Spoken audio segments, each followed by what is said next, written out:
Mhm. Mhm. Mhm.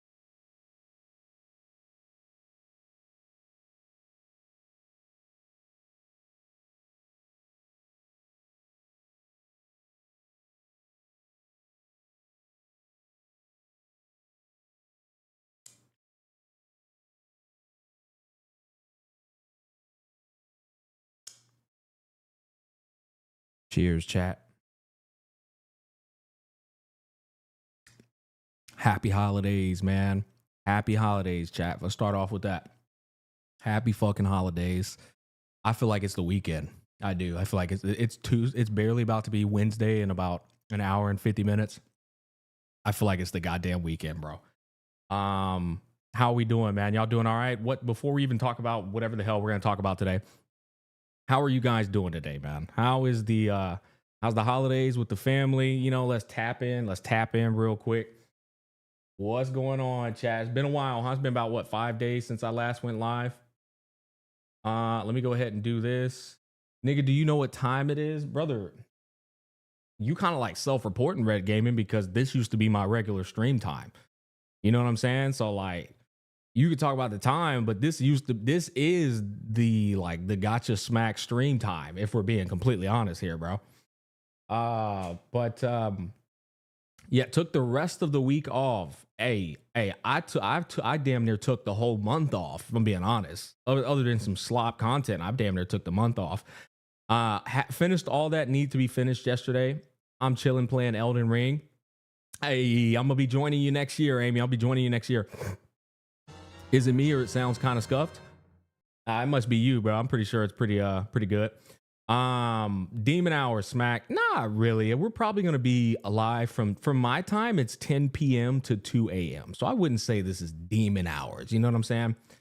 A wild Smack stream. Yep. 5 a.m. here, brother. I should be sleeping right now. The thing is, no matter what time I go live, somebody's gonna have, somebody's schedule is not going to align with the stream. You know what? It is what it is. My stream is like, pick a dart, throw it at the wall, and that's when I go live. I think we've known this. This has always been my stream schedule. Volume is a bit low. Chat, is that true? I feel like I've changed nothing. My volume is pretty much what it always is, if I'm being honest. My volume low? I'm looking at my audio, and the audio looks completely fine. For me, it's fine. Volume's fine. Yeah, it's fine. Now you good? A bit. I think voice is a bit low. Really? Nah, it's just me. Okay, a bit low for my standard.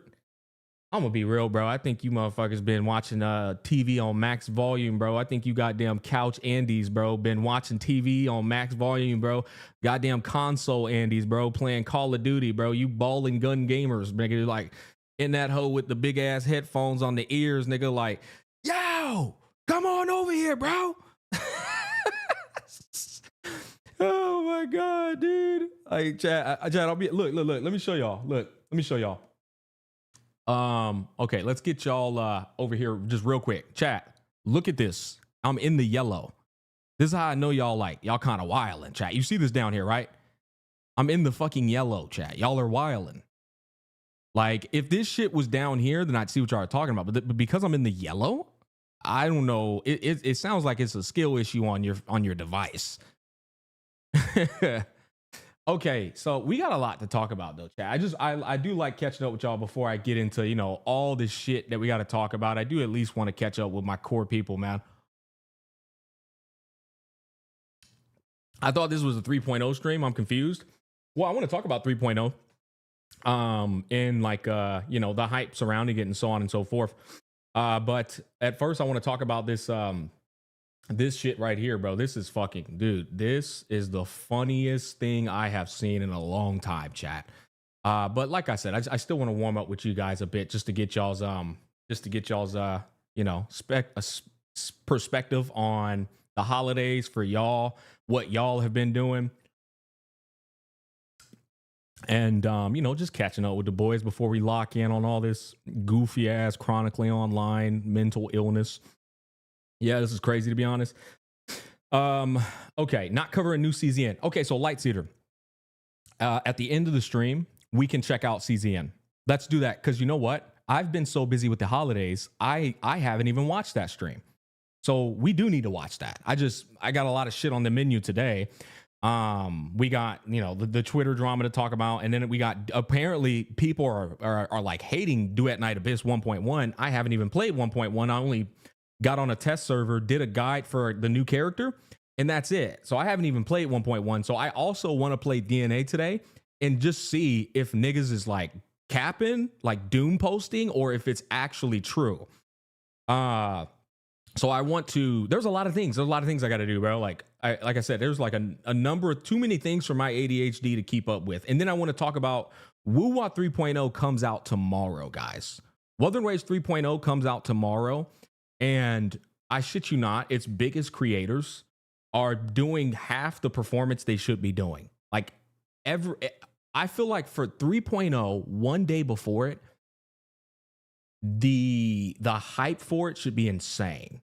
And like I said, we'll get into that as well. That's a different one. Like I was looking at Google Trends, and I'm over here looking at this shit, and I'm like, bro, what the fuck is going on? Maybe dropping it on Christmas was a bad move. You know what I'm saying? Like maybe dropping it on Christmas was a bad fucking move, because I'm sitting here looking at this shit. It's over here next to ZZZ in relevancy, bro. I'm like, what the fuck? So that's an interesting. Where Winds Meet is fucking killing it. I'm gonna have to make an entire video on Where Winds Meet, bro. Chat, I'm gonna be real. I think Where Winds Meet is killing the entire gacha space, bro. That's a whole different video, though. Like, that's a whole different video. And then we've got Duet Night Abyss. My goodness. I mean, brother. Holy shit. Oof. Oof.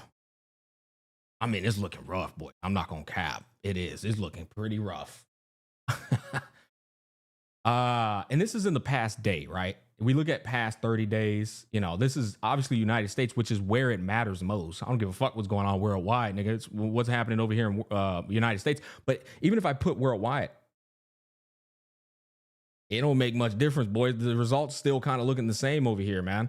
You know, and this is video game. This is not just the words being searched on the internet. This is just literally the video game, chat. The fact that the video games are performing like this it says a lot. That's all I'm going to say. Like this just 1.1 just dropped for DNA, chat. 1.1 just dropped. And this is where it's at. I'm like, holy fuck, bro. Like, what is going on? I think it just might be cooked from here. This is just me being fair too. I'm not trying to like doom post. Y'all know I'm one of DNA's biggest advocates, but this is not looking good. You know?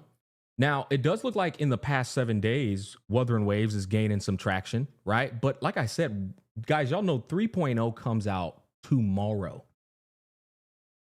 And as somebody who covered 1.0 and 2.0, I know the hype that's supposed to be occurring right now surrounding a fucking 3.0 update. Hell, we can just go down my YouTube and show you that. In fact, let me put you guys over here to the side. Let me come over here to boom. Let's do that. First of all, let me get y'all over here to the side too. Give me a little adjusting here real quick. Okay. Boom. Let's do that. And let's put you right here. All right, chat. And then give me one more second.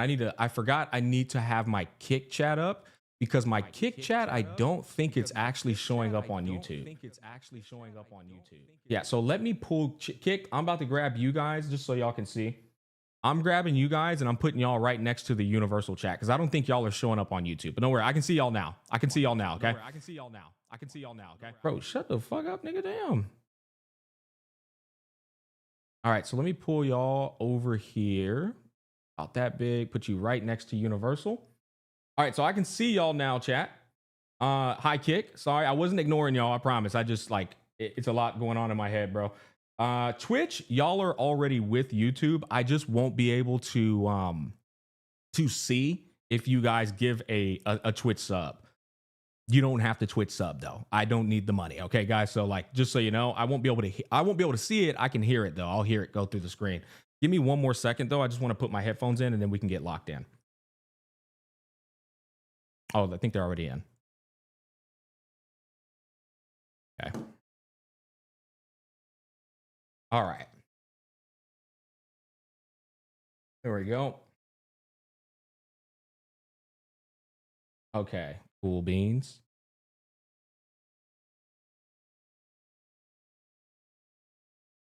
But in 2.0, we had Techie Smack. True. Brother, let me tell you something. Techie's a monumental, successful creator. But Tech didn't have that much rub, okay? He didn't have that damn much rub. Let me pull this up. All right, now. Let's pull this back. Okay. So, who are the top Wuthering Waves content creators, chat? I'm gonna let y'all answer that for me. Before we even get into the shit I'm looking at, who would y'all say are the top Wuthering Waves content creators? We got me and Saint. And who else?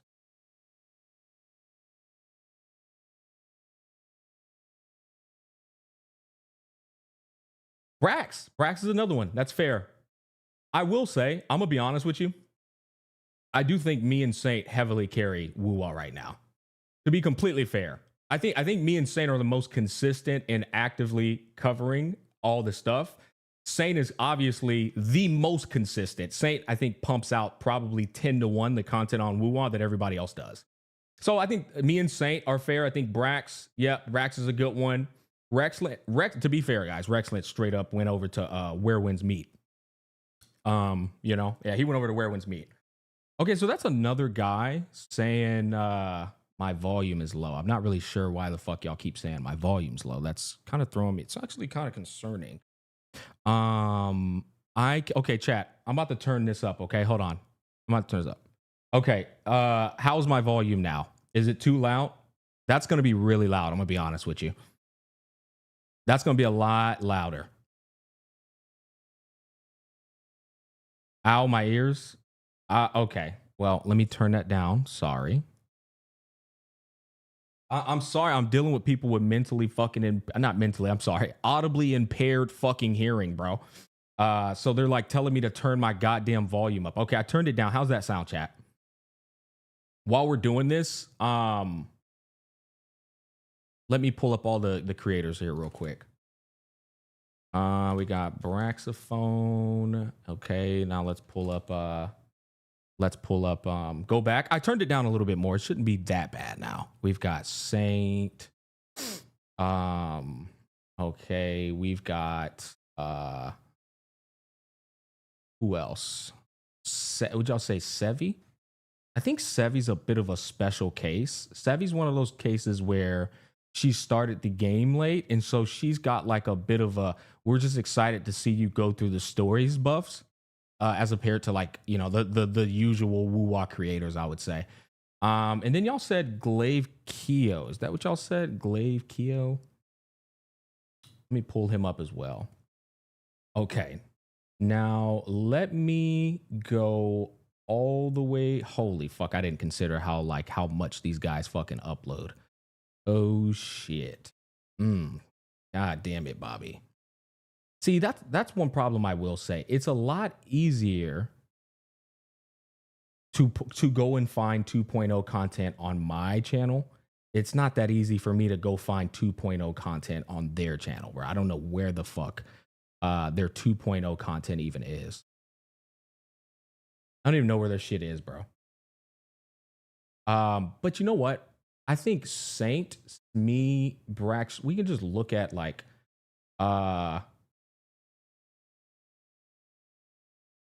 yeah, we can just take this into consideration. I'll just tell you right now. Pull this up.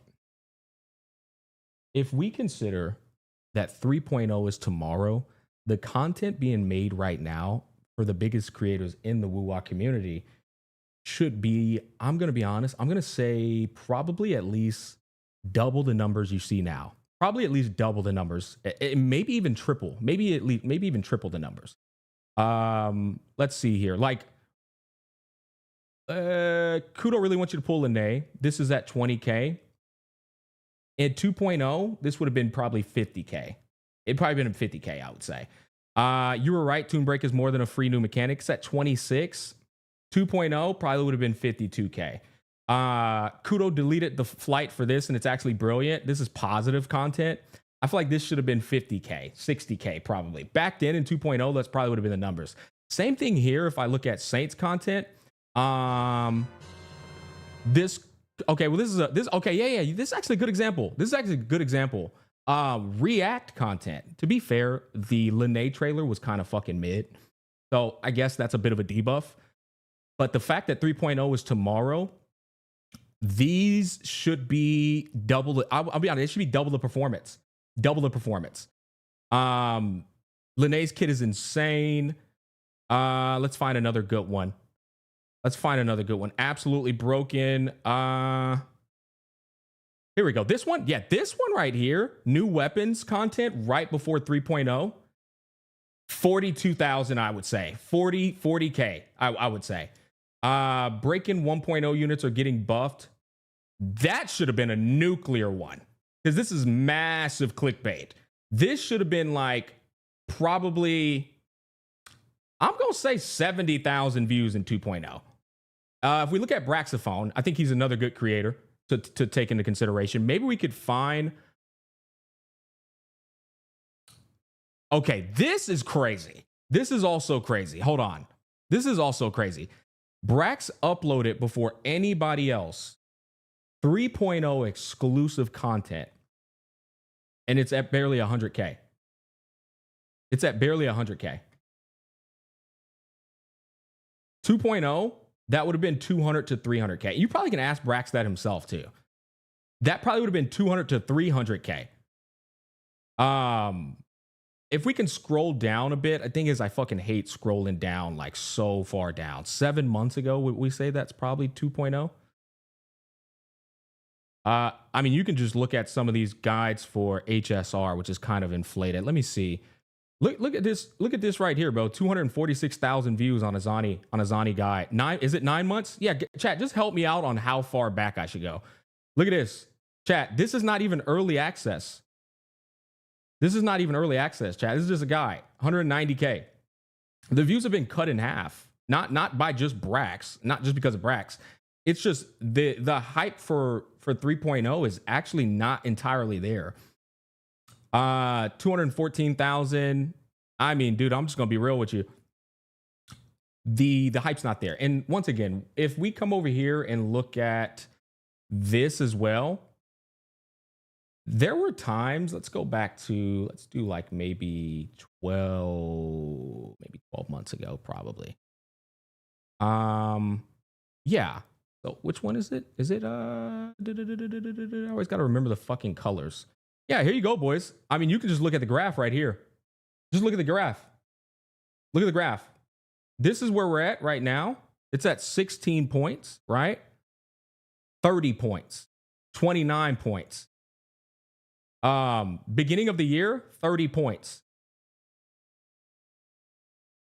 So actually, you know what? This is 2.0 right here. Yeah, this is 2.0. So I tell you what, chat. Before 2.0, 27 points. This is before 2.0, chat. This is December, 27 points. Chat, we're 1 day away. Not even. We're less than a day away from 3.0 dropping. This is December 29. It's at 27 points. We're 1 day away and we're at 16 points. Looking a bit rough. But I will say, I think that's because of holidays too. I think it's because of holidays too, chat. I genuinely think Christmas time, a lot of unks like me are touching grass. I'm gonna be real. I think a lot of people are living life right now, hanging out with family, traveling, and just living their best life right now. And I think that's a massive, significant reason for why Wuthering Waves is not as, peak as it normally is. However, I do remember when I did the 3.0 live stream. which I want to go over there. I forgot to show off Sevi's. I'm sorry. Here's Sevi's right here. Once again, guys, 2.0, I think these views go up too. I do. I think 2.0, these views double. If we go back to 2.0 peak, these views double, maybe even triple. Actually, I would say these quadruple. Because so many people would have wanted to see Sevi's reactions in to the 2.0 hype. So many people. But I think there's still one more chance that if 3.0 is unbelievably good, which I honestly think I don't know if it'll be unbelievably good, but I think it's going to be very good. I do think it's going to be very good. I think it can shoot up. I think it can shoot up. Because remember, 2.0, it shot up when it fucking popped, when it launched. It shot up. But to be fair, the graph kind of tells the story right here in and of itself. December 29th to January 5th, 27 to 30. Yeah. I think it has insane expectations at this moment. I would agree, but I think Kudo, I'm going to be real, bro. I think Kudo is going to meet those expectations for its core community. But guys, I'm telling you right now, I don't think y'all understand. This fucking game here is a menace, bro. Bro, look at this goddamn game where wins meet, bro. Chat, this shit is a menace, nigga. I'm telling you, bro, this shit is cooking. I can't believe this gacha game with no pay to win is doing this fucking good. It's blowing my mind how good this shit. Look at this shit. Bam. And if you go back here, if we go to past 90 days, bro, I want to explain this graph to you, chat. I want y'all to understand this. I want to make this a video later, and we'll probably make it later. This shit dropped, right, chat? It released, right? 92 points, right? It goes by a whole week later, it peaks higher. Now here, that's already crazy because games don't peak again. They usually just go down. But this is not what's fucking crazy. What's crazy, chat, is week goes by, and you see the decline, right? It goes up again in December. This doesn't happen. See, if y'all read graphs all the time, you would know this doesn't happen. This fucking shit right here from Bink and then go up again, it just don't do that. It just takes its time going down. It's blowing my mind. The Steam I look at the Steam charts all the time, Snoo. The player retention and the graph and what it's reflecting. I'm gonna make a video on this so you guys could see the entire thing. I already looked at Genshin Impact in its first 2 months of release back in the pandemic. I already looked at Wuwa in its first month of release. I looked at every single one of these games, chat. I did. That's why I already have it up. I looked at all these motherfuckers and I was just like, going to the times. Look, you can see it. I was going to the exact dates of all the games to see what they were doing in their first 2 months. And Where Winds Meet is doing unprecedented numbers right now in terms of how it's performing. With no pandemic buff, it dropped honestly with the most shit marketing. And then out of nowhere, like in one day, it started doing crazy marketing. I am just blown the fuck away by how well it is performing. Look at it, man. It is just killing it, bro. It is the one gacha game genuinely competing with Genshin. And it had no pandemic buff. No, nothing. Like it just came out of nowhere and said, bitch, I'm here. It's admirable. Hey, Brax, I saw your message earlier, but I didn't read it because I was in the middle of yapping. Can you send it one more time? I saw you were in here, brother. I wasn't paying attention. But anyways, I think that's such good content to make. If you're a content creator in here listening to me yap right now, I think you need to make a Where Winds Meet video, and it needs to be along the line. I'm giving y'all free game. It needs to be along the lines of this gacha is exposing all gachas. This game is killing all gacha games. Like this game exposed gacha games. Like it needs to be somewhere along those lines because the shit that it's doing right now is actually fucking insane, bro. Just a numbers thing. I asked, did you see the delusion on the DNA subreddit? Oh no, I didn't, Brax. Brax, I am a unk. I never ever ever go to subreddit. I never go to Reddit at all. But that said, Brax, I didn't have to go because all I did was come to this, and I was like, why are these niggas mad? Oh, it must be some shit going on with the game. Because I'm like, yo, not only that, chat, Brax, I didn't have to go to subreddit because I just looked at this. I haven't seen this number in 7 hours in years. I'm like, oh, this is like, Brax, this is a number that happens when I cover some fucking under the radar gacha slop game as a sponsor. That's how bad that number is. So I didn't have to. I was just like, okay, something's wrong. And then I saw people in the comment section just, let's just look at game got buggier in 1.1 update. This wedge isn't even in the game yet. Only the Animo version is. Okay, so that's him talking about my test server thing. They fumbled this patch for me. Didn't think I would need to see female imbiber Lune. Okay, that's not it. That's fine. So devs dropped the ball with patch 1.1. Probably wait on people to complain about the content soon. I saw that this patch isn't going well. I can't find out myself because it isn't playable on Linux anymore. Like, guys, people are just not happy. Look at this shit.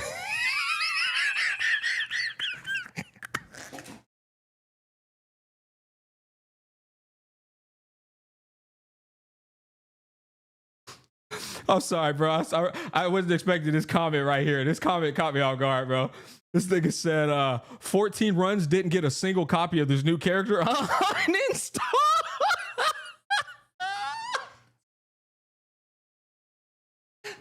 Ah, damn, bro. Oh my god. Oof. I'm just gonna wait a month for a secret letters to drop. Bro, nigga's mad, bro. Chat. Of course he has a Wuthering Waves profile pic. Of course he has a Wuthering Waves profile pic, doc. Okay, so like I need y'all to understand this. This is gonna come off as if I'm running defense for DNA, but I'm not. I'm just telling it like it is. Chat. It's not a gacha game, bro.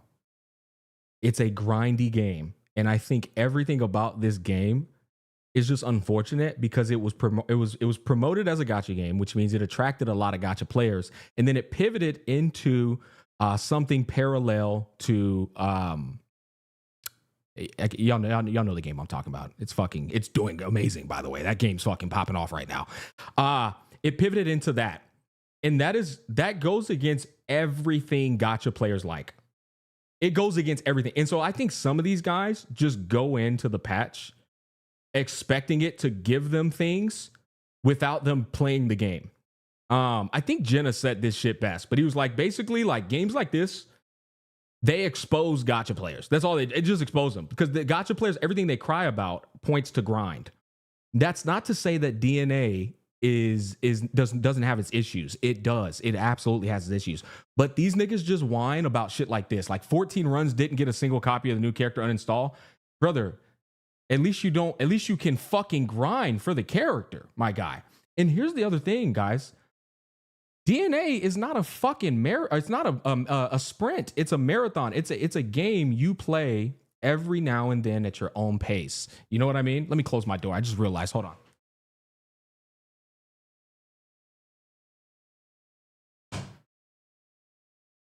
Have my door open and it's like close to bedtime for my family. Sorry about that.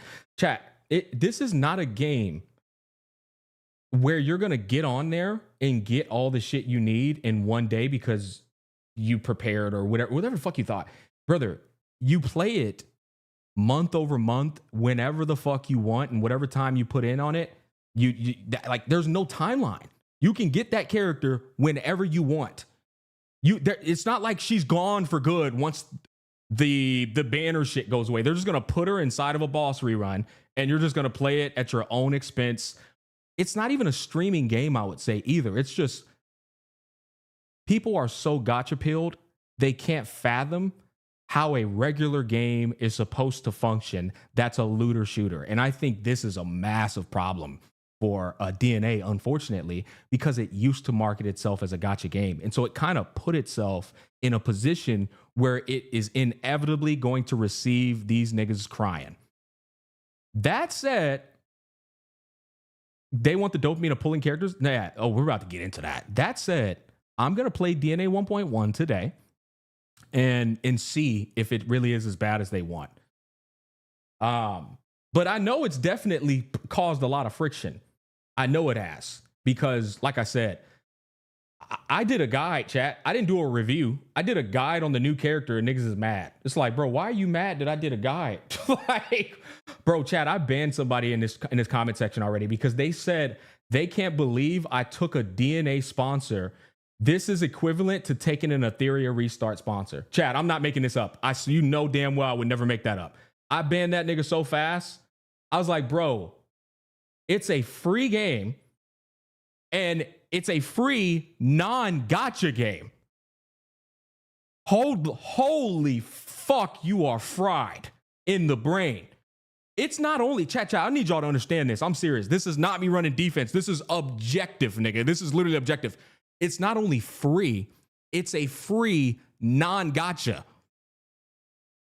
I'm sorry, I think it has a little bit of leeway here versus comparing it to something like Ethereum Restart, bro. Like, what the fuck are we doing? God damn, bro. I banned that motherfucker immediately. He was like, Smack, I used to watch you all the time. I'm just fucking disappointed in you. You took a Duet Night Abyss sponsor. You're a scum of the earth. I'm like, nigga, what? What? We doing, bro? What are we doing?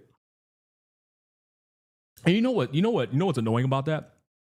Chad, I turned down a lot of money this month just to chill. I turned down Sword of Convallaria and Ethereum Restart. And I'm gonna let you know right now, nigga, that was not no chump change. All right, chat, that was more than a night in Mr. Beast Forest. In fact, it was closer to 2 nights in Mr. Beast Forest, in the words of my brother Tech Talk. I turned down 2 nights in Mr. Beast Forest, damn near. That's a lot of money. Do the math.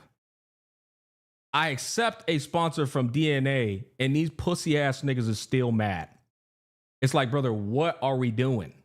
Like, at this point, this is what I mean. You can't argue with people about these things, and so the best thing for you to do is just ban them and move on, right? But I want to move on to the core.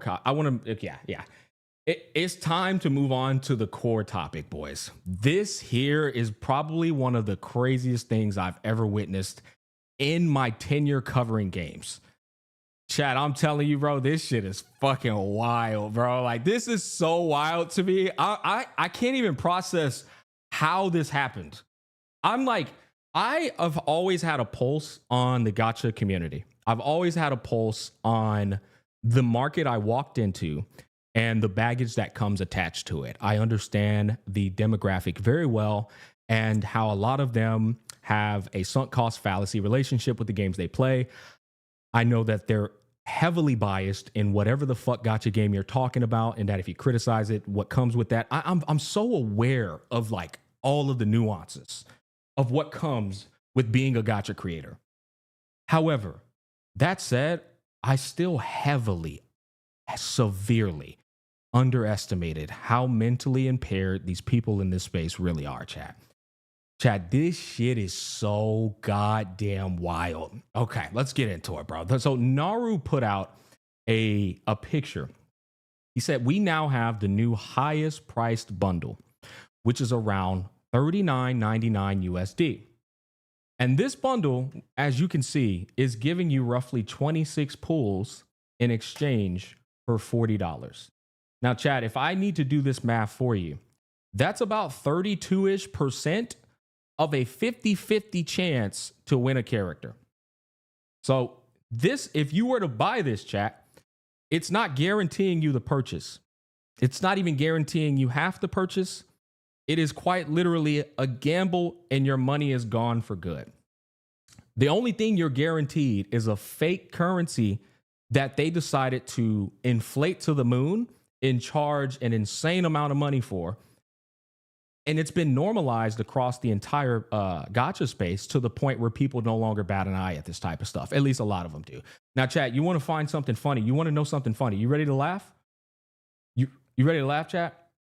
Look at this first comment over here on the right-hand side. Hold on. You know what? Let's get it in 4K HD. All right, let's pull this shit up, chat. Hold on. Let's pull this shit up, bro. Has anyone done the math? How much are we saving by buying this?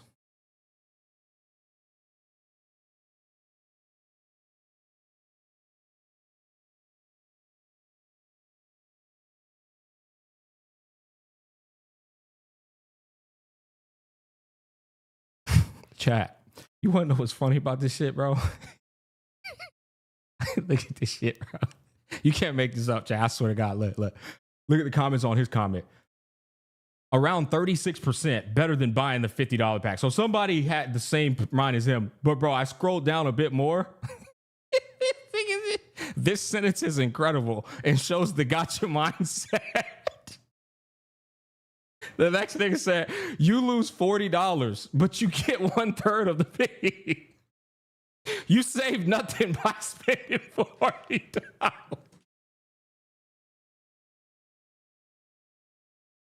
Oh my God, dude. I'm like, bro, you can't make this shit up, chat. It's like, I think this is a good opener to what I'm getting ready to talk about today, chat. I'm serious. I think this is a great opener of pointing out the sheer fucking stupidity of the gacha space. Okay, chat, it boils down to something as simple as this. We have now entered a world and a reality. I'm going to full screen right here. We've now entered a world and a reality where the microtransaction is now advocated, supported, and pushed to the top by the very consumer that used to complain about it. Now, I'm somebody who has always been vocal about how convenience plays a role in gaming today due to the climate change, due to modern day gaming now being more popular amongst adults. This is true. More adults and more busy people now play games. And for that matter, I think the microtransaction now has a value that it used to not have. Microtransactions are bad because, well, corporations take massive advantages of what they can get away with by preying on the individual's addiction to gaming, as well as their addiction to the game that they love. But if microtransactions are done healthy and constructively, they can actually be of value to people who don't have the most time in the world. This is why I've kind of pivoted in terms of my overall perspective on microtransactions. Whereas 10 years ago, I used to be like, fuck microtransaction. All my niggas hate the microtransaction. Now I see a value to it. I do. I actually acknowledge that it should exist in gaming with most importantly, with constraint, restrictions, and fairness. Okay. Now that said, all this stuff I'm telling you actually isn't even contained into what I'm getting ready to show you. What I'm getting ready to show you, and I mean this literally, is an objective post where I don't even give an opinion. I don't say a word. I don't utter a single letter on this post. This post is objectively showing two comparable prices offering different incentives to buy. That's what this post is doing. Let's take a look at this shit. Okay, so now that we had that little context so you can see what kind of audience we're dealing with, chat, I want you to look at this post.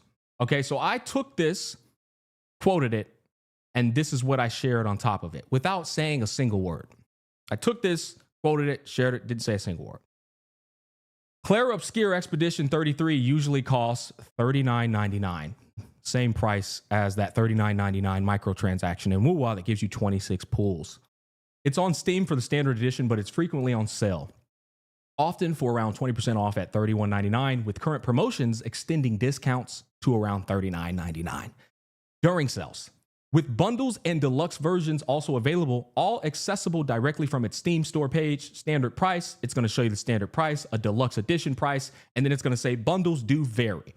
But this whole entire picture here is quite literally objective information. There's not even an opinion in it. This is all like just facts. So they're shooting them straight, right? This is the price of games, where it goes, the deals, all that. This post right here is also objective information. We now have new highest price bundle, which is around $39.99. There is no opinion in here. It's just objective, right?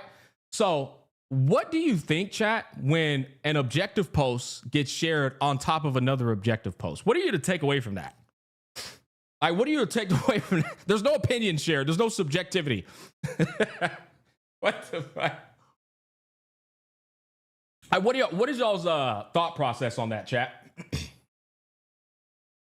We bring y'all over here.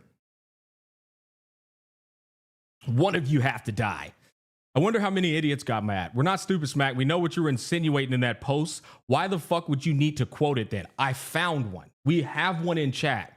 So we have one in chat. Okay, so Boyzen, I've been looking for you guys in particular. I'm not gonna laugh at him, I'm not gonna fight with him. What was I insinuating? What was I insinuating? Please tell me what I was insinuating. I would love for you to hear it. I would love to hear it. What was I insinuating, my friend?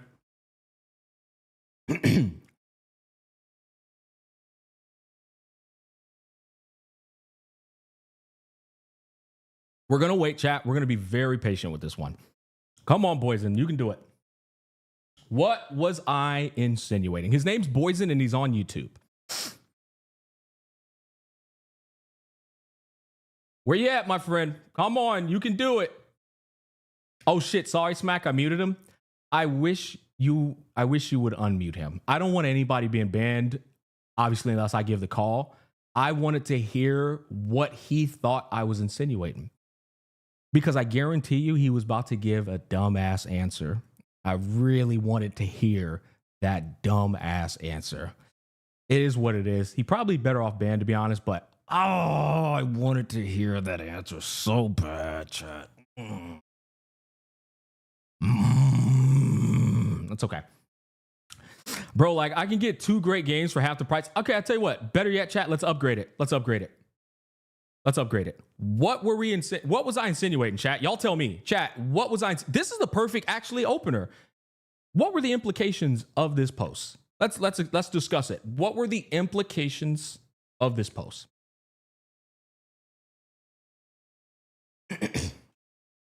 I want to have a productive discussion, chat. Use money wisely. Okay. So that's an implication you came up with. It's not the same value. Okay. What's your opinion on the casual who doesn't play any other games but wishes to purchase bundles in their favorite gacha game? Okay. I want to talk about that. So give me a second. I'll come back to that. Money worth. That's what I get. Mods throwing. Buy game of the year. Easy. Yeah. So chat, here's the funny thing, right? With an implication as gray as this post right here, y'all could come up with 17 different implications, but there's really nothing you could shoot as a straight fire. You can't actually say what the intention of was this post. Because here's the funny thing, chat. Look, let me pull y'all to the side over here.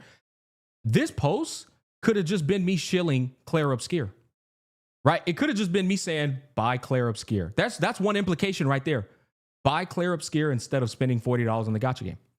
That's one implication of many. It could have been, this is a better purchase in Gacha Smack's opinion. That's the implication. And you know what? I think that's a fair one too. Smack thinks that is a better purchase. And I think that's a strong implication because why else would I show it on top of the other thing, right? That's a good implication and a good speculation. And you know what? If you were to ask me of my opinion now, I would say, yeah, that's what I was doing. But chat, just because I said this is a better purchase, does that mean other people should be deeply offended that I thought Claire Obscure, the game of the year, packaged in full, story from start to finish, gameplay from start to finish, no waiting month after month for patch, no waiting on fillers and shit. Does that mean that what I said deserved offense? What are we doing here, bro? Now, let's look at this comment section because it is a zoo. It is a goddamn zoo down here, all right? Let's look at it. Fuck, I wish I could keep you guys up on chat right there. That would be so cool. That's okay, though. Let's check it out. All right. So I saw somebody come down here. EO came down here and actually put in something first. Or, later on. He said, your comments under this are hilarious. Like rolling on the floor, laughing levels of hilarious. Because they are actively justifying how getting 2 4-star characters for the cost of Game of the Year is disingenuous opportunity cost. I'm crying. I'm gonna be real. Based fucking comment, boys. I'm gonna be real with you. Now let's look at them. All right, so people should differentiate between live service games and traditional games. While there can be good live service games for many things, they will fall short of traditional games. Like there is no game out there that can compete with KCD 1 or 2 for realism and RPG. So I mean, I think it's a fair comment to make. I don't think every live service game is automatically inferior to a real game or a traditional game, so to speak. But I do think a majority of them operate on a structure that requires them to inevitably put in filler patches and also get in the compromisation of the functionality of the game with microtransactions to stay afloat. And this is the fundamental issue with live service games. They have to live by the microtransaction because they're a live service game. Right. And so their cost of operation is much higher than a game where it's just like, here it is, pay the money, move on. And so I do think the microtransactions have to exist in games that are live service. They literally have to, chat. And here's the thing. As I said before, it depends on how you're pricing these microtransactions and how they are influencing or impacting the replay value and the overall gameplay loop. That is what's important.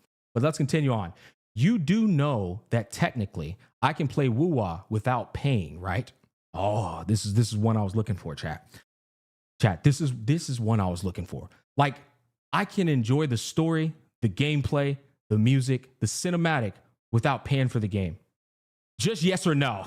It's like, chat, where up here did I say he couldn't? This is an objective post. This is why I said this shit gets funny. You're going to see a lot of insecurity and projection down there. You're going to see this like repetitively, bro, just over and over. And chat, they're talking as if I put an opinion up here. Like as if I said he couldn't do that. And I'm going to tie this all in, chat. I swear it's going to make so much sense once I share my actual opinion, because I'm going to dismantle all of the straw mans. I just want y'all to see them all first, okay? This ain't for me, nor will I ever spend that much to a gacha game. Therefore, I will just let those people who have the means enjoy their money for whatever it's worth. If other people can afford this much, I'm pretty sure they already played E33 too. No biggie. Normal comment, but once again, it's to an objective post. I don't see a problem with this pack. It's just another pack that offers a slightly better pull cost per pull value than just buying Lunatite. If you could buy two, you'd be better off doing that first before resorting to Lunatite. They've always had bundles too. No words up here, chat. No words up here. But I do want to comment on this. This is probably the first one I want to talk about that's an interesting like dismantle. Just because garbage is pre-existing in the game doesn't mean you can no longer talk about that garbage. Just because there are bad problems with the game, right, that have been normalized across the space, does that mean you can't call them bad anymore? Oh, well, it's in every game now. Who cares? I don't need to throw some analogy out there too for you guys to understand this. I think I'm making perfect sense here. If there's garbage in a game and it gets normalized, I can still call that same garbage that was garbage 10 years ago, garbage today. It doesn't change how much time goes by. It's still garbage. And I feel like I understand this infinitely better than so many other people in the space. But a lot of people in the space, unfortunately, they get caught in the sauce, they get lost in the sauce, and they seem to think that just because garbage has been there from day one, you can no longer call it garbage anymore. That's what's crazy. You know what I'm saying? Wait, trash equals trash? Yeah. Sidem, thank you for the $20, man. As usual, you're always taking care of me. I appreciate you. The situation is an example why the broader gaming community hates gacha gamers and want more federal regulations. These people were kids when they got addicted. I will never accept kid-focused gambling as okay.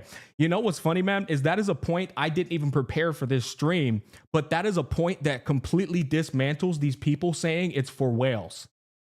If it was for whales only, you're saying it's for the working individual, then why is the game at a 12 and up rating?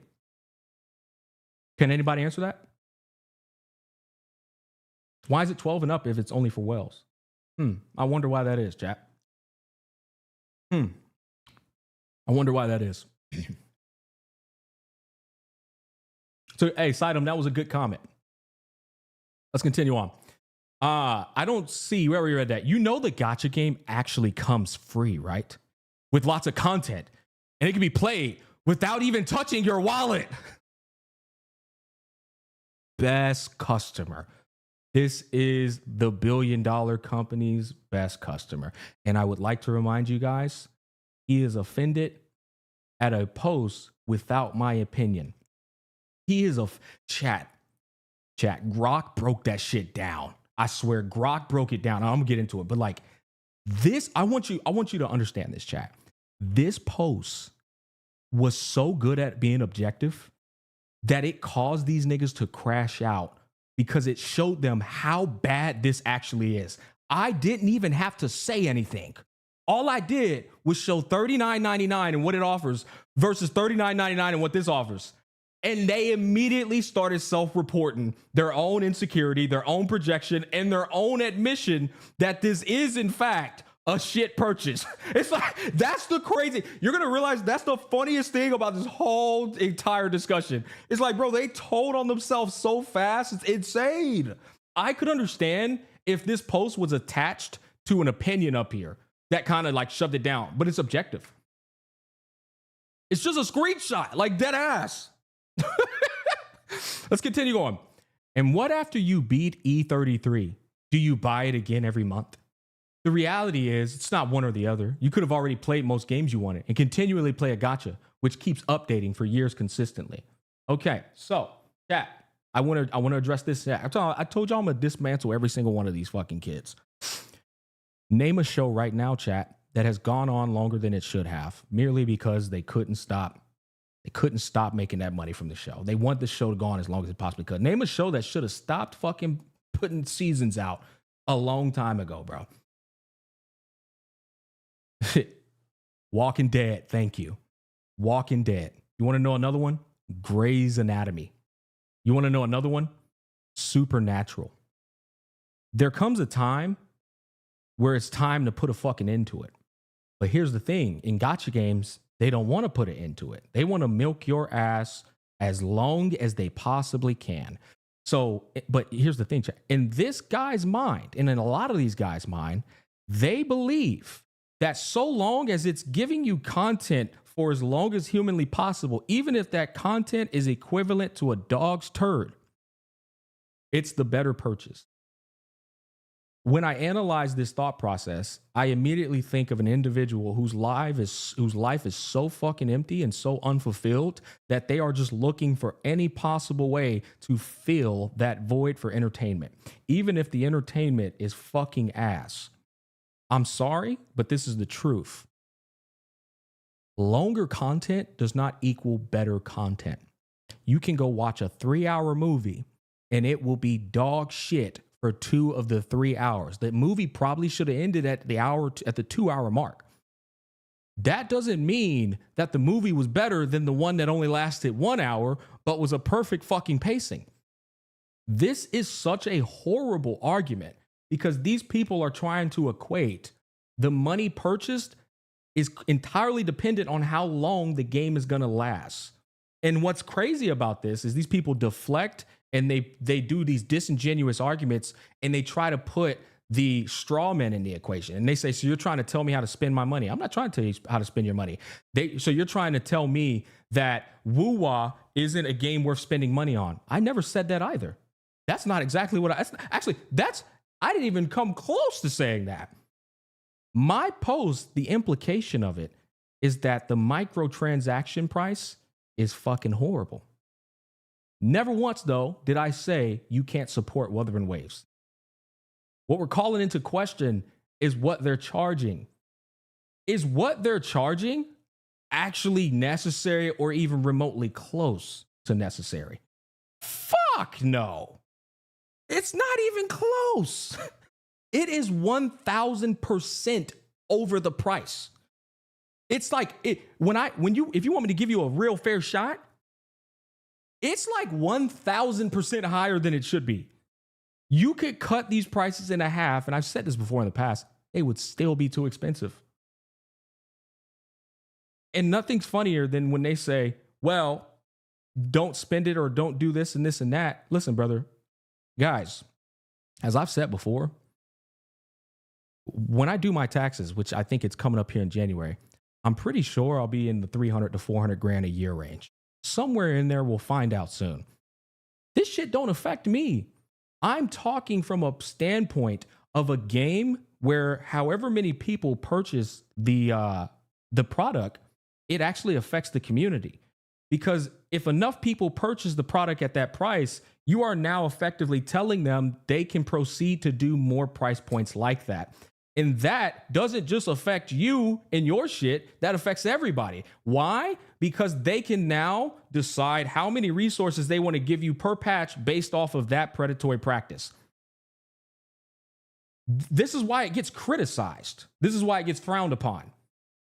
Their whole goal is to normalize and extract. Normalize and extract, and then push the normalization boundary further and extract more. I don't understand how this is hard. Like, I feel like what we walk through on these discussions is, I shit you not, chat, it's not even intelligence. It's just common sense and breaking the fundamentals down.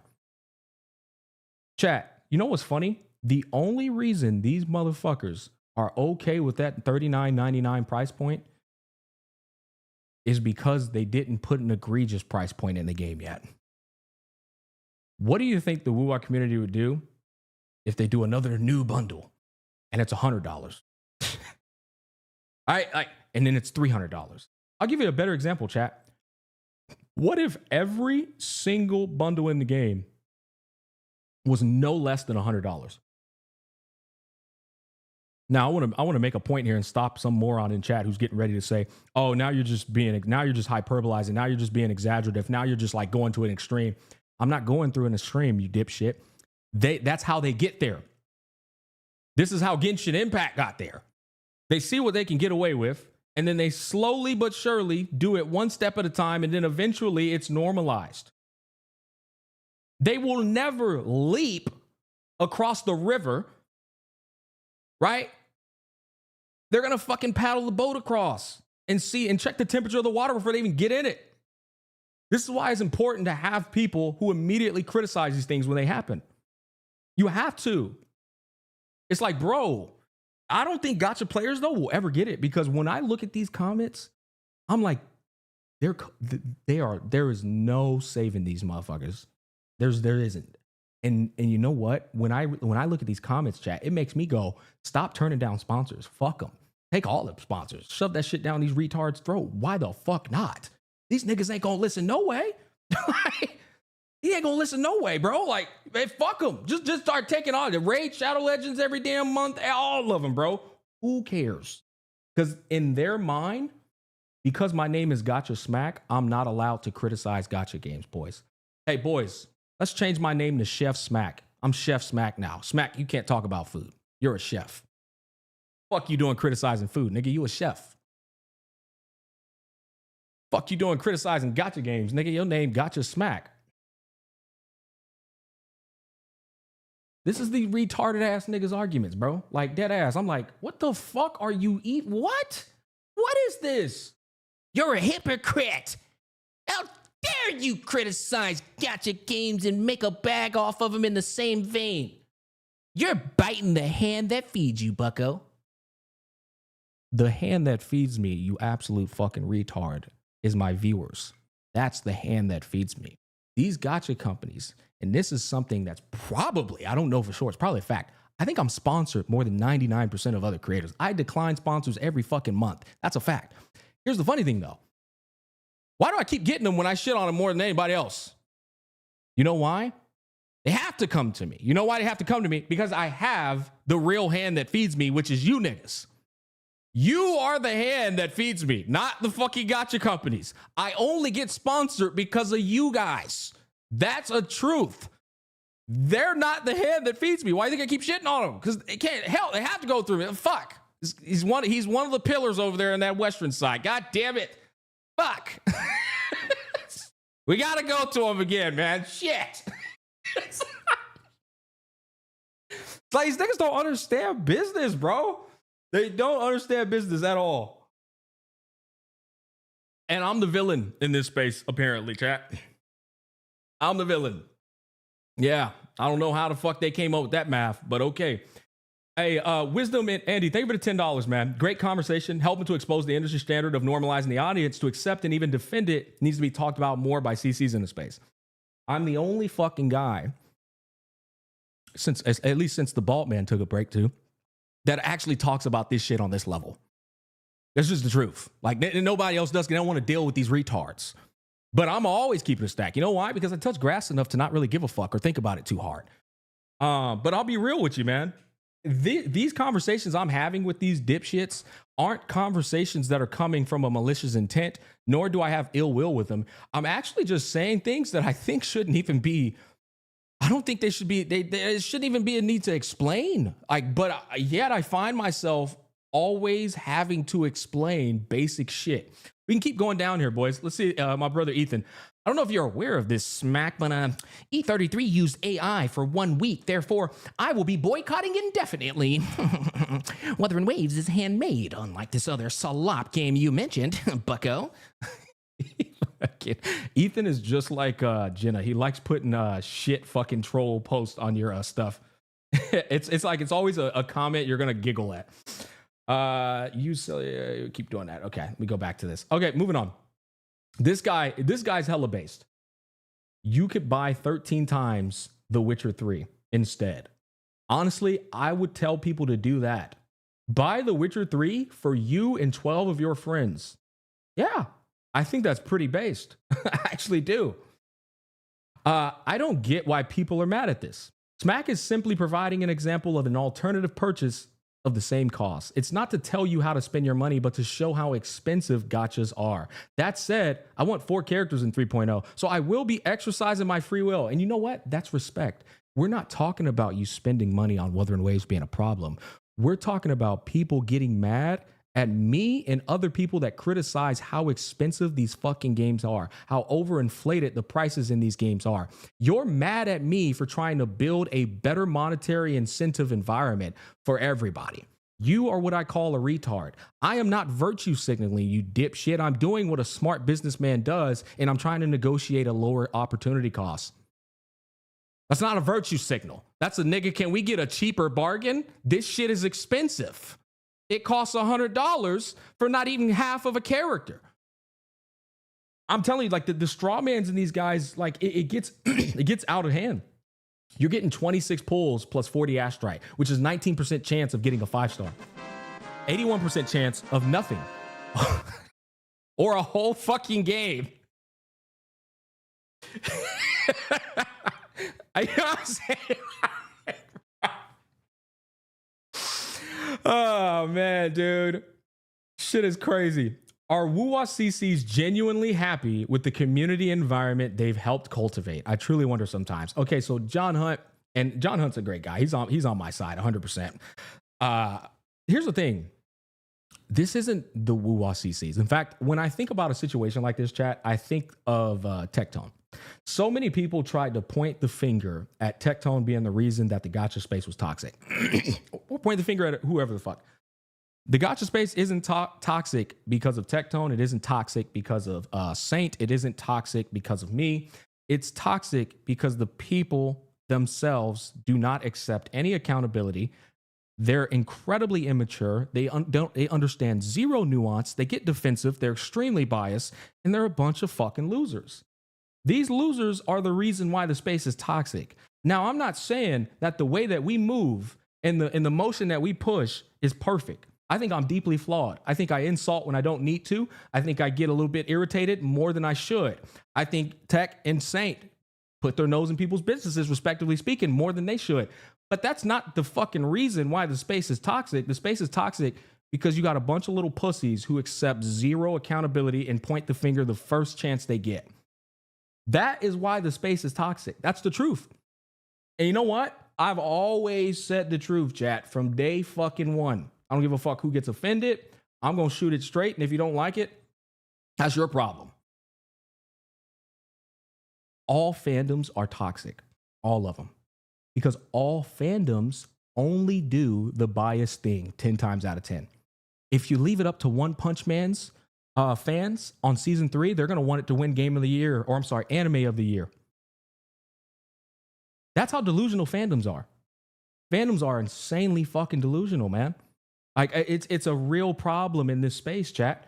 It's like, dog, Wuwa didn't deserve player's voice, brother. It just deserved it over Genshin. But if we're being honest with you, it didn't deserve player's voice either. It's a bunch of gacha addicts voting for Wuwa just to get another 1,000 pulls, or I'm sorry, 1,000 Astrite in their fucking gacha game. That's the truth.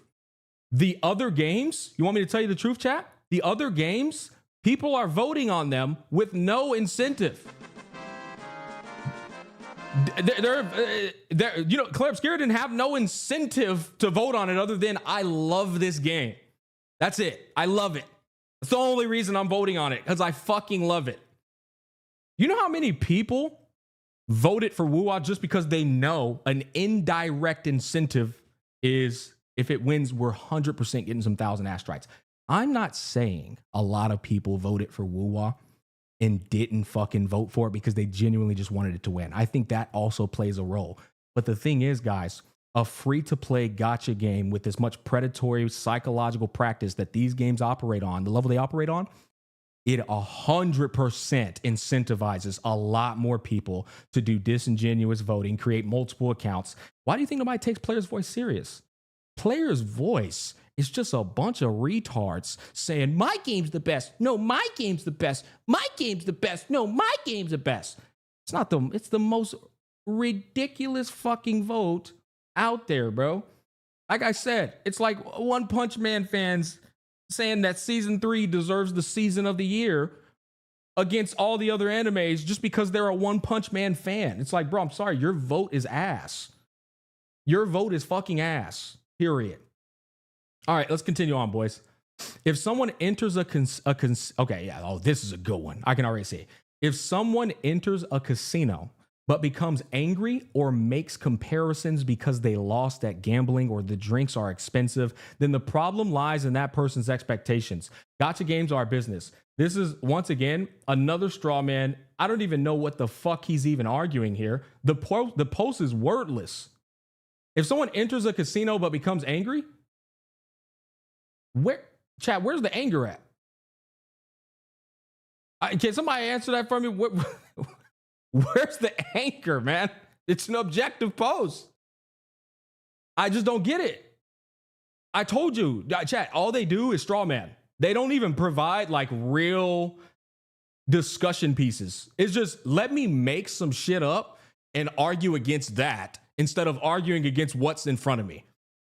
I'm just like, brother, wow, that is impressive. Or makes comparisons because they lost at gambling or the drinks are expensive, then the problem lies in that person's expectations. Let's continue. I'm all right with it. That's just one more option to whales that already bought all packs. I don't see a problem with it. E33 is free too. With Steam family sharing, if someone in the family brought, okay, this guy's not speaking good English. Up to 5 and 6 people can be in a Steam family. If one person got, all can play. Yeah, bro, his English is incredibly broken. Probably was cooking nothing now. You enjoy a content as large as 3 AAA games without that $40 bundle, and it keeps getting bigger. The misinformation in drama is forced. It's objective information up there. It's objective. There's no misinformation. It's literally factual. The information up there. Like, what? I like Clear Obscure, but your take is obscure as hell. It's a gacha game. It's players' choice to support and to gamble. No one's forcing. I told you, chat. That's all it is in this. That's all it is in this comment section. You know what? I'm farming the fuck out of them right now. These retards deserve to be farmed. No one said that it forced you to buy. No one said that. No, wait. There's no misinformation. It's not even drama. It's only drama because you retards made it drama. That's it. But chat, they'll blame me and say I'm the guy starting drama. It's like, nigga, I posted that shit expecting it to not do more than 3,000 to 5,000 views. It is at 300,000 views because y'all convinced yourselves that this post was more of a problem than it was. You literally made a mountain out of a molehill and blamed me for it. It's like, dog, any other normal, sane person, chat, would have saw this post and probably chuckled and carried on, or said true, or said, yeah, I understand, but who cares? That's what a normal person does, bro. Like, straight up. It's crazy, man. I want to go down this whole thing, Chad. I'm serious, because it gets worse and worse. Full game versus a chance to get one playable character. I deleted Expedition after 5 hours. With new Wuwa character, I will play for years. Chat, they're gonna play that new Wuthering Waves character for years every day. Every single day, they're gonna play Chang Li. It's like, bro, they be doing the most with these fucking. They be doing the most with these comments, dog.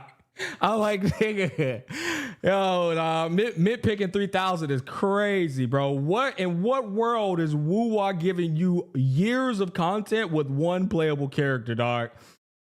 I mean, come on, brother. Full games versus a chance to get one playable character. Okay, we already read that. Just saying. Oh shit, we got the just saying. We already got this bundle stuff way back, 1.1. They just changed the bundle image every patch. Okay, so we got chat. This is a guy that uses the classic, it's already in the game. Why are you trying to criticize it? This is another guy, another classic argument. Every gacha game or live service game has bundles. Chat, now he's saying that the sky is blue. Even normal games got DLC bundles. The sky is blue. What's the issue? Just spend your money wisely. It's your money. I would like to go back up here to this post and remind you guys that there is no words. The chat, I'm telling you, I have to keep saying this. They are convincing themselves of the problem. This is the best bait. Chat, I'm gonna be honest. This is the greatest bait post of all time, bro. I swear. For gacha players, this is the greatest bait post of all time. It's like they are convincing themselves there's a problem. It's fucking hilarious, bro. Yeah, it's such good bait, bro. It's like, yo, you niggas are telling on yourselves so hard, bro. God damn. It's insane. This is why Twitter's good, though. It's a Farmville. It's just Farmville, bro. Let's keep going. Come on, let's find some more. 26 pulls for $40? Wait, 26 pulls for $40 or $1.54 per pull? What? Bullshit. I don't even know where we're going with that one. Near Automata is also 40. Great for anyone who hasn't played it yet. I love this comment. You know why I love this comment, chat? Because this comment understands I'm not just saying you have to buy Clear Up Skier. That's not even the purpose. The purpose is more so what you can get with equal spending power. A full game or 32% of half of a fucking pool, a 50-50 chance. You know what I mean? I get what this guy's saying now. I'm the idiot. What this guy is saying, chat, is the retards that think this is a good deal. I get it now. I get what he's saying. He's saying shit deal or shitter deal. That's what he's saying. 26 pulls for $40 or $1.54 per pull. Yeah, he's basically just saying shit deal versus shitter deal.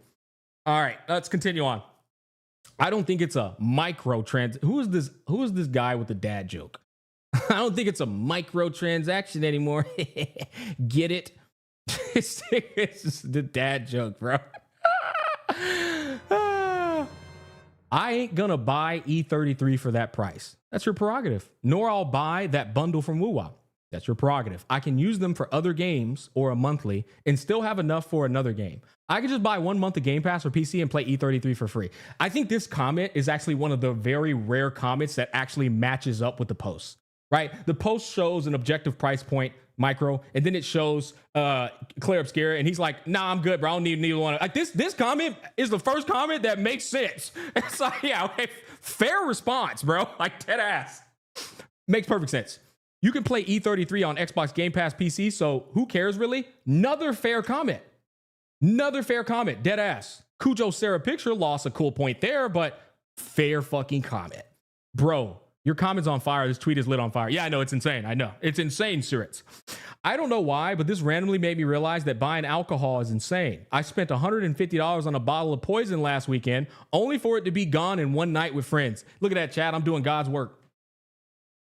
Look at me doing God's work. Doing God's work, chat. Hey, you're welcome, brother. You're welcome. All right. I'm just kidding, man. I'm fucking around, chat. Man, not like I'd buy this anyway. W Smack for giving some perspective. Okay. Uncle Smack, you cook so hard. Okay. Oh, here we go. We found one, boys. You can just tell by the profile pic. We found one. Isn't this a huge ass case of opportunity cost? What's with this false equivalence kind of post? Okay. You have a budget of $1,000. How you choose to spend $1,000 will heavily influence what your fucking lifestyle is going to look like that month. Okay? Or what your entertainment is going to look like that month. There is no false equivalence when the price points are the exact same. $39.99 versus $39.99. That is a 1-to-1 in price and spending power. I don't give a fuck if it's a bag of groceries or if it's a tank of gas, nigga. There is no false equivalence. There's how did you spend $39.99? It's like these guys don't even know. You know what it is, chat? It's like these retards hear streamers say words and they're like, ooh, I can't wait to use that word incorrectly in my next fucking disagreement. They don't even know what false equivalence means, brother. If you run the company, what would be the best price for the bundle without lowering remains content that we have, like character designs, trailers, music, etc.? This is a fantastic question. And this is where you open up the discussion to where Smack, if you're saying that's overpriced, then what should the price be? In my personal opinion, the price should be a price that is affordable for all. $40 for fucking 32% of a 50% chance to secure a character? I sound retarded saying that out loud. I sound like a fucking idiot saying that out loud. Like, bro, if you buy this bundle, you're going to get 32% of a 50-50 to secure a character. Hey, here's a question. Let's answer this question. If you run the company, what would be the best price for the bundle without lowering remains content that we have, like character designs, trailers, music? This game right here. Yep, the game that's no diffing all three of these games down here right now. The game with definitively no pay to win. That would be the best price. Yeah, just shove it all into the cosmetics department so nobody has to feel like they're going to miss out on the new tune break if they don't fucking pull on both Mornier and goddamn Lene. Yeah. This would be the best price. That's the best. The best price is remove Gacha on all of these characters, bro. And just straight up say, here's some cool ass cosmetics if you want. We have League of Legends as a definitive evidence to how much money and how much success you can acquire with just cosmetics. There you go. That's the best answer I can give, chat. I don't know. Chat, am I crazy? That's the best answer I can give. Where Wins Meat is I told y'all, Where Wins Meat is the answer to all these gacha games. It is doing better with none of that shit. Now it's got some egregious cosmetics, and it ain't a perfect game. Them cosmetic prices, goddamn it, Bobby. But at least it's not killing the money shot. The money shot of all games is the gameplay, chat. That's the money shot. Okay, that's the one that makes the money. Pretty face. The pretty face of games is the replay loop and the gameplay. You know what I mean? Is DNA also an answer? Well, I see where you're going with that. I feel like I'm going to go ahead and shoot that the implication there is that DNA did that and failed. Even if it is, I already gave you an appropriate answer. So any other game who cares? I showed you a game that is doing it, and it's Where Wins Meat. Where Wins Meat is doing it. Period. Well, do people even play DNA? All right, let's continue on. If you run the company, W Sarah. If you run the company, okay, I already read that one. I'll do you one better. True. Chat, this makes that price point look even worse than mine. If I would have put this up, it would have made these guys look infinitely more bad. I'm gonna be real. Hollow Knight Silksong and Hollow Knight. And I saw this on Steam. Both of them, I think this is 50% off. Yeah, it says it right here. Yeah, both of them on Steam are $16 plus $7, $23.50 right now on Steam for both. Or 26 pools, which would net you a grand total of four-star characters that are already duped. They're already max duped. So you don't even get a 4-star character. You just get some leftover mint picking, and you just try again.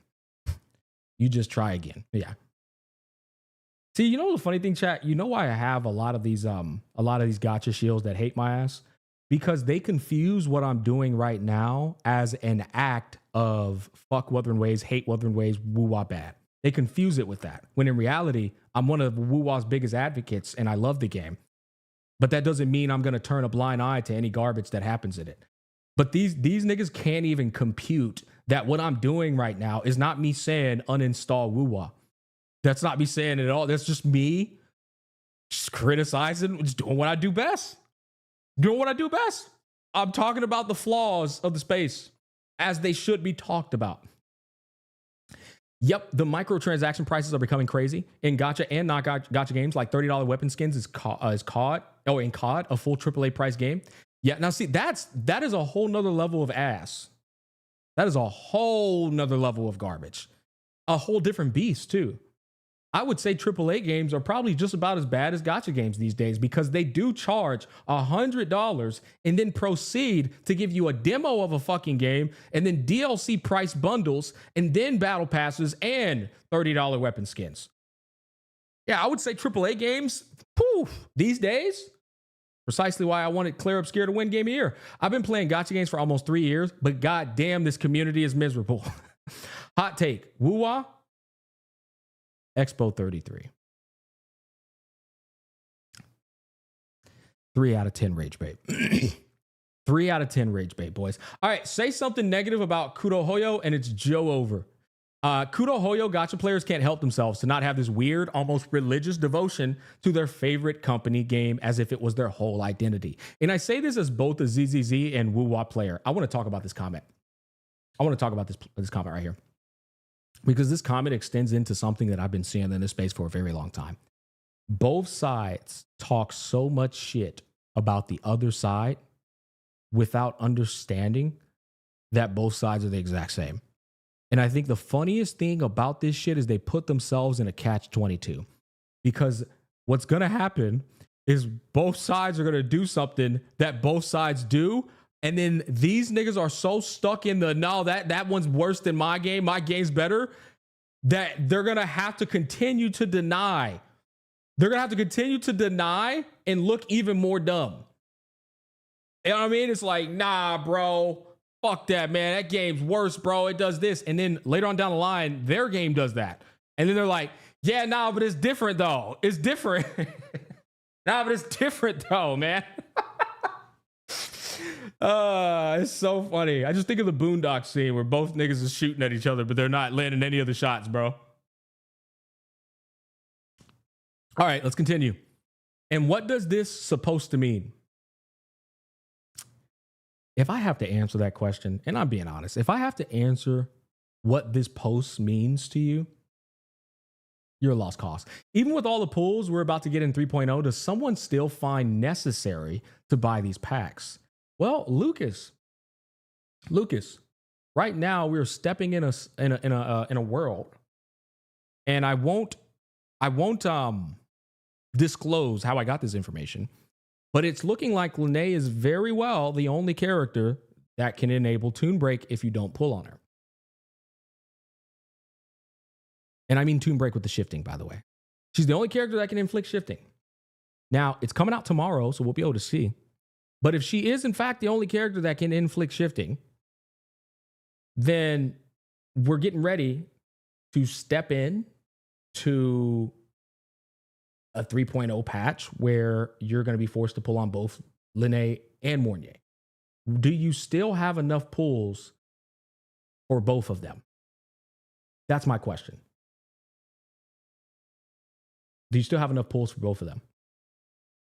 Hey, yo, Saito, man. Pay to win is why Wuwa will never hit mainstream in the way Warin's Meat has. Shadow of War got bullied into removing microtransactions. Normal gamers do not like this shit. I agree. I completely agree. I mean, we've said this plenty of times. The thing holding back Wuthering Waves from being great is remaining and staying inside of their little gacha bubble. Wuwa has shot itself in the foot by staying in gacha in terms of growth for a long time now. But you know what? It makes good money. It makes good money. Does it mean every team has to have her in it? So Polyrath, I think that's a good question. And I want to give you an honest answer. I don't think every team has to have her in it. But if you're planning to play Toon Break, I'll give you a perfect example. And I think this is the best example I can give you. If you're planning to play the real Toon Break style, which means you inflict shifting and then you respond to shifting with interference, right? You picking up what I'm putting down. You can't even respond with interference, which enables you to do a special attack or put the other buff on them, which is strain, if you don't have a shifter inflictor on the team. If Linné is the only character in the entirety of the game to inflict the shifting, then why the fuck would you pull on the characters that can respond if you don't have Linné? Now, here's the other thing. Here's the other scenario. The other scenario is you're patient. You're patient and you say, I'm just going to skip Linné and I'm going to skip Mournier. Fuck it.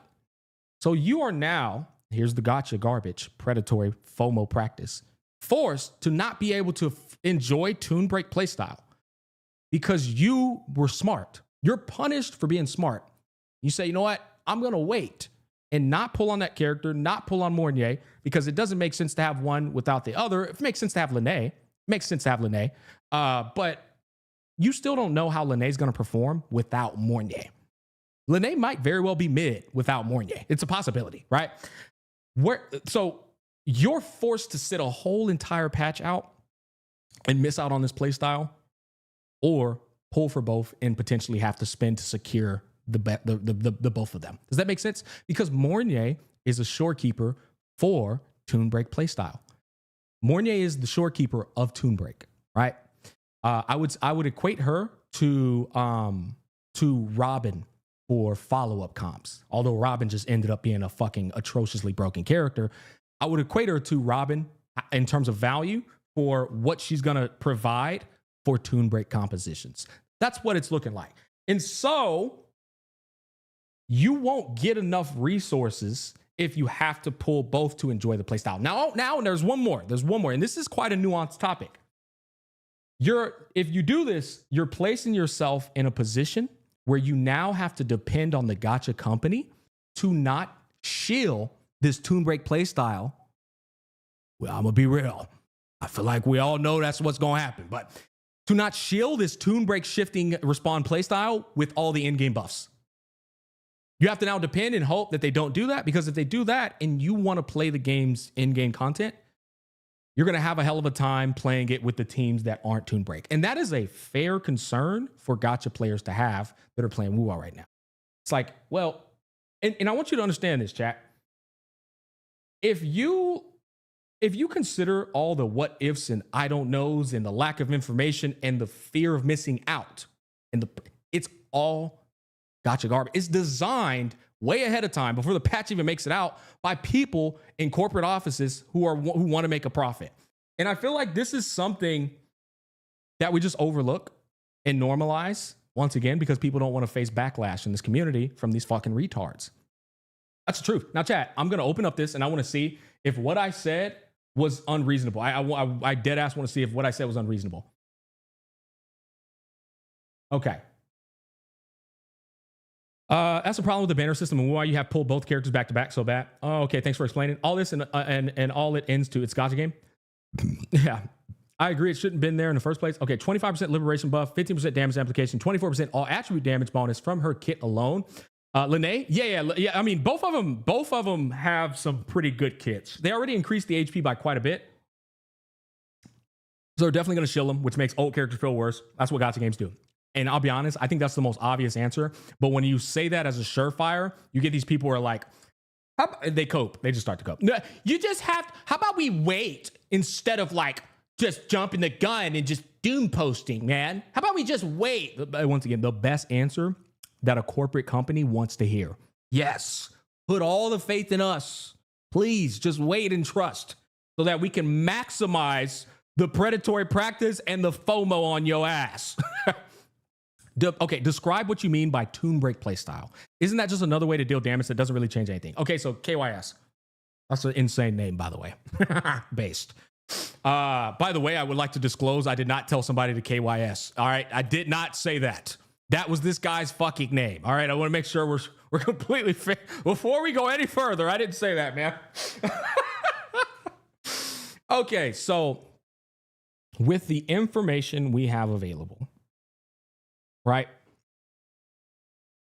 It is a high and strong possibility that Kudo is going to release 3.0 characters exclusively, right? So newer characters. Newer characters that come out in 3.0 are going to be released, and they are going to be the only ones who can respond to shifting or inflict shifting. You guys don't know how strong the response is. The response is strong. The buffs from the response are strong, right? But then these characters also have their other, like the rest of their kits. And so the question now becomes, what are the odds of the newest toys with the exclusive ability to respond or inflict shifting being stronger than the older characters? What are the odds? And I'm being honest, chat. Y'all just go ahead and give it away. Now you could say, oh, they're gonna like balance it perfect and all of this stuff. Chat, listen, man, I acknowledge that Wuwa has done a better job with power creep than its peers. It has. I think you're disingenuous if you try and deny that. It's done a better job. That does not mean they've done a great job, though. I'll be real. It does not mean they've done a great job, man. If you go into that tower right now with a fucking Camellia comp and you don't play this fucking game like it's like your life depends on it, you're going to be severely disappointed with Camellia's performance, bro. Okay? I'm just going to be real. If you go on that damn tower with goddamn Xiong Li Yao or all these older characters and you don't play this game like your life depends on it, you're going to be severely disappointed. And when I say your life depends on it, that means you have the most disgusting fucking artifacts on. Like on every single character. You have their signature weapons too. Because I feel like this is another thing with people in Wuwa. They're out of touch. Y'all remember me saying this back in HSR. A lot of these elitists are out of touch. They buy every single character and get every single character and their weapon for the most part. And then they play the game nonstop all day long. And then they say, yeah, you can't clear with that team because you have a skill issue. And then you look at their stats and their stats are fucking on the moon. It's like, brother, I'm sorry, but like, no, man, what? It's fucking hell you talking about? Okay, we'll answer this. How come my Xiong Liao with the same build that I had 6 months ago is not clearing anymore? It's like all the evidence you need. And I'll be honest, we already verified this, right? We already verified this, but people love to deny that shit. Anyways, I hope that answers the guy's question. Hope that this guy is fucking paying the shit out of me. Smack, I have an E6 Yinlin and she genuinely sucks. But to be fair, Yinlin is just, Yinlin's cooked. And she's already getting power crept by Lene in the trailer. It sucks compared to most E0 units. Power creep has been in the game for months and no one talks about it. Playing with old characters is miserable. I'm gonna be real though. There's no excuse, chat, and I'm not gonna gaslight or like undermine him just because he has Yinlin, the character we know sucks, because that's normalizing bad practice. E6 Yinlin? Chat, back in the gap? You know how much money that is? E6 Yinlin, brother? That's a lot of money, man. And that's what these gacha companies do. They say, fuck your money. What can you give us today? All right, we went on a tangent. Let's do a little bit more. I'm getting through this. Well, we're almost done, chat. I told y'all I wanted to go through every comment. I'm actually more amazed how Wuwa manages to make the higher tiers of those packs more and more dog shit compared to the lowest tier. It's true that E33 is a good game, but it won't be updated every 40 days. Here's another classic however long the game lasts, that means better money. Unless they can push out a new region or a new map every 40 days. Another thing is no one forced you to buy these bundles.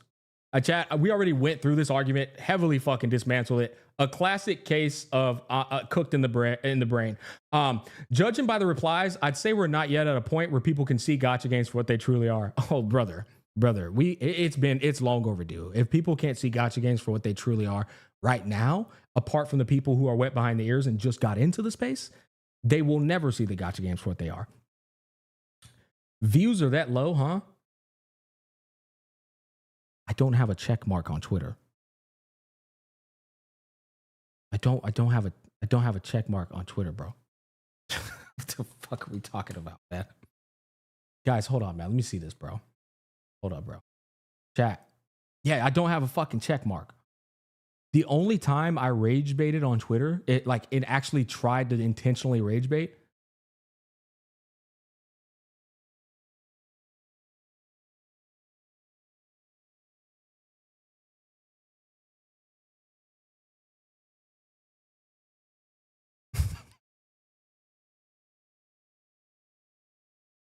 This is the only time I rage baited on Twitter, and I would say it was par for the course, boys. I'm gonna be honest.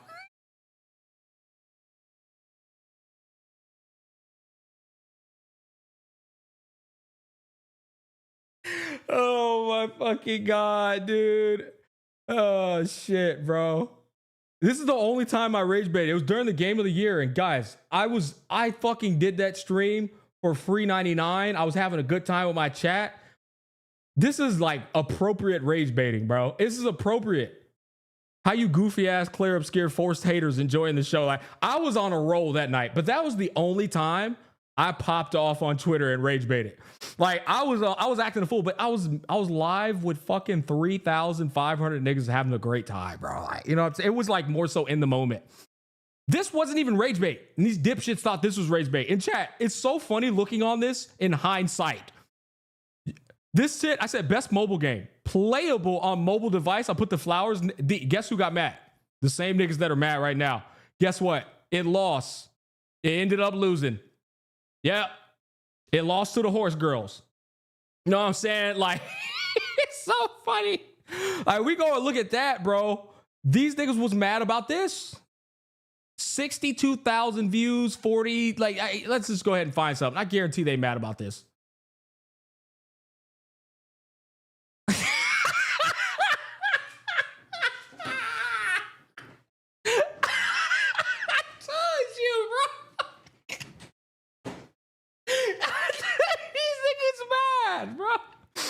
Oh my god, dude. Yeah, I tell you, niggas be mad. It's like, come on, bro. All right, let's get back to it, man. For half the price, I could buy Persona 3 Reload. Based. I can ignore this and just play as free to play. Where's the big deal of it? Gacha always been overpriced. Nothing new with it. Another classic response to an objective post is if I had subjective takes on it. What's the big deal of it? Gacha always been overpriced. Nothing new with it. First of all, so you're responding to an implication you made up in your head. But since I'm now live and I can actually give a real opinion, I've already went over this too. The big deal of it is you dipshits normalizing a shitty turd existing and getting more piles of shit on top of it by enabling it and not saying, no, this is ass. That's the problem with it. But the post didn't even give this a response. You just made that up in your head. Expedition 33, Dark Souls 1, or 15% way to get a 5-star character in a free game. Choose wisely. See, this is like sarcasm. I didn't even do this. People are doing this for me. I see what you did there, Unc. No one is forcing chat. Like, how many times is this? You feel like this is the same nigga making a different account, or you think this is a plethora of retards? No one is forcing you to buy. Oh, you know what? I know it's not. I remember. Where's this fucking dipshit at? Where's this guy at, bro? This nigga's the number one Wuwa dick rider, bro. Y'all know who I'm talking about. Where's this man at? I remember him. Is bro down here in the other section where you can't? Damn, I don't even know where this guy is, bro. I got so rare Gacha Smack L. This shit is fucking.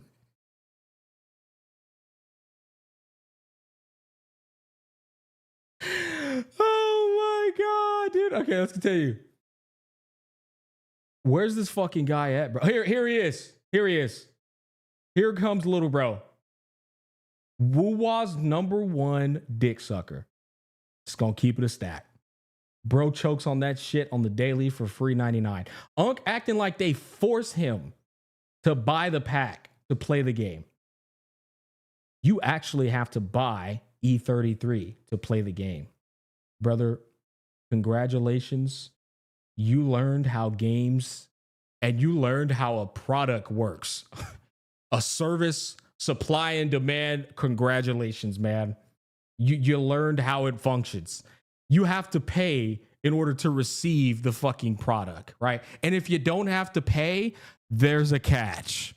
Congratulations, you learned the fundamentals of supply and demand, buddy. Chat, why are we talking about fundamentals of supply and demand? God damn. 182 likes. They thought little bro was cooking. Let's see what the comments say. No, but you want a limited unit to enjoy the game because standards are shit and you aren't even guaranteed when you do spend. Please don't clown yourself in public. Bro's getting cooked. Defending the value and commercial nature of gacha versus normal release games. What the next guy say? Spending $40 on a good game is more worth than 25 pulls or whatever the fuck. The point is free will. No one is forcing you, but you got to be pretty fucking airheaded to think gambling in a gacha game gives good return when you're going to drop the game eventually. You never fail to miss the point, do you?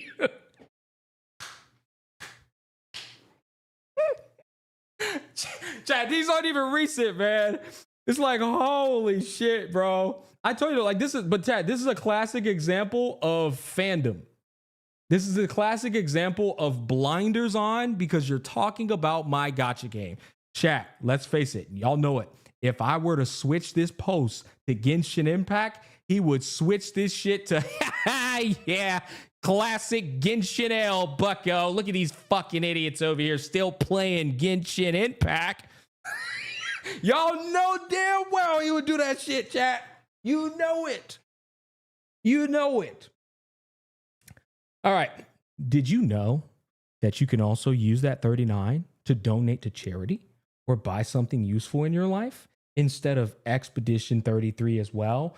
Now this is a real virtue signaler. This guy's not talking about equal spending power in a objective sense of what you can get out of it. This is a virtue signal, and this guy is advocating that you playing video games is bad and not useful in any capacity. And you want to know what's funny? Games like Final Fantasy Tactics, games like Final Fantasy 7, 8, 9, and 10, all of them taught me so many fucking things about my morals and virtues and ethics. Guess what, dipshit? Video games did help me become a well-adjusted individual. And so you might think video games aren't useful, but a lot of them have stories that people take with them for the rest of their lives, and they have subliminal messages that people extract and apply to their lives in real life. This is why I don't expect these type of dipshits that think they're virtue signaling in a positive manner. And they want to guilt trip you with donate to charity. They want to guilt trip you and undermine the fact that you're buying video games. All right, let's get on it. I mean, it's a gacha game, so it's inherently a scam. Oh, I can already tell this ain't going nowhere. I mean, duh, it's a gacha game, so it's inherently a scam. This is like saying, here we go, boys. The good old shit example. You can pay for a great restaurant meal instead of going to the casino. People don't do these things for the same reason, so I think comparing is missing the point. Not saying this is against you, by the way, you're great. Okay, you know what? It's not, and it's not because of this last sentence. I think what he's saying was actually fair. I do. I think what he was saying was actually fair. The problem I have with it, the only disagreement I would say, I think what he's saying is fair, but what the problem I have with it is, why are we creating friction and resistance against identifying malpractices? What purpose are we serving, chat? I mean this. I'm asking you guys. What purpose are we serving by taking issue with a man saying that's a garbage price point? What is the purpose of this? Me saying, hey guys, that shit, here's something a lot better. Where's the downside of this? By the way, chat, you can see for an hour we've been scrolling. That's how many people commented on it. There's no downside in what I did. I still don't get it. There's no downside in the post that I made. There's literally no negative. I didn't hurt anybody. I didn't put down the game. I didn't say uninstall. In fact, in the eyes of a consumer, my post is for the betterment of the consumer. There is no downside to my post in any fucking capacity. That's the biggest problem with this comment section. I didn't say anything, and the thing that I presented it's not even a negative. It's basically telling people, at the very worst, don't buy that microtransaction in Wuthering Waves. Not that one.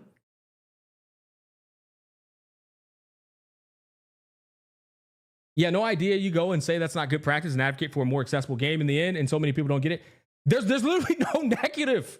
But these niggas, like I told you, made a mountain out of a molehill. It's so bizarre to me. And I think, which we went way down the rabbit hole with this, right? But I think you guys are probably understanding now.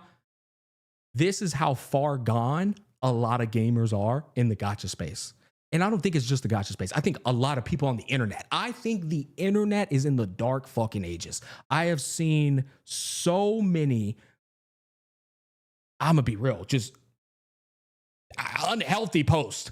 And I mean, like, just shit that don't make sense, bro. Like, chat, I bookmarked some shit. We're gonna take a quick break. I have to get this one off my chest. Gotta find the bookmark on here. You know what? Fuck it. I don't even have to find a bookmark. We don't even have to find a bookmark here, bro. This blew my mind, chat. Taking a break. Fuck my post for an example. For just a brief moment. I used to think anime was weird, and I think it was just a cartoon. This is Kai Sanat. But it has helped me build way more courage than I ever had before. And I'm only on the second season. Naruto's a prime example of someone who truly believes in chasing your dreams, following your heart, and never giving up. Chat, there is no negative to this post. There's no negative. What the fuck are we hating on a post when there's so many more vitriol, bad, and evil messages being put out there? This message isn't bad in any capacity, chat. Let's go ahead and look at this shit. Let's look at this. Worst tweet ever.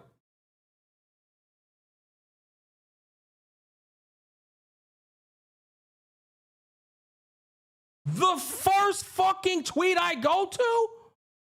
The first one.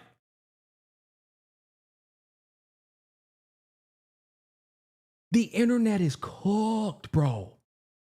Brother, the internet is fucking, it's obliterated. I just don't understand, like, what the fuck are we doing? Chad, if this doesn't convince you, you said bait? Brother, nigga watching Naruto for life lessons at 24. I'm not gonna lie, this is crazy. I ain't gonna be like, what the fuck even is this? Bitch, I was watching Naruto around 20 to 20. Bitch, I'm watching anime at 33. What? What are we doing? What? I just don't get it, bro. Like, niggas just like dead ass shit on people just to shit on them. I don't get it, man. The internet gave retards. This nigga is such a drone. I just don't, bro. Chat, there was nothing in this tweet that even warranted it. I'm gonna be real, bro. There's nothing in the tweet that warranted it. And that's why I'm telling you, this ain't even a Wuwa example anymore. I'm just showing y'all how fucked the internet is today, chat. The internet is absolutely cooked, bro. I think I made my point. You know, we can scroll down comments for as long as we can. All I want to do now is show you what I asked Grok. Because I think this shit is the funniest thing on planet Earth. The thing that Grok said, bro. Look, this nigga Grok. Chat, honest truth to God, I'll even ask him it again. What is your opinion on this post and the people that took offense to it? Chat, this nigga Grok cooked the fuck out of these niggas, bro. Watch. The post is a classic smackdown on gacha monetization, and honestly, it's spot on in highlighting the raw value disparity. For $40, you're getting a tiny slice of digital lottery tickets in Wuthering Waves. Basically 20 pulls plus some scraps, which might net you a character or two if the RNG gods smile, but more likely, just disappointment.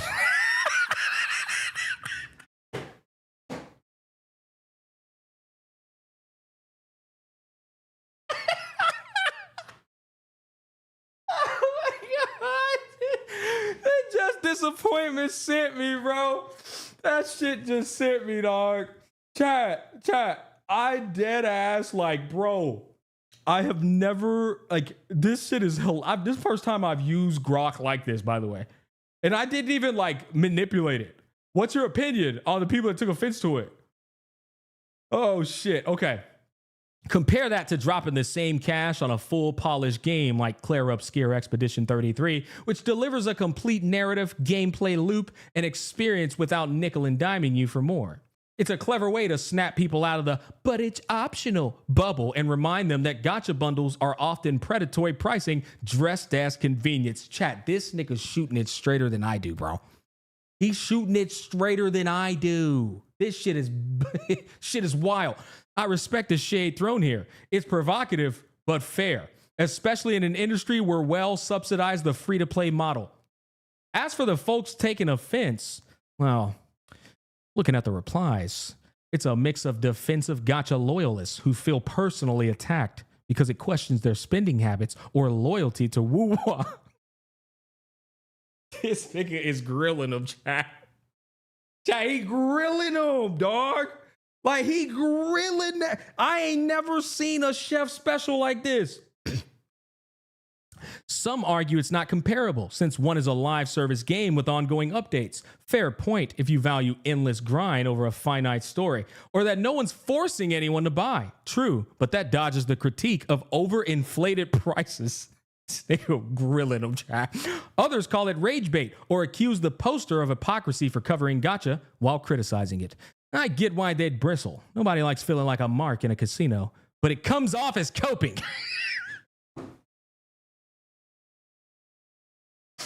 If a simple price comparison triggers that much pushback, maybe it's hitting a nerve about how normalized gambling mechanics have become in gaming.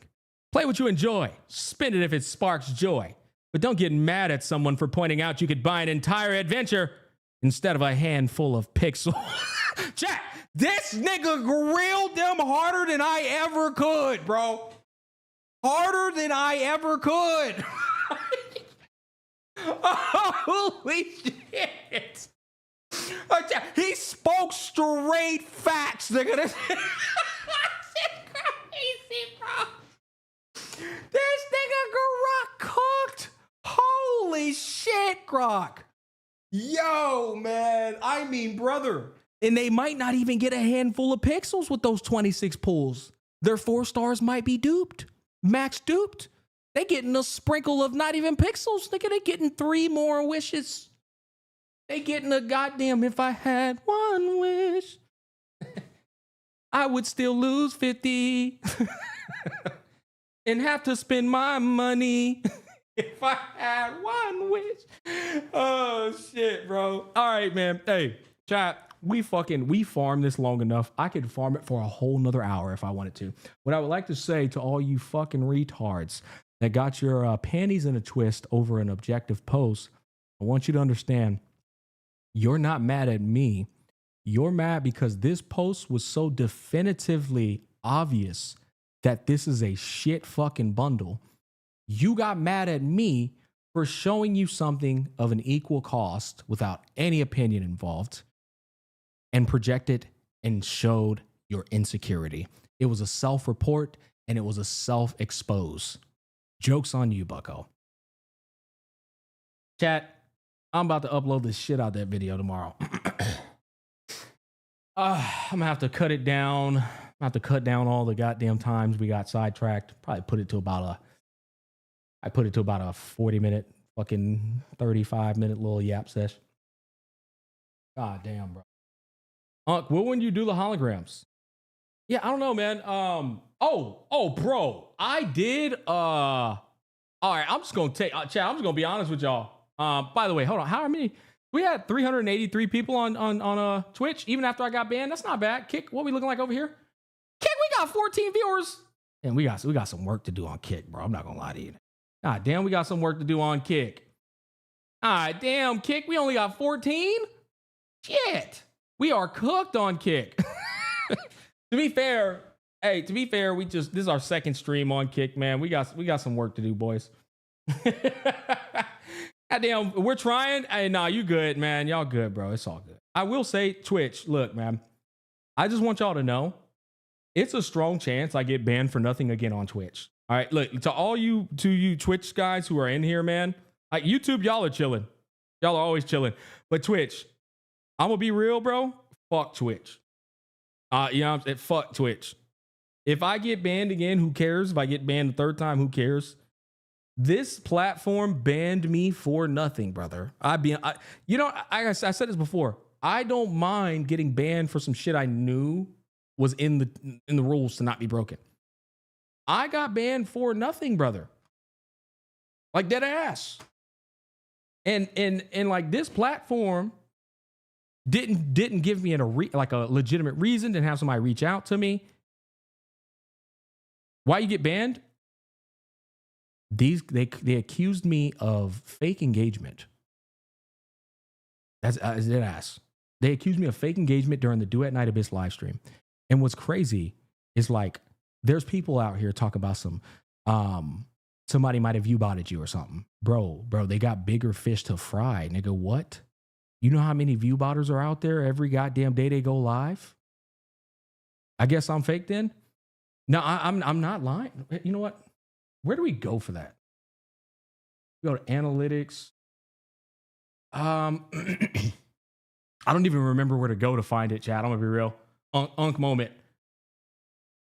Monetization, moderation, settings, viewer, stream. I don't even know where to go.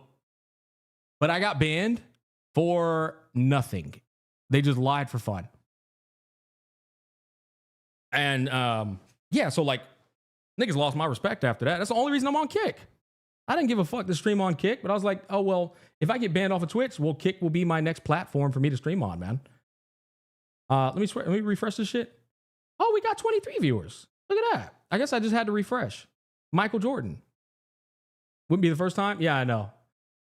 Now, I'm not saying YouTube's perfect, but at least on YouTube, I don't deal with retarded shit like that. Like YouTube, man, you can definitely get a strike for some bullshit, but often at times, you know, it's borderline pretty straight shot, you know? You got targeted?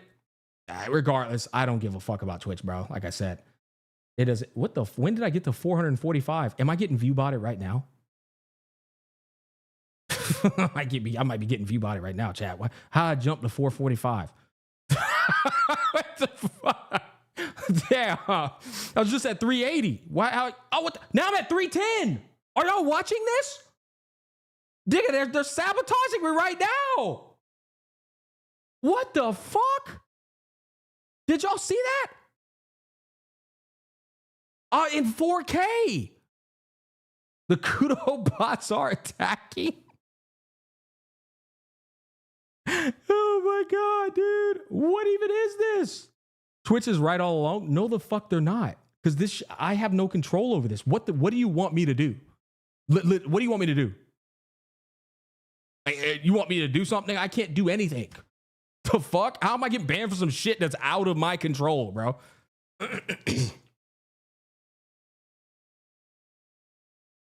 No, like dead ass, chat. Okay, so how many of y'all, in all honesty, have played the Duet Night Abyss 1.1? How many of y'all have played? Honest question. Type 1 if you've played 1.1, type 2 if you haven't.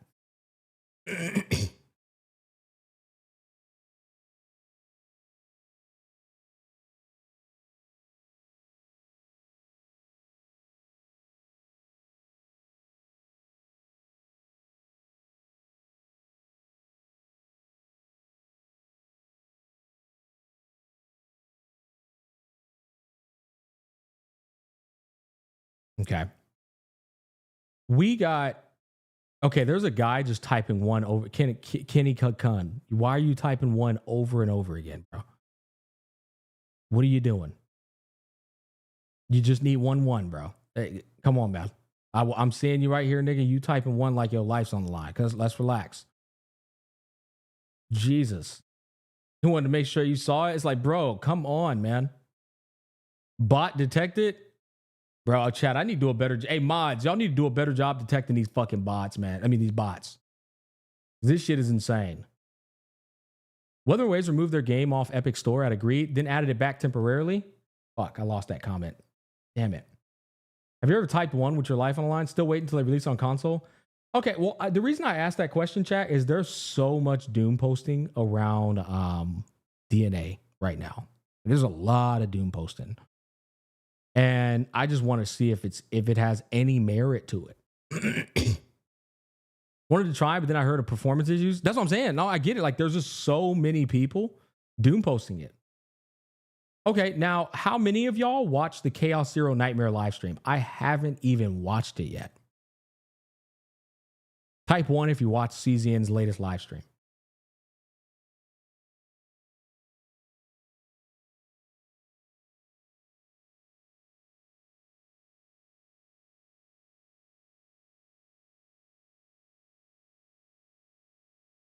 And what did y'all think of it?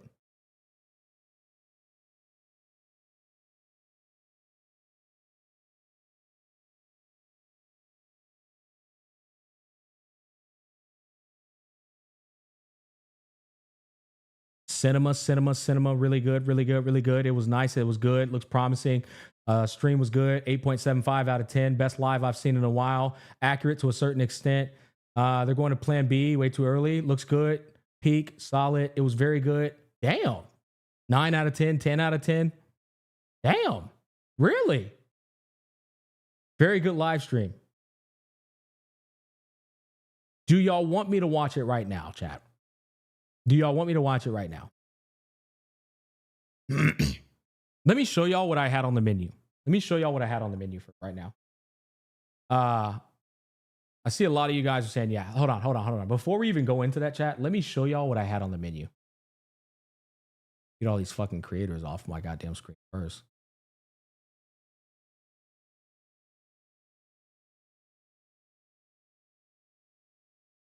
Okay. So, because I'm a guy who only wants to talk gaming, very rare when I get on here and have to talk about fucking retards in the form of drama because these niggas made a mountain out of a molehill.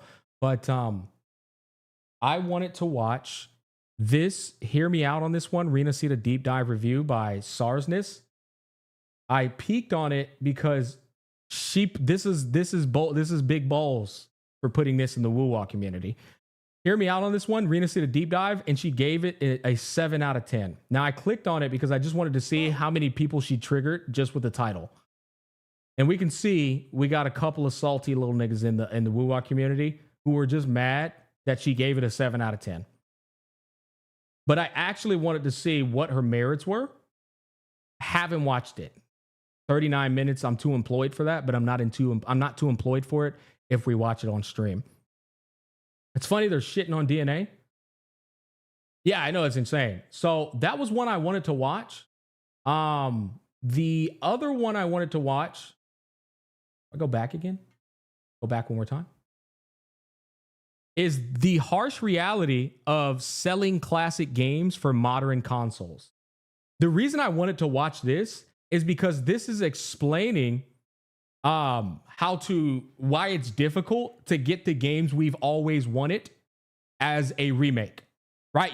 Chat, y'all know how we want these older games. We want Final Fantasy 8 and 9 and 10 to get remade. We want Legends of a Dragoon and Legaia to get remade. I wanted to watch this because I think it's a very good gaming topic. You know what I'm saying? I know that one could be interesting. That's what I'm saying.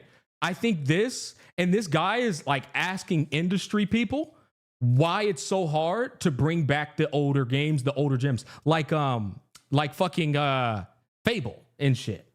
And so I thought that would be a good watch too. Legends of Dragoon, the guy, I know, Sarah. Hey, chat, let's do it right now. Do we watch the CZN live stream or do we watch why older games aren't getting remade? Type 1 for CZN, type 2 for why older games aren't getting remade.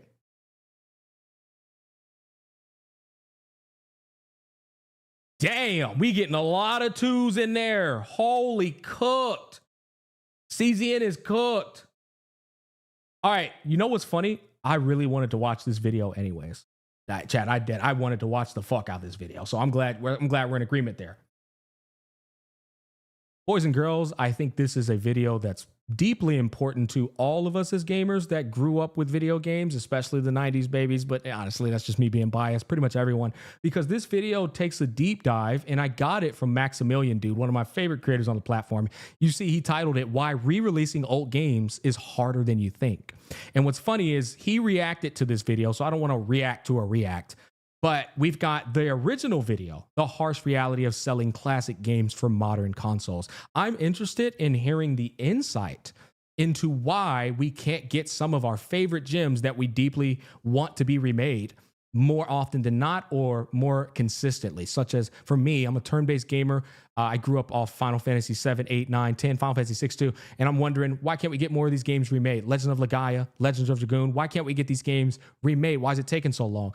Fable, although it's been in speculative talks of getting remade. These are a lot of games I want to be remade, but I've never understood precisely why. And we've got an industry expert getting interviewed, apparently, that has some insider information on what is the holdup of these games. Another one that comes to mind is shit like Legacy of Kain, or one of the more open world induced Castlevanias.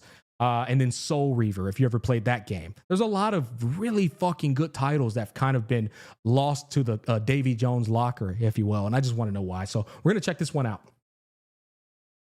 Development. We just pitched one game, and he said, okay, so this sells, say, 100,000 units at $6 each. Why would we bother? We're making $2 billion a year, $3 billion a year. Like, what's the purpose? Of course, the fucking opener of it is money. Of course. Hey, bro, frame one. It's just like we could make more money, you know? We could make more money. Why the fuck would we do that? I mean, my God, chat. Holy. You know, come back to me when you can do 100 games, all with modern controls and modern enhancements and remastered, and then we'll have a discussion. Now more than ever, risk-averse publishers are looking at their old... Just before we go any further, it's just a sad fucking reality, man, that, you know, we have lost the capacity to produce passion in conjunction with profit. It's just only profit. It's like these people have no fucking backbone for passion anymore. It's so depressing. IP and bringing them back with remakes, remasters, or emulation. Soul Reaver! I just called this game out, man. I wanted a remake of this and Legacy of Kain. Damn. Ports. With emulation, oftentimes people wonder why so many classic games have not been brought back, or why they take so long to come back. These games in particular present a number of unique challenges that some studios are not well equipped for. That's where a company like Implicit Conversions comes in. And recently, I had the chance to speak with the CEO and ask them about the trials and tribulations of what it takes to bring a classic game back. See, I think this is just such a good... chat, I'll be honest. If y'all could send me videos like this, brother, I'll go live and react to them all goddamn day. Because this is the foundation of what I create content for. This is the fucking root of gaming, bro. Like, that. This is the shit we need to be talking about. This is the glue. Like, for real. What an intro. Bill, thank you so much for being here. Yeah, thanks for having me. Fuck, I need to try and get some of these guys on my channel. Excited to chat. Can you explain why certain classic games come back? What my man got straight into it. Goes into choosing a game one over the other, for example? So it's not a simple answer. There's two ways we can choose a game. So Sorry, chat. I'm sorry. I'm fanboying. I'm fanboying. You see that Legend of Dragoon right there, bro? One of the greatest motherfucking games of all time. This game, it walked so Claire Obscure could run. Yep. Is it one of the greatest turn-based games? Oh, it was so ahead of its fucking time, bro. Such a banger. Dino Crisis, Wild Arms, Star Wars Rebel Assault. Holy shit, these games are taking it back, bro. Oh man. Siphon Filter, Odd World. Answer. There's two ways we can choose a game, but we don't necessarily have as much choice as one might think. There's work for hire projects where we're doing the work for a different publisher, typically Scout publishers, looking at their back catalog, seeing if there's an opportunity to bring some of their class. Hold on, chat. Let me turn the volume up a little bit more. I didn't realize it wasn't that high. Let's turn it up a little bit more so y'all can hear it. Sorry about that. Classics back to life, or they'll approach us asking if we can do the work for them.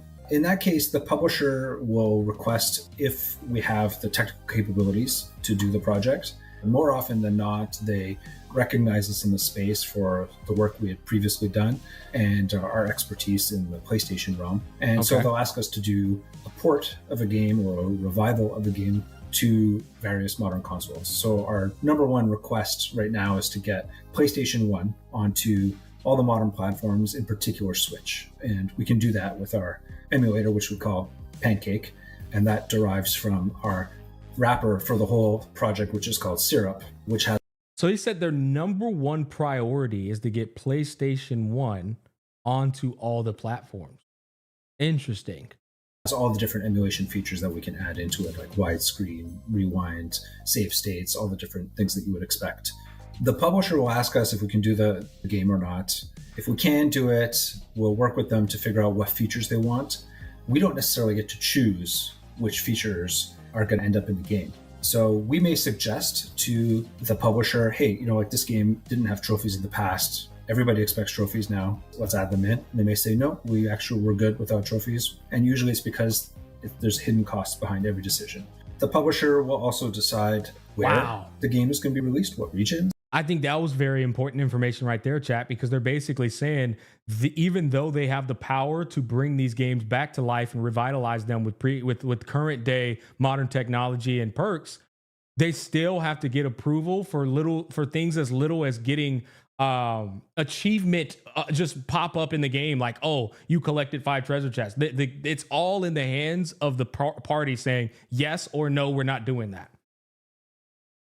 And when it's going to be. And yeah, he's saying it's because, and the reason the other party is saying yes or no is because everything costs money to implement. So when we do work for hire, we don't really have much choice. It's either we get to pick a game then and they allow us to do it, or they're asking us for the particular game and they're determining all the different features. Now, the other model is a revenue share agreement. Publishers are... Yeah, good old revenue share, chat. Yeah. Are usually more open to this business model because there's significantly less risk. Chat, who played this fucking game when they were little, bro? I played this shit out this game. All the unks in the chat getting exposed. Them on the front end of the deal. So when you do a revenue share agreement, basically what we're doing as developers is we are taking on the development cost of the game. So we're choosing a game that... What about fucking the Soldiers game? It had the same type of dynamic. You were little tiny soldiers running around a big ass house. Oh, dude, that Soldiers game was peak, bro. Army. I think it was Army Soldiers or something like that. We think... Army Men. Yeah, Red Soldiers. Hey, Army Men, bro. Oh my God, dude. Army Men was some peak. Do really well. We'll approach the publisher and say, look, we think this game has a lot of appeal for today's gamers. We can add some really cool modern enhancements for it. We estimate it's going to sell this many units. Would you be willing to work with us on this? And they'll say, yeah, but we don't have any budget for that. This was unanticipated. You just kind of approached us out of nowhere. So would you be open to a revenue sharing agreement? So in that case... so frustrating to me to know that there are people out there trying, like this guy and his team, trying to bring these games back to life, but they have to get to the approval from probably some fucking dipshit that did what music industries did to artists that are now dead and gone, but they have all the rights to their music. Like, I feel like the people that are gatekeeping this shit, They aren't even the people who made the games. They're people who had an opportunity to secure the rights to the game, and now they're just purely gatekeeping it for profit. So, I can't prove that, but I just kind of have a pretty good guesstimate on how those conversations play out and how it even ended up in that situation. We take on the onus of the development costs and all the engineering work, artwork, all that stuff. Bro, what? Play that back again. On the onus of the revenue sharing agreement. So in that case, we take on the onus of the development costs and all the engineering work, artwork, all that stuff. And then the publisher, in exchange, will give us a portion of the share of the revenues. Typically, there's kind of like a two-way system for rev share agreements. So initially, the revenue might be a little bit higher, like say 60-40 split, 60 in favor of the publisher because you're using their IP. Damn, their IP. It's probably not even their fucking IP, brother. Oh my God. That's kind of annoying. And they're not, and the publisher ain't putting in nothing to get the game made. They're not putting in anything to get the game made. They're the ones taking on all the costs. And these things trying to do a 60-40. Hell no. 40% for us, the developer. How's the... Oh, wait. Okay, never mind. No, yeah. How is the fucking publisher getting the bigger cut? Until we recoup our costs. So let's say it's going to cost us $250,000. I am blown away by this.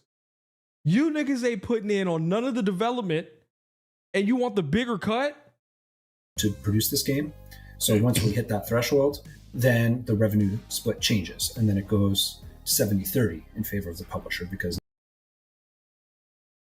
Am I missing something here, bro? This publisher gets a bigger cut? What the fuck am I? Chad, maybe I'm like missing something here. Now our costs have been recouped. But that license may last 5, 7, 10 years. They say, all right, yeah, bro. So you recoup the cost you paid for the development. All right, now we're going to get a bigger cut now. Oh my God, dude. It may last a long time. So the benefits of revenue share agreement is we get revenue for a long period of time, but we're at the whim of the publisher. Are they going to do a good job publishing the game? Are they going to do the marketing that's required for it to do well? Are they going to do some QA? And that is where I was waiting on him to say, okay, when is the publisher going to fucking do their job? Because publishers are going to be the ones that get the game up and do all the marketing. That is very important. It's easily, I would say it's more important than developing the game, because if you don't market it correctly, then it just all goes to shit and all the work goes down the toilet. They're going to make sure that legally everything's okay. And you may wonder, okay, so if there's no risk to the publisher, why wouldn't they just accept more of these deals? Because it's not costing. The engineering cost is the most expensive part of it. Bro, please answer that question. So why are they not agreeing? Well, it's because of those hidden costs. And those hidden costs, they range from a number of different things. The number one thing being legal costs, finding out if there's any issues with IP ownership or licensing agreements. And that can range from audio to VO to even graphics. Oh. So all the people who worked on the game back when it first came out, the publisher, although they own the rights to the game, they don't own the rights to the work that was done to the game. Interesting. In the game. That makes a lot more sense. And then there's quality assurance costs. And then as the publisher, there's going to be marketing. Are they going to spend money on booths at the event? So there's a hidden cost to every single game, whether they pay for the engineering costs. That gives me more understanding of the publisher. Or not. Back to your question of like, how do we choose a game? So we actually have a spreadsheet of a whole bunch of games we would love to do. We can estimate using a proprietary formula that we worked on to figure out how many units it might sell based on repurchase rates and various other factors. Like, is the property being promoted in like today? Well, you say you wanted to be mad. Well, I still feel like the split is still ridiculous. I still think the people who are trying to bring these games back to life are taking infinitely more risk and carrying the weight of the project. They're a new addition to the franchise, for example. So we'll ask, is there enough demand for the game? It has to be successful financially for us, of course, to be able to keep the business going, but also for the publisher. Right. This is the part to me that's so fascinating, is the financial viability of individual classic games, and that some are just fairly niche. And so could you maybe elaborate further on that as far as the financial viability of the individual classic games? Yeah. So when we approach publishers, we bring with us a slew of data. And really what they want to see is that there is demand for the game and chatter for the game in the online community already. I went to DICE. I think that's such, and now I'm starting to understand why it's so difficult. There's games right now that nobody's talking about on the internet, but if you were to fucking announce them, people would lose their goddamn minds. But he's saying, like, as a selling pitch to the publisher, the game has to already be in talks, and there has to be a lot of spark of the game online already in order for the publisher to be like, okay, you know what? There's actually something we can work with here. There's some tangible evidence that this game is in high demand. Europe last year, so 2024. I feel like another thing they should be doing is just looking at how successful the game was in that time period as well. And one of the roundtable discussions was about getting funded for your own games. A little unrelated to us, but the idea was publishers are so risk averse right now in the industry. You don't see a lot of new IPs coming. They like the idea of reaching back to their back catalogs because those are proven titles. But at the same time, they need to see social proof that there's actually demand for it. When we present to third-party publishers, Japan or even North American or European, we'll present to them a pitch deck that shows, hey, these 3 YouTubers have done videos on the game. It has 2,000 comments. People are clamoring for the game. They've talked about it for years now. There's a dedicated community that are doing mods for it. They're on Reddit. So we'll find all that data and support it that way. That's a lot of fucking work too, guys, by the way. It's annoying work. You got to go online and get all of this aggregate data of people just like hyping up a game they want to come back. And then you got to present that shit to them with the possibility of them saying, no, it's not good enough. And we'll look at the current climate right now. So, Silent Hill 2, for example, was re-released not too long ago. That's smart. That would have been a good time to do a Silent Hill Classics game because you can bundle it as a value add. And sometimes there are... Or any games in a horizontal manner similar to Silent Hill, any other horror games. Times when we've pitched a game, this just happened. I was at Gamescom and I talked about a game that we had pitched a number of times and it never went anywhere. And then we found out that the guy who originally, the creative director for the game, died in some mysterious way in Japan, and they just do not want to touch that IP anymore because it's in licensing hell for one thing, but also it has a negative space around it that game's off the table permanently for people. And that's fascinating to me. We know that this game, we don't know, but we have a strong feeling that this game would do really well. But unfortunately, it's just not going to happen for a variety of sometimes legal and sometimes strange reasons. I get it. I mean, there's just, I can't exactly, don't get me wrong. I do think the publishers are being a bit of a pussy, but at the end of the day, a lot of these are trust me, bro scenarios from the companies that want to revitalize the game rather than guaranteed surefire victories for everyone, especially considering the publisher and the revenue split, as well as the hidden fees, as he mentioned, in terms of who created the game, and they're going to want those lawyer fees, as well as licensing hell, as exactly kind of what I mentioned. But then there's also the marketing budget as well for the game, and then you're hoping that after you've spent that marketing budget, there were enough people who really want to play that game that are willing to spend the money. That exist out there. That's so crazy. And I'm sure there's so many other stories like that, but that's the other harsh truth, is that some games, they just simply don't work financially. If you think about it, a good example right now would be that Square Enix dropped in Final Fantasy VII Rebirth, and it didn't meet the sales that they wanted it to have. And Final Fantasy VII is one of the biggest iconic IPs in the entire history of gaming, right? And so if you take a game like that, that's now getting re-released and it's not hitting the sales you want it to hit, Which, don't get me wrong, I think Square Enix is definitely taking a lot of that blame on for how they developed the game and shit. But like, regardless, imagine the games that aren't even as monumental as an IP like Final Fantasy VII. Mm-hmm. Absolutely. And, like there are games, we've been asked to do, and it might sell 5,000 units at most, but it's going to take us 4 months to work on the game. That's just a project that we have to unfortunately decline, that we can't work on right now because we don't have the bandwidth and we can't risk it only selling that many units. And sometimes the cost for retro games are fairly low, like $9.99, $15.99 is kind of on the higher end. Typically they're $9.99 USD. On sale they're down to like $4.99, $3.99 on a Steam. On Steam they're even lower when you have the 80% discount days.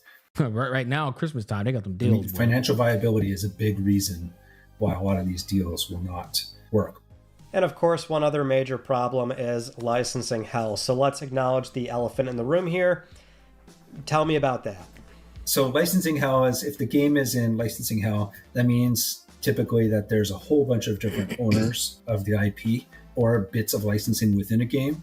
And it's just impossible to get all those puzzle pieces to fit together so that all the IP can be sent in one nice clean package to the developer or to the publisher so that the game can be released. And there's all kinds of reasons why that might happen.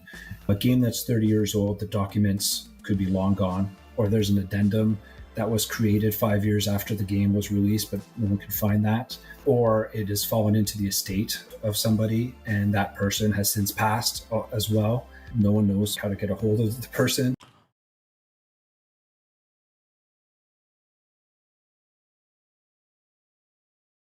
Chat, that's my favorite game of all time right there on the screen, bro. Chat, that's Legend of motherfucking Legaia right there on the stream right now, chat. God damn it, Bobby, that's one of the greatest games of all time right there, boy. My nigga Jongi. My nigga Songi. Sometimes they just don't want the game to be touched. They want the legacy. There's my boy Vaughn. To remain the same. Other times it's within audio. So a music track, for example, in a game, that's a pretty common issue where it's licensed for X number of years and they don't want to license it out to anybody else for. That's crazy that they even try to bring games back like Legend of Legaia and Dragoon. The games I thought need to get remakes, even so, all the games I had come in mind, he's been showing them in this video. I'm so like, damn. W. It's like, it affirms that those games were indeed gems that need to come back. Because it may change the integrity of the game. So you're stuck with it. You can't move forward because you're stuck with that. And that actually happened to us. We completed a game. It was engineering complete, ready to go on the PlayStation 1, ready to be released. And the publisher had approved it. The third party had approved it. And the game got canned at the last minute. It was pulled and it's going to sit on the shelf. Tinshu, bro. Indefinitely. And from what I understand, after hearing more of the backstory of the particular game, it will never be released in its classic form, but it may be remastered because that's a totally different contract, or a remake is a totally different type of contract. The sad thing is there are some games that are just dead on the table immediately. And those are sports games and car games. So sports games are very difficult to license if they use real player names, because you have NHL, well, I say NHL because that's the one I play every year, but you have the NHLPA, the Players Association, you need their approval, their license for it. You need EA's license, for example. Figuring all that out is challenging. For racing car games, typically they'll have a license to have a particular brand of car or model in the game for 5 years, or 7 years or something. And then after that, they stop selling the game because all those licenses have expired. And the other one in sports is advertising. So if you remember a lot of the games like Tiger Woods, they had Adidas and Titleist and all the different brands for a particular. I'll be honest, remaking sports games, I'm right there with you. What is the point? I don't know, man. Fucking gun and ball gamers, bro. I don't know. There's just so many games that need to be remade. It's not fucking sports games, for sport. And those are all licensed as well too. We have the tech. And unless we're talking about the cool sports games, like Blitz, like Blitz. Blitz was so fucking peak. Yeah. NFL Street Volume 2. Yeah. Like shit like that. SSX Tricky. Sure. Technology to replace those textures, but if those textures are everywhere, like they're a core part. Blitz was OD, I know. Then it makes it really difficult, and it's not really worth it at that point because it's going to cost so much time and effort to replace all those textures. Those types of games are Jet Set Radio really, really challenging, if not impossible, to do. So let's get into the specific platform side, as in you build emulators for each system. Def Jam, bro. Def Jam really was a peak game during its time. As you go, Def Jam and you initially began with PS1, but why PS1? We chose to start with a PlayStation emulator. Well, bro, PS1 had some of the greatest fucking RPG games ever. As our main project, because the demand for PlayStation games, original PlayStation games, was higher than anything else that was out there. So we focused our efforts on that. And our next big project is going to be PS2. So we're working on our next PS2 emulator because the demand for that is really high right now. But the demand for other consoles is lower. For example, we've had a few questions about the Nintendo Wii, but only a few people have asked about it. Developing an entire emulator for it for 5 to 10 games, it's not really worth it from a financial standpoint. And we would love to do it because our team loves these games and we'd love to be able to play them and give back to the community that way. But unfortunately, just we have to think like a business and make that tough decision and focus on the ones that are going to have the biggest bang for their buck. Now, it was pretty big news, Bill, that on your site there was the roadmap section for things you're working on, and you were dreaming about PlayStation 3 emulation. So is there anything that you can say here? Yeah, so we're working with a third party to help us with this. So we have a bit of a base to work off of. It's sort of a back burner project for us that we're investigating over time. To be transparent, PS2 is more of a priority for us just because of the demand. We haven't been asked for a lot of PS3 games. It's more of at this point, a fun project for our engineers. But the focus right now is, broaden compatibility on Pancake or PS1 emulator, improve Syrup as much as we can, work on PS2, and then we have PS3 kind of hovering in the background as we kind of work our engineering magic there. I think what a lot of people are curious about, though, is simply the technical feasibility of PS3 emulation. You're dreaming about it, but what does that really mean if you can technically do it or not? Yeah, so it's... I feel like PS3... I don't know. I feel like PS3 is when we're getting to that time period where it's not too far behind in terms of how long. It was a while ago, but, I think there's just so many games on Dreamcast, on Super Nintendo, on GameCube, and PlayStation 1 and 2 that would need priority before we even talk about PlayStation 3 games, bro. I'll be real. We believe it's technically feasible. I don't think anyone expects it to run on a Switch or a PS4, but we're maybe PS5, certainly PS6 whenever that comes out, and next instance of the Xbox, and maybe the next instance of... What about this one? So the other big thing we can try to talk about here is that your biggest client is Sony, I would assume, for providing classics on PlayStation Plus Premium. Is there anything even remotely NDA compliant you can say about that relationship between Sony, yourselves, and the various third-party publishers that are involved in that program? There is nothing that I can say, unfortunately. Fucking Sony, you piece of shit. You absolute piece of shits, bro. Why am I not surprised? About that particular program. I cannot confirm or deny that we worked with them. Yeah, it's a shame too. So I know that's the one thing that you can't really say much of anything about. And for a while, people never even knew that you were the ones doing these particular games.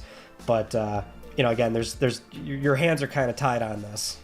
Yeah, the smile said so much, didn't it? We'd love to talk about more things, but unfortunately, there's a lot of NDA stuff, and once lawyers get involved, it gets expensive. So, yeah. So one thing I'm pretty curious about is that you've been pretty diligent in going back to the classic games and adding trophies to the ones that did not have them. When this relaunch happened with PS Plus and these new classic games showed up, a lot of them didn't have trophies. And that's part of the cert process on PlayStation, is that games have to have trophies, but it's like it's Sony's own requirement. They can remove that in the interest of more games.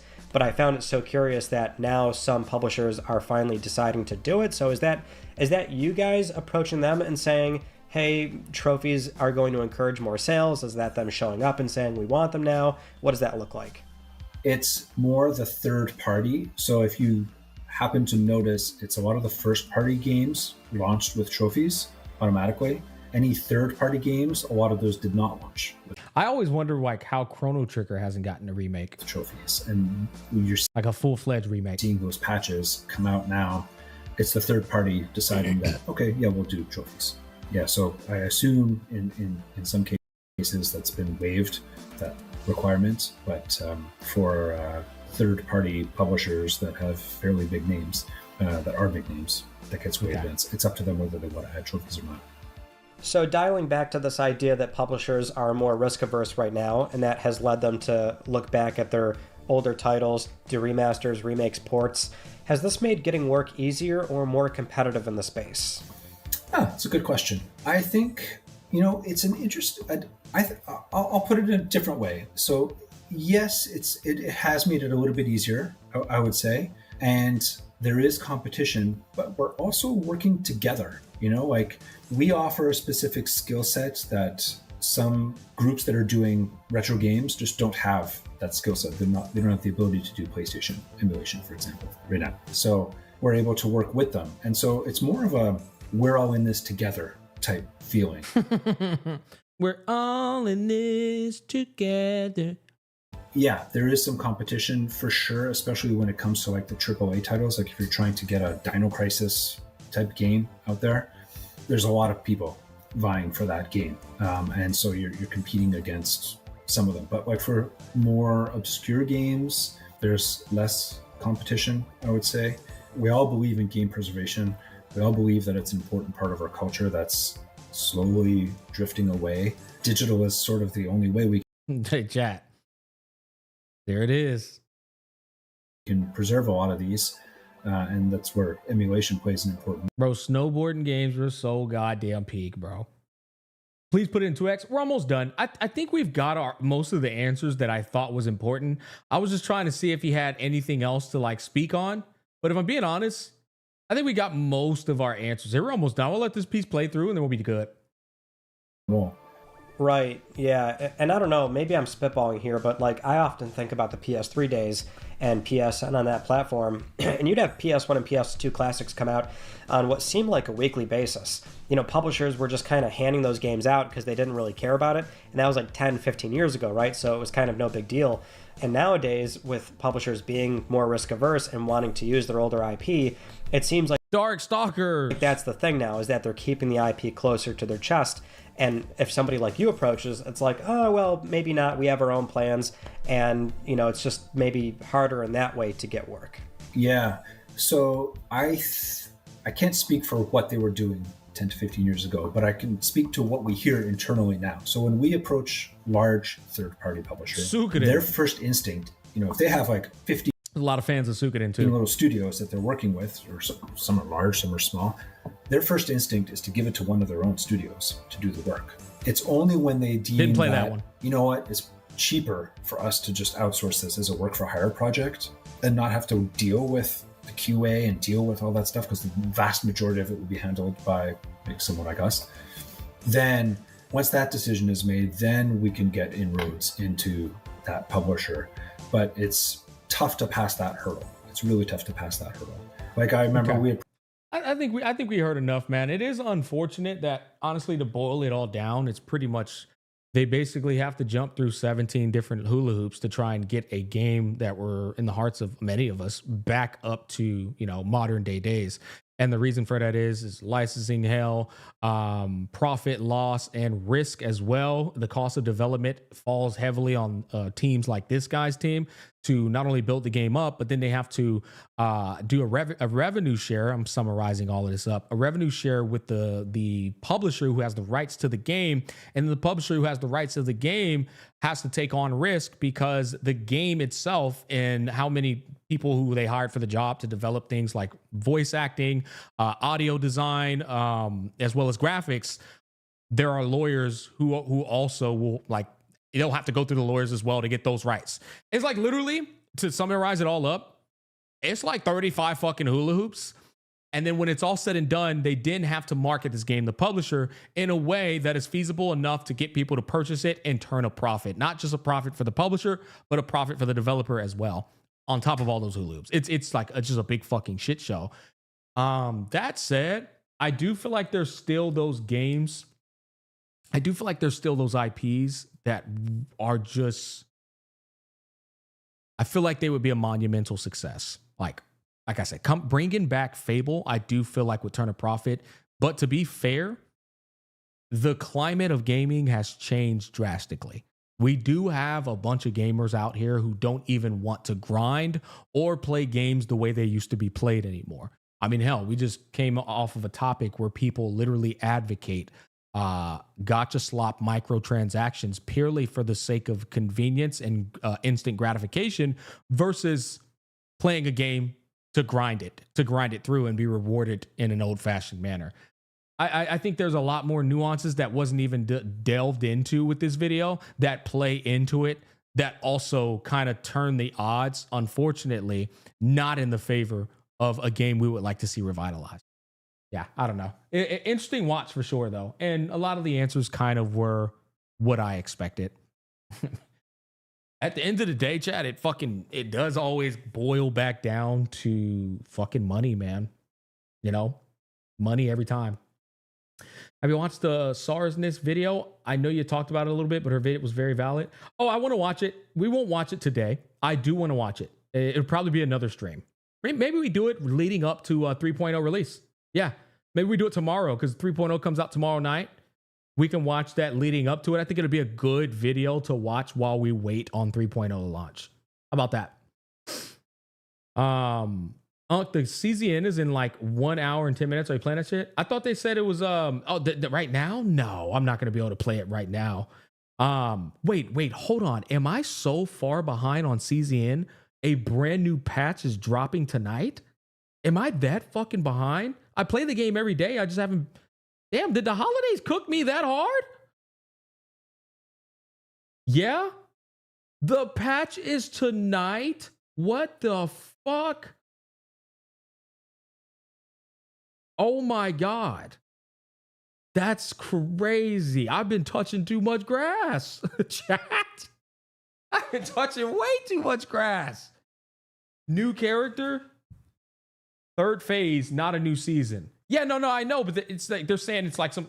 Okay, so it's not a patch then, right? The patch is in progress. Wow, dude, that's insane. I mean, that is absolutely insane. Serenio is limited smack. Oh, dude, I got plenty of pulls in the game. Oh, it's getting a little too much grass. I am. That's how I am in December. I told you guys in December, bro, my work ethic, I just don't care. I don't give a fuck. Like, let's be honest, chat. Come January, I'll be locked in. December, I'm like, man, I'm chilling with the family, bro. My money was made for the year. I don't give a fuck, bro. You know, I'll see niggas next year. That said, I think I got sponsors lined up for I got a sponsor for Where Winds Meet lined up, chat. That's fucking cool, huh?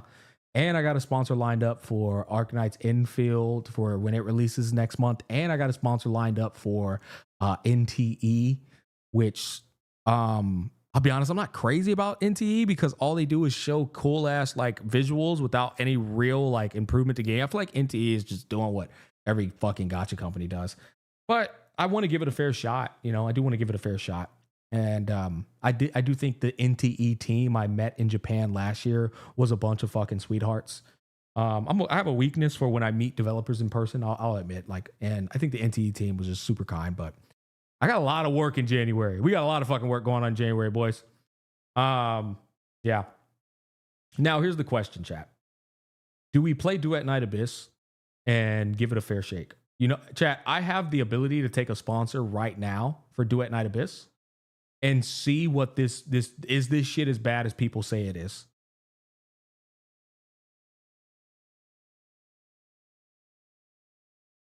Yeah. Give it a shot. I am going to give it a shot regardless. You know what I mean? But people are like making it seem like this game is fucking like so bad that I need to decline my sponsor.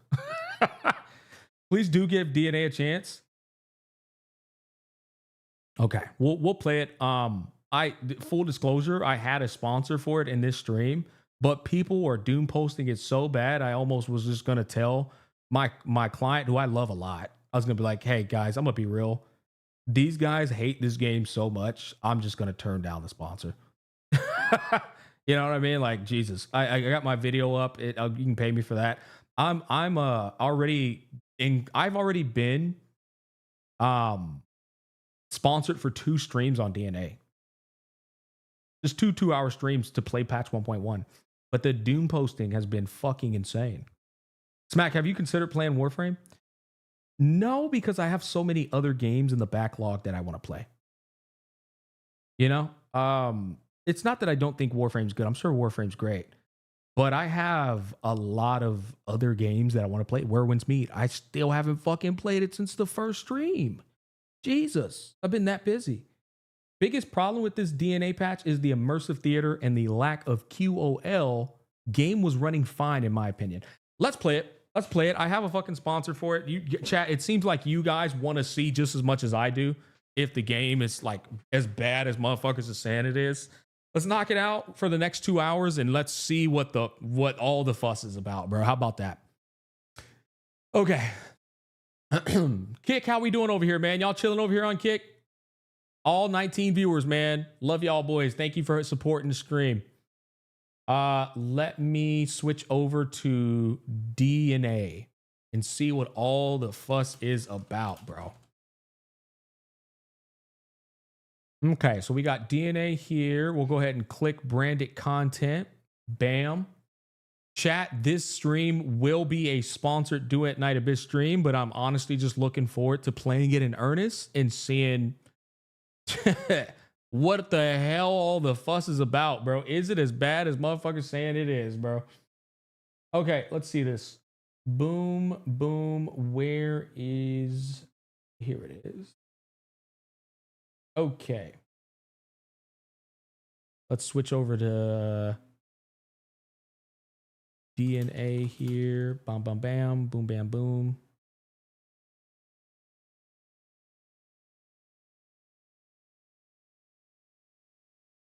Okay, let's pin this to the top. Let's go over to Twitch. And let's pin this to the top on Twitch. Okay, chat, at the top of the chats on Twitch, on Kick, and on YouTube, you can download DNA if you end up liking what you see. I don't want you downloading games just for the sake of helping me out. Genuinely only if you like what you see, okay, chat? With that said, let's see what all the fuck. We had a hell of a stream today, huh? Hell of a stream today. How long have we been streaming? Jesus, I'm such a fucking unk. It's only 2 hours and 49 minutes. I am such a unk, bro. Jesus. Oh, by the way, chat. Merry Christmas Eve. Merry Christmas Eve, chat. Fuck, it's 12 o'clock. It's about to be 1 a.m. Merry Christmas Eve, man. God damn it, Bobby. Let's go ahead and do this. Tomorrow, we're opening up some Christmas presents, man. Oh, my daughter's going to be fucking playing with more toys that I got to clean up and that my partner has to clean up. Fucking goddamn it, Bobby. My friend bought her this big ass, like, little truck. And all I was thinking was, I got to drive that shit for her. I got to bend over, back going to be all stiff and shit in the backyard while she can't turn the damn truck Truck. It's like a little baby. It's like a kid truck, you know, for toddlers and shit. It's not a truck actually. It's more like a little car. Joy while it lasts soon. There'll be a moody teen and it'll all be over. I feel that. You're probably right, man. Okay, bro. This always, dude. Every gacha game does this shit to me, or every game. It's just like as soon as I open them up, gotta reset it again for a quick little update. What'd you think about NTE, Unc? I don't have a bad opinion about NTE. My thing is they haven't shown really shit outside of fancy trailers. That's all. That's honestly all I have to say about it. It's just fancy trailers, man. Like I haven't seen any real. You know what? Here's what I'll say. NTE looks like the only thing it's got going for it is potentially a good story. And you know how I feel about gacha stories, so I don't even know if it's got that.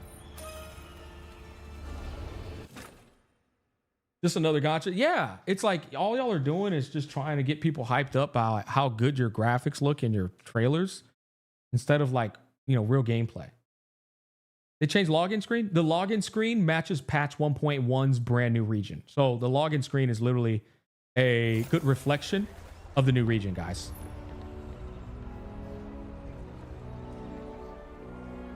Hold on. A little bit too loud for my ears. I'm turning this down a bit. Okay, chat, how's that audio? Is that too loud in comparison to me talking? Is that too loud? What the damn. Bro got a whole ass like, I'm gonna be honest, that's a cool skin. Wow. Changed the color of her and everything, man. Look at that. Bro got the whole habitat. Game a little loud. Okay, let's turn it down a bit. There we go. There we go. That's kind of cool, man. Like very MMO-ish. Okay, chat, we're going straight into it. So, journey across the lands beyond the page. This is obviously an implication of going to the new region. Whole habitat. Yeah, that shit is crazy. I will say, I think I'm going to be a good example of what a character, or somebody who hasn't played the game a lot since, you know, the 1.0 patch, what that experience is going to look like, because my characters, shall we do it together? They're level 70, right? They've extended the level cap, so it's now a level 80 cap, and all of the content is always, it's taken into account all of the power spike that has been given into this update. So I think I'm going to be a good example of like what the average player is probably going through. You know what I mean? My account isn't insane. I haven't been playing this game like egregiously hard. I put some grind in, but my rank is 56. You know what I'm saying? But we'll see what happens.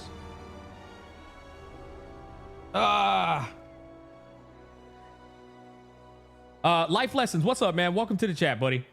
They made outsider skin wider. Really? I don't know if that's true or not. I couldn't even. You know what? Wait. You might be right there. You might be onto something there. I can't remember though, to be honest. Okay. Let's see what they're. Oh, whoa! I like that. Damn. Oh. I didn't know you could color the fucking skin. So chat, there's a free skin. I already claimed it and I forgot to put it on. This skin is free for everybody and you can choose whoever you want to put it on. This is the one I'm gonna put on for I got it for Lene. I chose it for Lene. Chillin' Smack, getting ready for 3.0. Merry Christmas. Merry Christmas to you too, my brother. Yeah, I feel that. But yeah, I didn't know you could change the color of this. Oh, hell yeah, bro. I'm not going to change the color. I actually think it matches Lynn perfectly. But that is cool.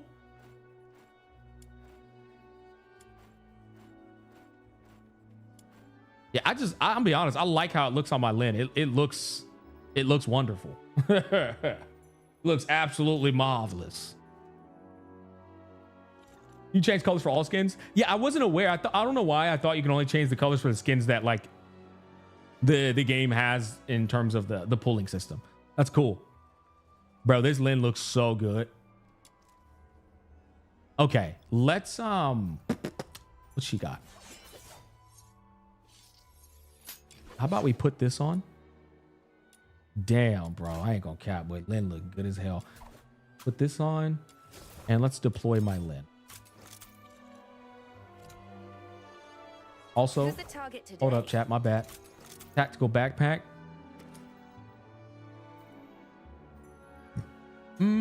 Did I unlock her shit? Who's the target today? You know what? Who cares? I think my team should be fine for now.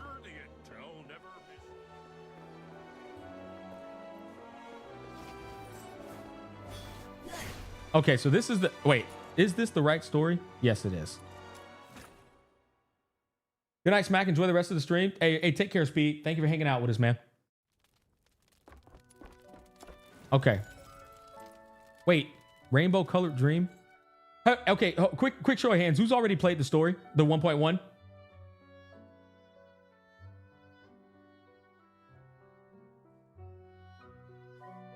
The great magician always said the world beyond the nest was dangerous.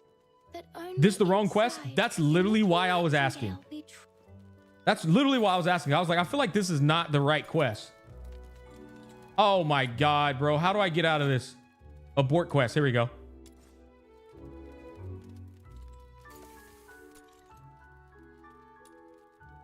Journey across. Oh, is it this one? Oh, it's a different one. Why? They both said journey across the land, so that caught me off guard.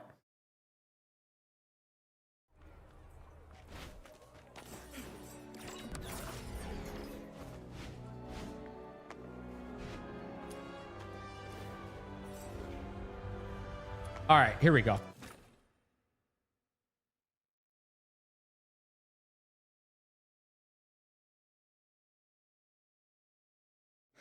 Let's see. Find a missing cat. Catch a candle thief. Unclog a chimney. It's all just mundane little errands. For the record, I never said. Little minion, how could you just... But I'm so bored. Not a fan of My snow. little- How about this on this rare act of charity? Not happening. I'm a fan of Camilla, though. I've got an important client to entertain today. If you stick around, they'll think I've turned my tavern into a nursery. Turn it up a little bit. I've only been away for a few days and now... Nice try. I will say, Tears chat, are the most DNA story is, useless I thing think in it's the this best tavern. 1.0 It won't get story you anywhere. out of all gacha games, bar none. I think DNA's 1.0 story shits on every single gacha game, except maybe Olympus Company. Too loud? It's not that loud. Here, 2 opera tickets. Go watch a show and let me. Children from the Snowfield is fine. Children from the Snowfield. It's back on stage. Wait, wasn't that the show Rhythm mentioned Okay, before? small talk. I don't really care for it.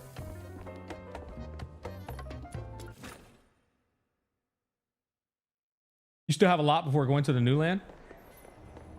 Really? There are only 2 tickets. How? So, I feel like I'm doing the quest. are you coming I with caught your up on demon everything. king, or should I invite Rhythm instead? Need you. This one's a small event. This isn't the 1.0. Damn! You're doing Fantasio MSQ? What? I thought I Wow. finished it. Look at all these people. Are they all here for the rain hurt show? They seem to be... No, chat. I actually remember doing this in the beta. I am right there, right there. I'm right at the quest. No, deadass. I'm right. I'm not doing Fantasio's story. That's cap. Let's go check it out. Tickets! Special staff discounts! Interested?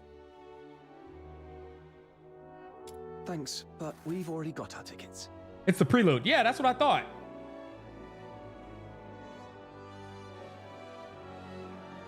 Ow!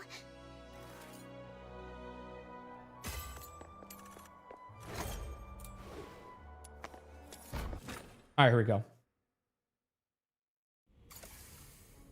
I just remember doing that little part there and then stopping when I was in the beta testing. But I don't know. Okay, this is absolutely 1.1. Here we go. 1.1 starts here, chat. Because I can see, remember that girl? She's she's in the 1.1 promotion, honestly. That lady's been standing there forever. Is she expecting someone? Yeah. She's gonna be a playable character later on too, huh? I ain't gonna lie, she got some swagger on, bro. Damn. Foreign lady. I swear though, all DNA characters have the same size boobs.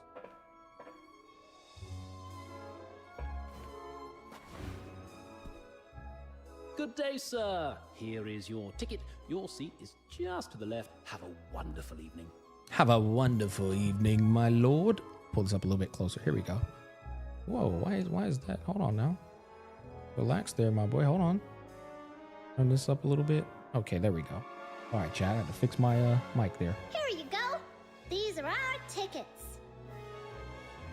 And where does a filthy Charon? Shit, bro called me a filthy Charon. Oh, honestly, the fact that no Charons or filthoids allowed isn't in the theater's policies is beyond ridiculous. Bro, these motherfuckers be blatant racist. Fine, let me see them.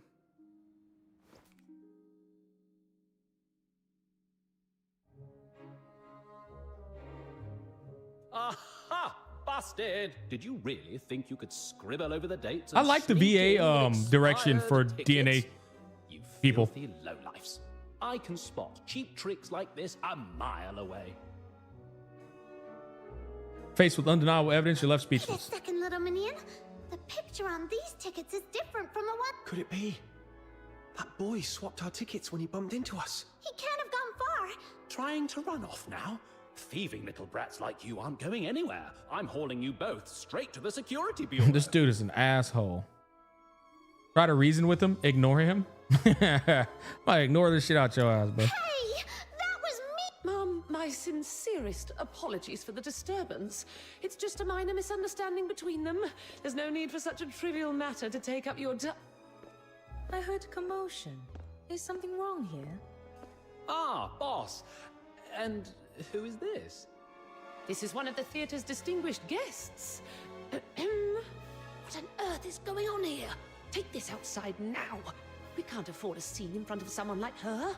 This sneaky little twerp tried to get in with fake tickets, and I saw right through his trick. Honestly, these Charons deserve it. These Charons. Oh. Deserve to be. What? My apologies, Mum. I didn't mean anything by it. I was just rambling nonsense. I didn't mean to offend you. The VA for this guy is pretty good. No offense taken. I'm sure it was an innocent slip of the tongue. We weren't trying to sneak in. Our tickets were switched. I was just about to track down the thief and give him a piece of my mind. I see. I believe I understand the situation now. It appears there's been a misunderstanding. These two young ones are actually guests for the VIP suite. The VIP suite? No way!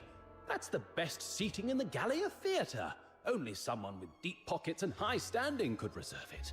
Today's VIP suite was already booked by a wealthy foreign merchant. Now, what was the name again?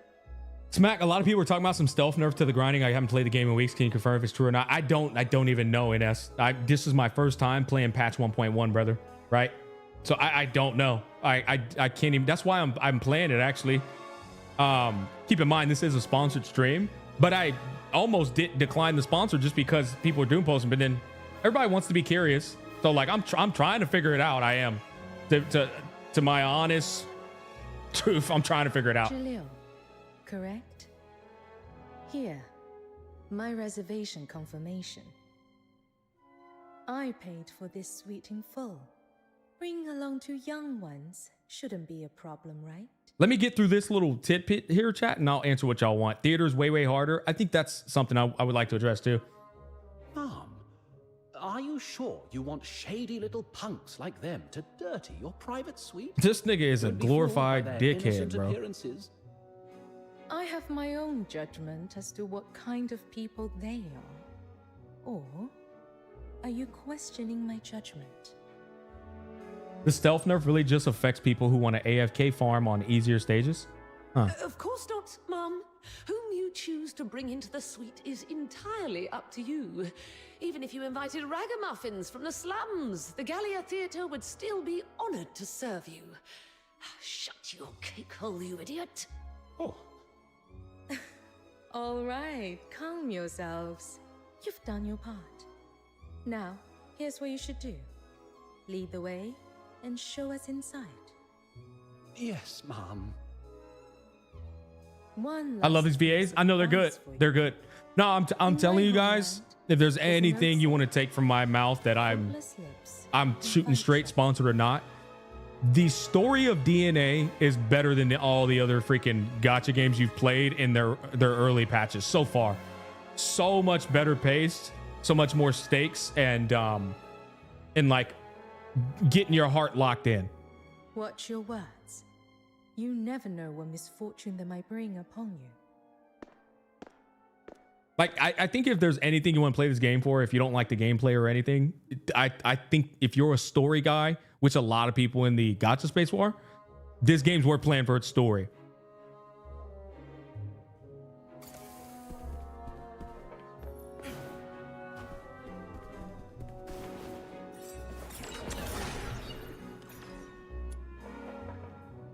Thank you. Very for good story, sticking but to holy us shit, the earlier, gameplay is Mom. boring. And I think that's fair. You know what I mean? I think that's fair. It's I will say it's probably not for everybody.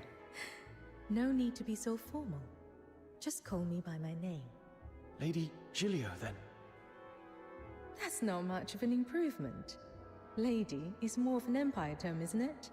I've never really grown used to it.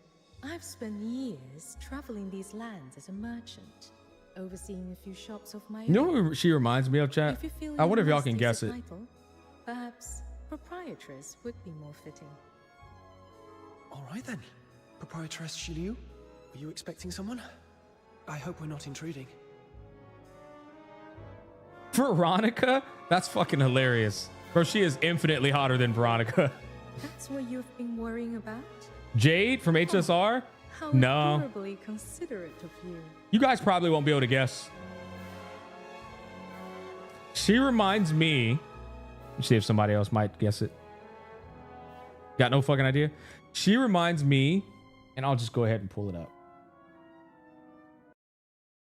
Hold on.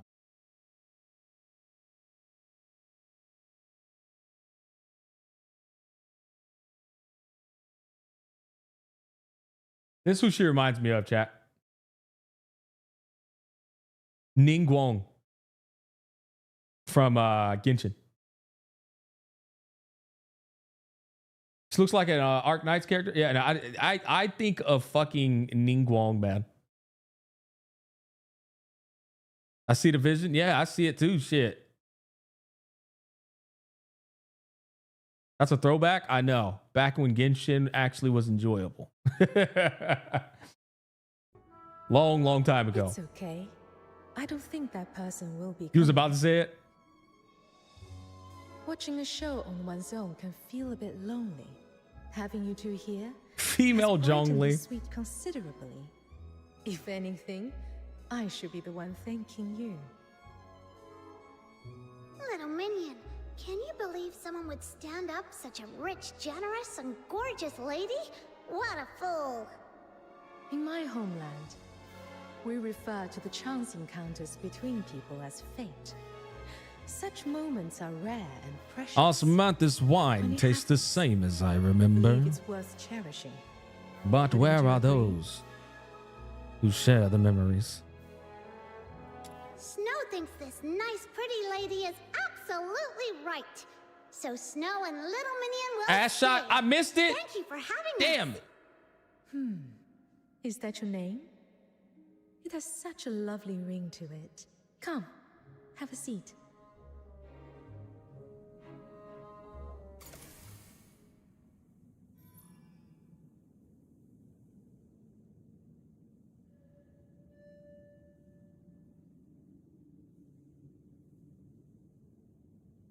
All right, my bad, chap. My bad. I was checking the ceilings, bro. I was trying to see if the ceilings up there have some good textures up there. You know what I'm saying? Ladies and gentlemen, the performance is about to begin. Kindly take your seats at your earliest convenience. Up next, we are delighted to present a magnificent performance by the Gallia Opera Troupe. Once upon a time, in a frosted castle in the snowfield, a slumbering frost fairy was awakened by the laughter of 2 children.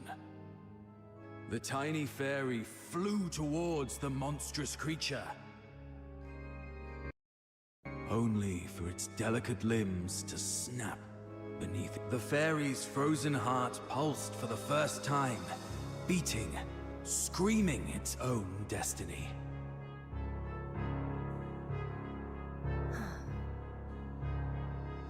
Look there, they smile so bright.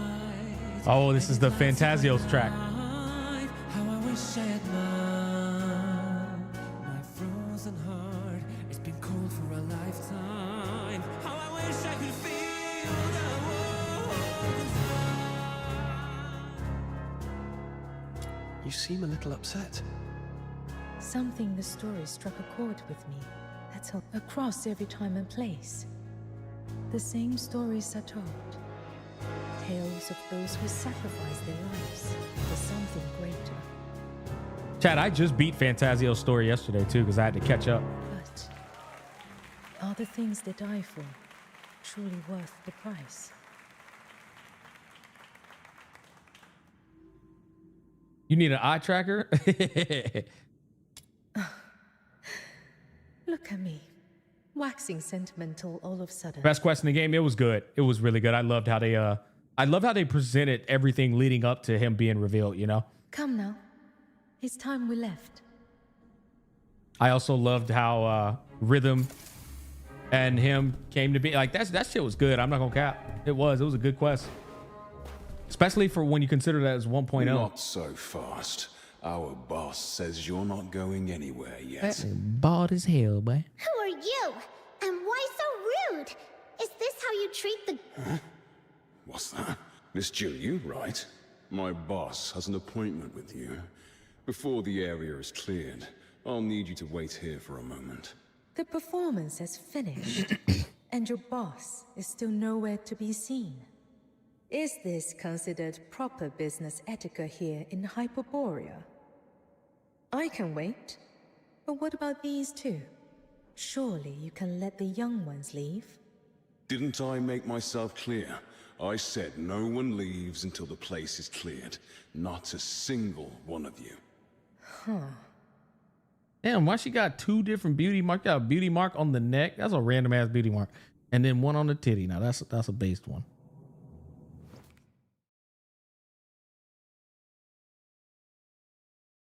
Holy bald.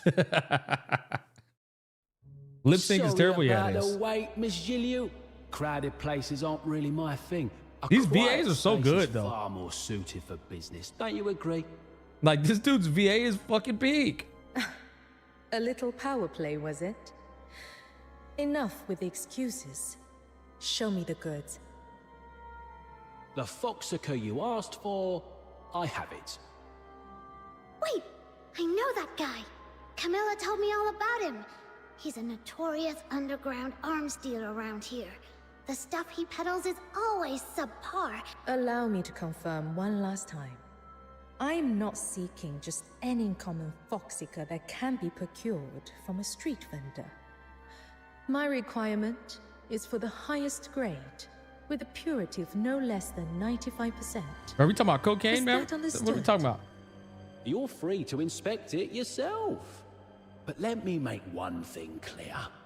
Our policy is payment first. Pay up, Mom, and then it's all yours to examine.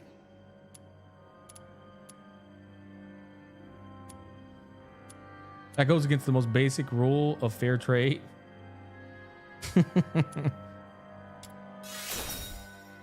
Boss, why bother with this act? We've got the numbers. Let's just beat her up and take the money. Have you paused to wonder why I would come here alone, fully aware this was a setup? There are two possibilities. Either I'm hopelessly Chat, every fucking ball person you see in a game doesn't equate to Tecto. Peacefully, or I'm entirely certain that no matter how many men you've brought, I'll leave here unscathed. She basically said, you goofy ass fucking men, if you think I won't clap them cheeks for a second, you are sorely mistaken. Now, which do you think it is? What do we do, boss? Sounds like she's got everything under Close control. enough. Such fucking cap, dude. She's bluffing. Let's get her. There are two young ones with me. Damn, why they whipping my ass? I bro? shall What I do? ensure they remain unharmed. Handle my lightweights. This time, Bro, I got clapped. Now I'm mad. Oh, stop. Mom, please. Bro, now I'm mad. I didn't even shoot a single shot. They got clapped by my freaking supports. We're just trying to make ends meet, Mom. How about this? Consider. Damn, bro changed his tone up real quick, didn't he? Us. Someone as understanding and big-hearted as you wouldn't hold this against a few small-timers like us. Oh, so your payment first rule has suddenly vanished, has it? Never mind. Continuing this conversation any longer would be a waste of my time. Would you pass me the container? I need to ready my tools for inspection.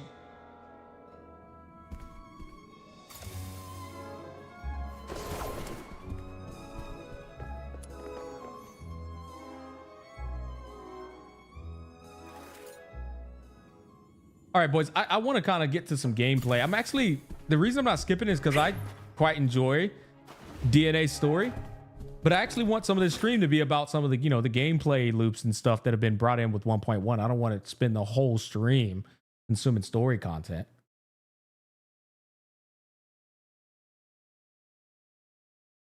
Was that Peep? That's fucking hilarious. I was completely wrong. So this pretty lady...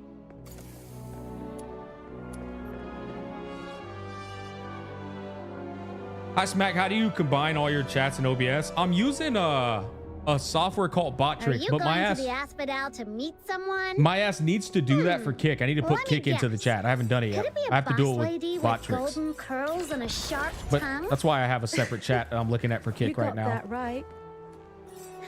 This Demon King just never misses a guess.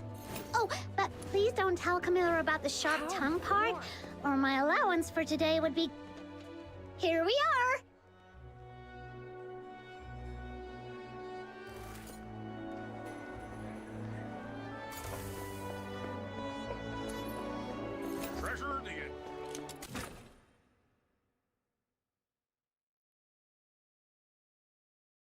Gameplay hasn't changed much.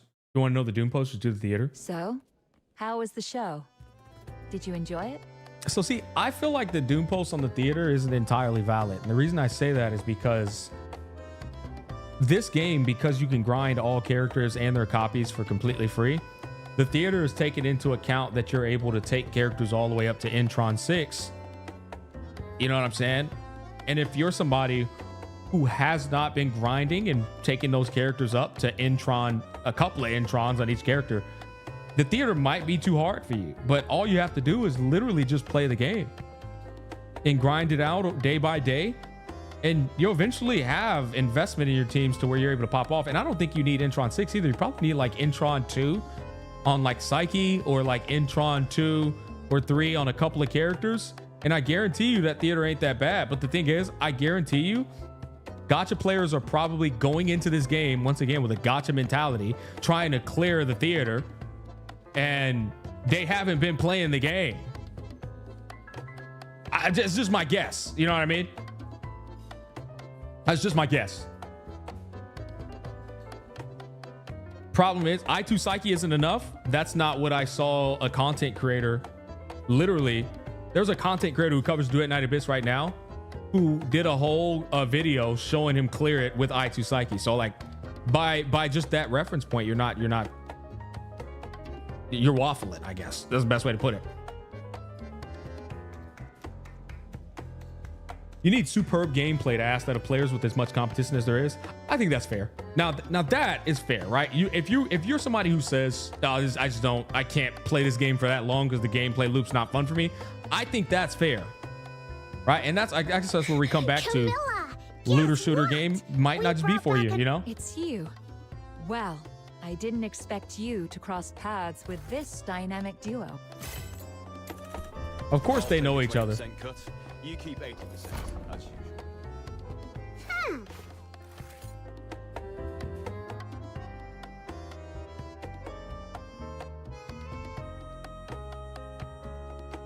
I think the debuffs are not thought out well. Really? Like, it would say, here's the thing. You guys have already played it. I haven't tried it. Little minion, what are you But as looking at? usual, like usually a lot of the Doom posting is from people who just are gacha players who don't know how to grind a game.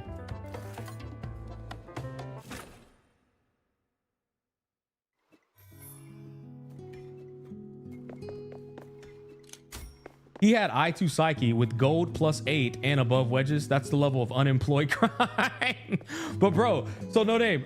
Although I can hear that and I feel you on that, that's the kind of game this is though. This is a game that is grindy. It is an unemployed type of grind for a game. You're already on the 1.1 now?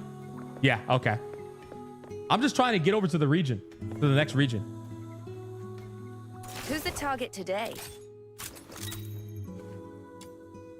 Like I said, guys, I feel like a lot of gacha players are just exposing themselves for not being real, like, grindy gamers. It's like basically they're just mad that they can't get on this game and do the in-game content because they haven't been grinding the grindy game. Like, surprise, guys, the grindy game is grindy, man.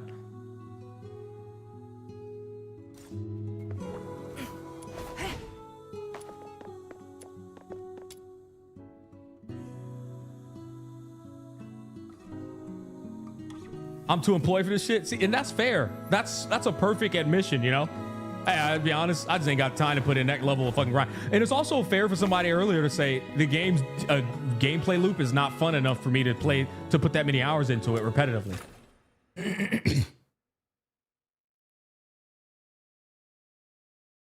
Getting things to max levels, like the start of the grind in these kind of games. Exactly.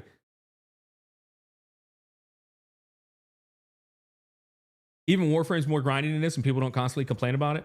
I'm telling you, it's just a self-exposure of gacha players finally playing a game that's not just, oh, here's your shit and like instantly and... Hold on. Looks like a pretty cool cutscene. Oh, that hurts.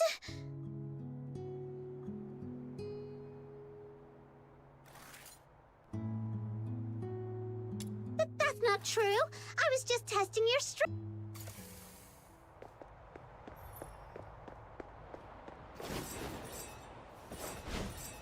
You like the game, it isn't much of a grind.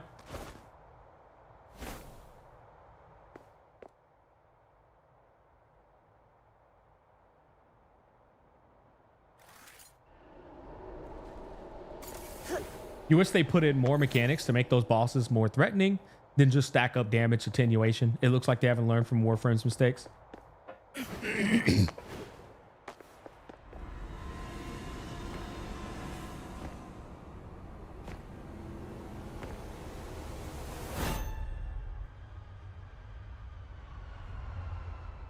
Who's there?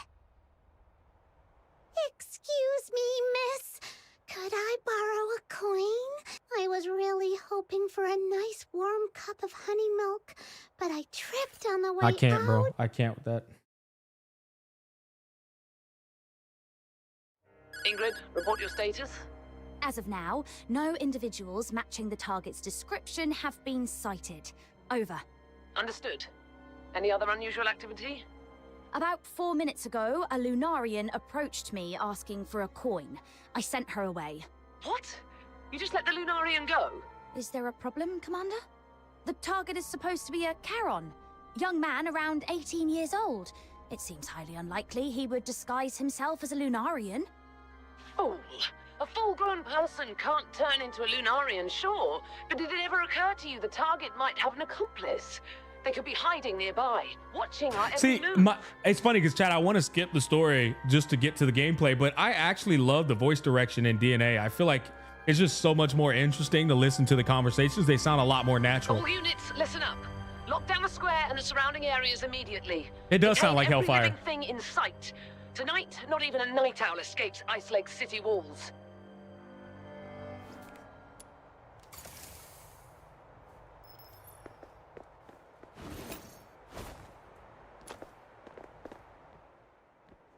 Well, little minion, how does Not it feel listening to be to Snow. saved by the What?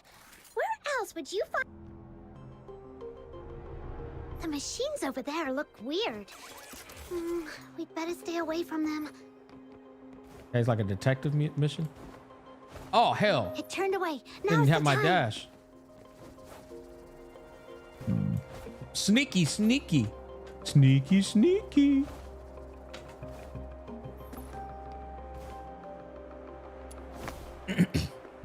Every other escape route has been sealed off and is heavily You're not far guarded. from the new area? Yeah, I feel like it. I feel like we should be getting there, huh? Manhole over there.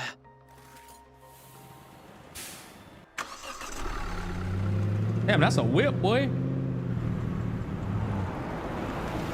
New land is in like 10 minutes. Okay.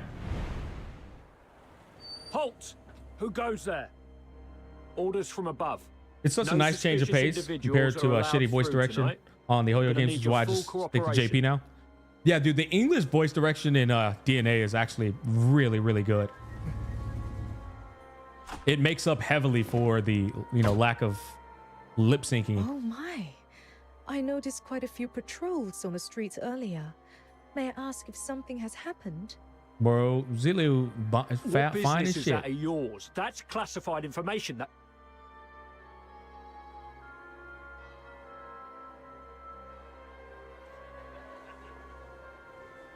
she just bribed his ass? Well, I suppose there's no harm in sharing a little. Problem is, nobody seems to know where this fugitive is hiding, or what they even look like. Oh, that's unfortunate. You see, I'm a merchant from Huaxu. What is this? Hold on, boy. 38. Oh my God, dude. Those people will not leave me alone. Bro, those third-party fucking discount pop-up sites, bro, they be trying to sponsor my ass, bro, like a hungry pack of wolves. Everyone aboard, myself included, is a law-abiding citizen with all the proper exit permits. Surely you could find in your heart to make an exception.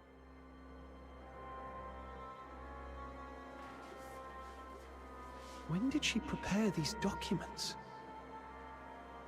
Ma'am, it's not my intention to give you a hard time, but our orders are clear. No one is allowed through here tonight. Oh, I see. Then perhaps you could tell me your regiment number and the name of your commanding officer. I may be able to sort this out myself. After all, if Luciana Loreto were to hear that I was detained by a foot soldier and missed a crucial business engagement. Luciana Loreto? Wait, isn't that the Imperial Minister of Finance? Hey, look! This document actually bears her personal signature. Oh my goodness. Attention all units. The target is believed to have been sighted near the theater, armed and attempting to escape. Nearby squads, proceed to the location immediately. I repeat, nearby squads converge on the theater for support. It seems your fugitive has finally turned up. So what now? Do you still intend to detain us? How about this, ma'am? We won't delay your journey any further, but we'll assign personnel to escort you and ensure safe passage out of the city. Until your airship departs, you and your party must Chat. remain in our line of sight. Any unusual behavior I still will be can't treated believe as an act a of whole provocation CZN update against the dropping Empire. tonight and I didn't know. That's fucking insane. I'm so That's behind. perfectly fine. Helping others, Fucking as holidays they got me say, cooked, bro. is I'm not gonna helping cap. oneself. Rest assured, I'll cooperate fully. Thank you for your understanding, ma'am. Let them through. All right, we can speak freely now. Just be Boy, sure wasn't to there keep Harry your Potter? expressions in check. Where's Those Ronald soldiers are Weasley? still dutifully trailing behind us. Damn, I'm about to go watch some Harry Potter right after this, bro. This shit just made me nostalgic, dog. That would be a fox hunter I hired. It required very little. Just a modest sum of money to entice someone into taking the risk. The amount was so minimal, it wouldn't even cover the cost of a single hunting hound. The new owned by character the lobby's finance insane. minister She's at her finer than Lynn. countryside estate. Damn. And yet, that small investment was all it took to steer us safely through tonight's crisis.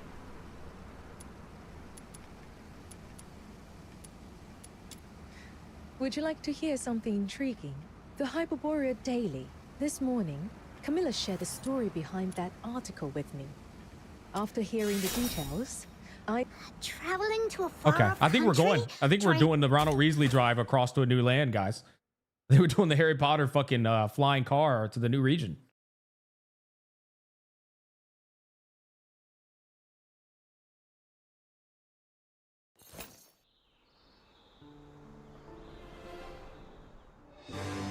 Yep, here we go.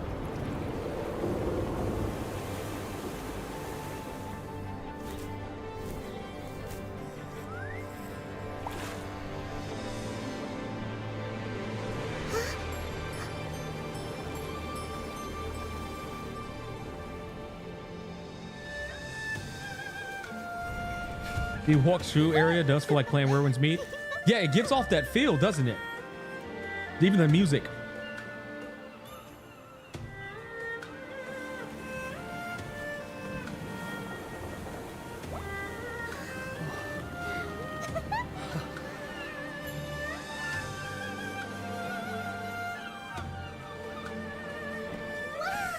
Sails down! Coming in! Here we are. We've been on a cart, an airship, and now a boat. My poor buns are squished as flat as a pound cake. the journey from Huashu to Hyperborea spans hundreds, maybe even thousands of miles. To think we've crossed that distance in just one day. That's the power of foxing-based technology. Damn, that's fucking insane. Wow. I didn't, okay. They got a goddamn Astral Express boat. You're right. This is the farthest I've ever gone. Look at those green mountains. Oh, totally worth it. If I were still stuck in Ice Lake, I'd just be staring at snow wolves all day. Not cute at all. Little Minion, this is the South you're always going on about, isn't it? Does it look anything like your hometown? A little, but there are lots of differences too. Purgatorio Island is tiny. Even its tallest hill. If a kid really puts their mind to it, they could sprint all the way up in one go. And from up there, the deep blue sea stretches out forever. Proprietress Shiliu, what's Huashu like? Let me think. What you've seen so far is only a small corner of Huashu. In ancient times, our ancestors united their strength to drive out the monstrous filth raids that once plagued these lands. They settled here. Their numbers grew, and so too did their domain. Today, this estuary has become what we call the Old Capital. It may be but a fraction of Huashu's vast expanse, but its influence is anything but small. Trying to keep up to a degree with a bit of the scenic, evergreen throughout the year. The world building in the Star story. weavers leading the way. Trade and commerce here are positively thriving. Okay, I want to explore, man.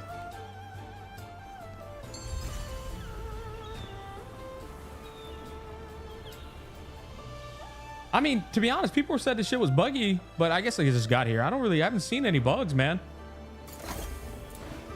Must be talking about mobile. Must be the mobile players crying again, bro. They're fucking Nokia 3000s. Miss Julio, about the cargo list. You're liking the Who should music? we have check and verify the goods? Yeah, it's pretty good music. I mean, I'm on mobile, so yeah. I mean, dude, it seems fine to me. Oh, look at that sword.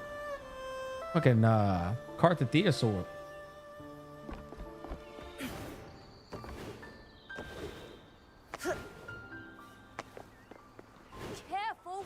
Yeah, I'll be honest, man. I did just get here, so I guess give it a bit more time. But as of now, buggy my ass. Needles, threads, balsam, sachets. I've got it all. Anything catch your eye, dear guests? Don't worry. A few trinkets like... There's a double lightsaber skin. Oh, I remember they showed that off in the live stream, and I was like, oh, shit. Yeah, they said, like, people like the light sword so much that they expanded upon it. I mean, the lightsaber. And that's why it's so... Oh, my God. Is that a double fucking copy of Snow? Oh, God, bro. Please don't tell me I'm dealing with 2 Snows now. All right, let's see how this region looks.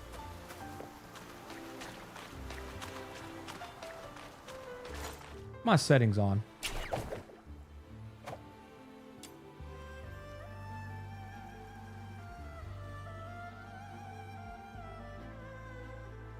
Water quality, let's put it on extreme. Foliage, extreme. Screenshot quality, 4x. Yeah, that water did improve. It did improve quite a bit, actually.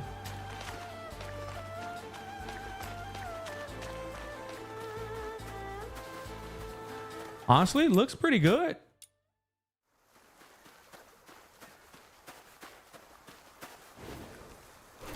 Feels pretty good too. Look at these new enemies. Filbert, let's go, go,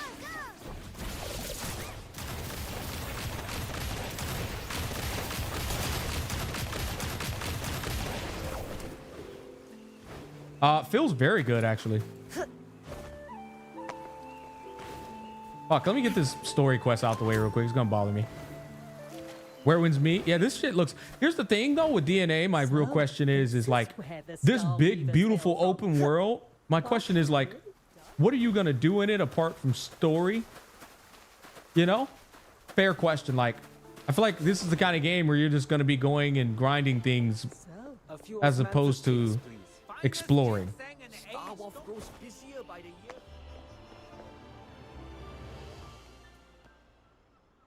Guess we'll see. I've brought snow.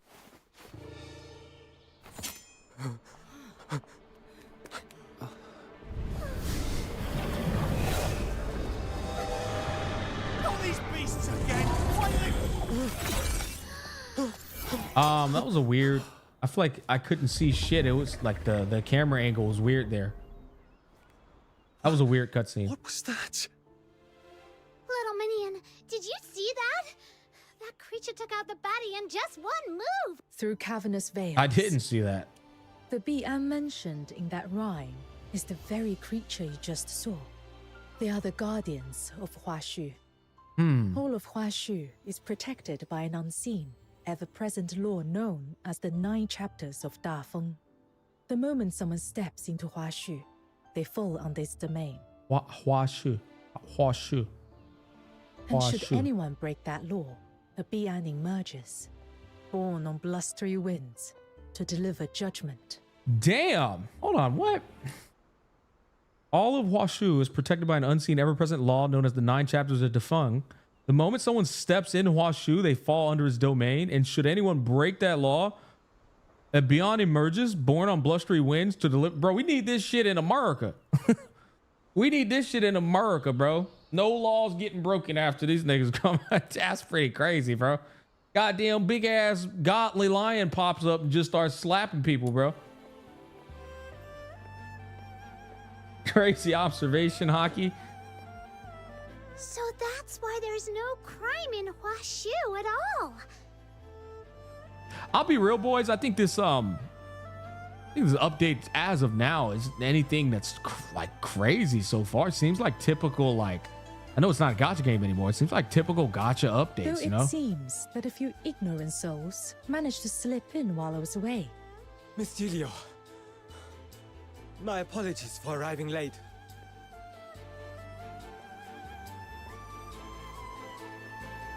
Like right now, we're playing through some story. We just entered a new region. The region looks fucking beautiful, honestly. Thankfully, the criminal's already been dealt with. New map is actually pretty big. Yeah, I guess I'm just trying to see what the Doom posting is for, but like I guess y'all said, I guess it's only just the theater. Carp, what's that Jew something they were talking about? Simply put, it's a really, really bad thing that's stopping everyone from doing business properly. But don't worry, I am trying to figure out. is already on it. It's just world building, yeah. Music's nice, good open world. Like this is. Whoosh, just like that. Just don't understand what the fuss is about, really. What the fuck is this though? Like, what even is this? What the fuck am I doing with this, bro?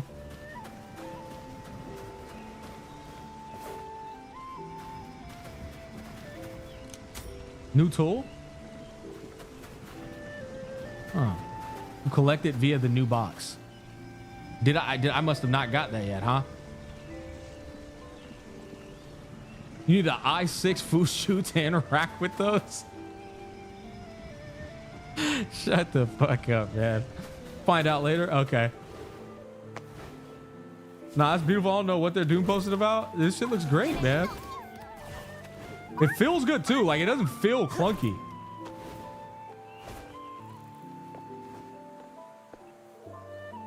Teammates walk around with you in open world? Yeah. Yeah, look. They're chilling, man.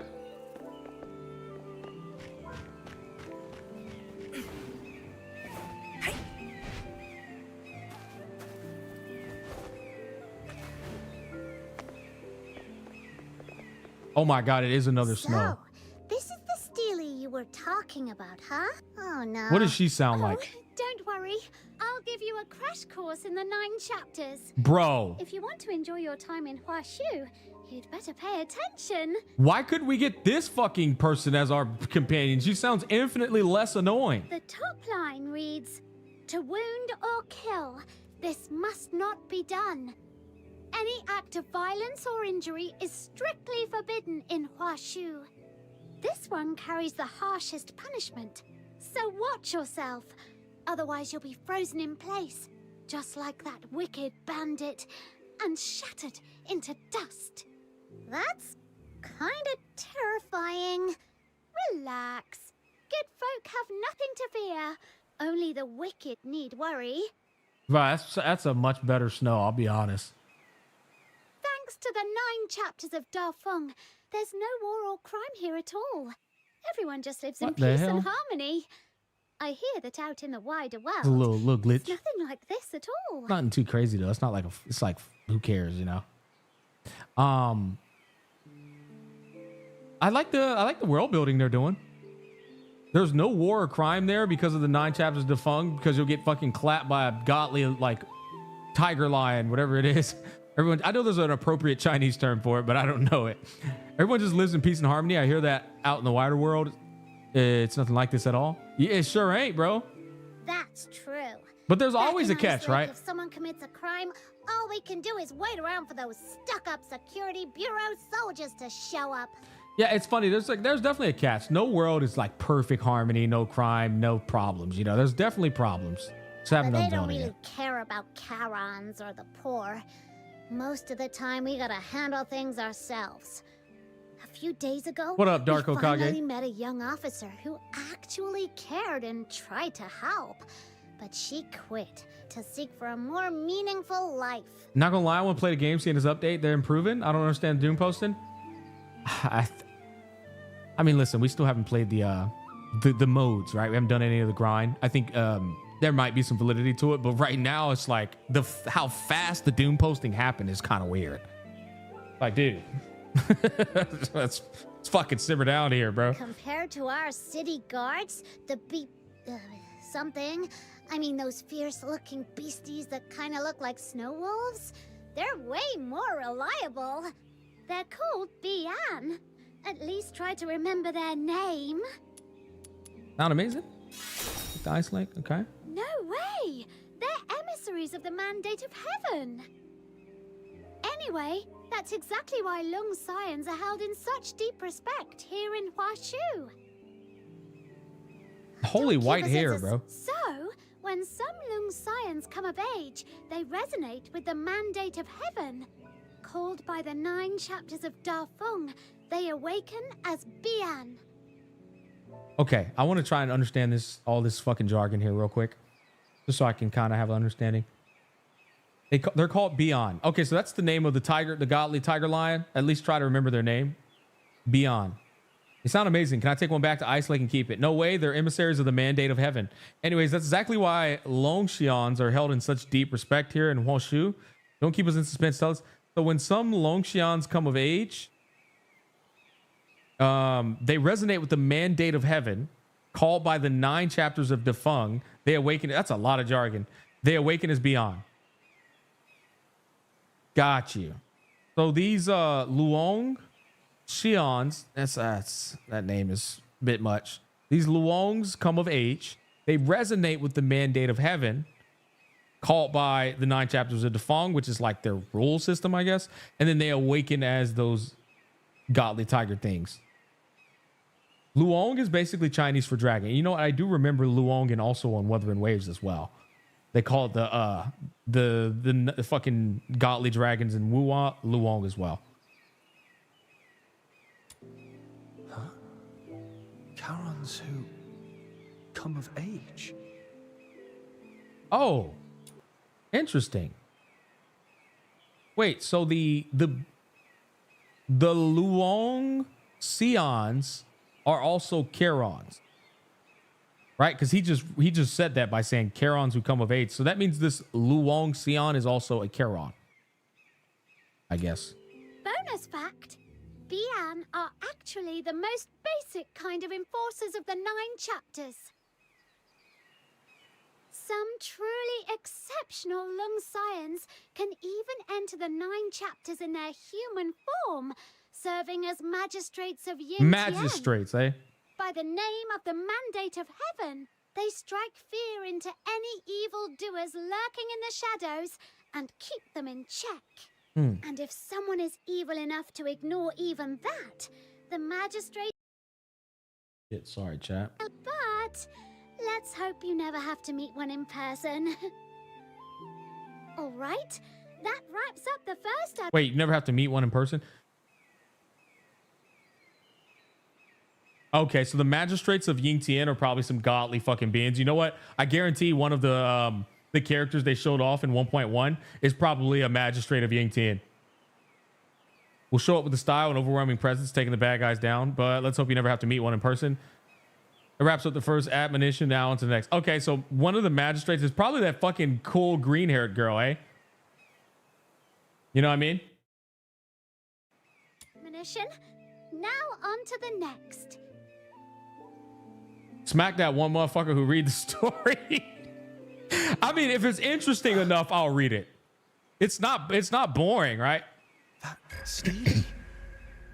It almost feels like it's calling to me. It could be Fushu. Oh yeah, you know what? It's probably you're right. You know what? It's probably Fushu. I didn't think about that.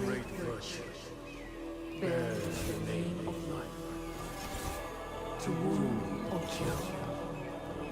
This must not be done. A man is measured by the strength. Guys, I'm gonna be fucking completely honest here. I feel like any goddamn one of these gacha retards, with all due respect, that love Genshin Impact story, that love Wuwa story. I feel like if they play this game for a story, they're gonna love the fucking game, bro. I'm not even trying to like shield. I'm just like keeping it a buck. This shit is not bad in any stretch of the imagination. Be the measure of propriety. Let your heart be pure. Your conduct restrained. And uprightness be the mark of integrity. to bend the law of greed or cruelty. This must not be done.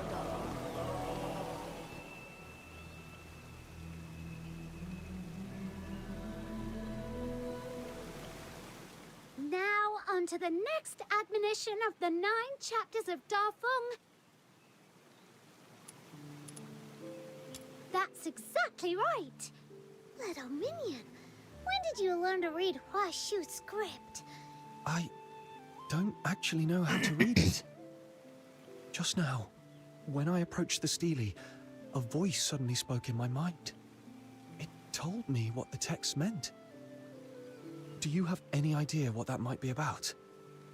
The Doom post is actually mainly on the. Yeah, no, I'm kind of getting the inclination of what it has nothing to do with this. Clearly, it's all about the replay loops and probably the DNA team potentially. I don't know this for fact. Making people pointing people towards their microtransactions. Although you can grind things for free, if there's a sneak like this on you getting the, I forget what they're called, the shit that you can use to then grind more. I can easily see people getting pissed off of that, and honestly, they'd probably be valid if what they're saying is true. But my thing is, a lot of gacha players play Genshin and Wuwa and all these other gacha games purely for this right here that we're doing. And I think especially after making an entire video earlier about how many excuses these people make for the malpractices and predatory microtransactions, a lot of them do it just because they love the fucking game story progression. And I just feel like this story we're doing right now is comparable, if not better, than these other games. I've never heard of anything like that before. Wait a minute. There's an old legend that Yang, the founder of the Zhuanhong sect and one of the architects of the 9 chapters, once wrote these words in the annals of Huashu history. I will say their story could do better with presentation, though, in terms of accord, shit like this. Yin and Yang, in seamless harmony. They say she could commune with heaven and the myriad spirits of the world, even travel among the stars on the wings of the immortals. The way you resonated with the Steely sounds a lot like that. CZN patch in 1 minute. Are you gonna play tonight? No, I can't, man. I already been streaming for 4 hours. I got probably another hour in me, brother. I would love to. I'm gonna play like on off stream though. I'm gonna play off stream tomorrow. We got Wuwa 3.0. Maybe we can squeeze it in before, but probably not. I don't know. It's looking like for me it's gonna be an off stream grind, man. In the end, Master Yang and many virtuous I play every day though. Gave up their mortal forms to become the foundation of the 9 chapters, ensuring it would endure for all time. I just had a crazy idea. What if my little minion here... really? But he doesn't look like someone of Huashu origin. Anyway, that wraps up the 9 chapters. Mission complete. Now let me take you to Everspring. That water looks nice as shit in the background. Jesus. Brother, that water looks extra nice. Well, it's some clean water back there, boy. You all keep talking about Everspring. What's it like? It's the biggest commercial. I'm having Amphorius flashbacks when I saw the water in Amphorius. You can find goods from every corner of the continent there. But that water it's is really some cheese. Impressive. Speaking of which, offering guided tours for foreign visitors sounds like a great business idea. A bit laggy on that. Huh. Gotta write that down now.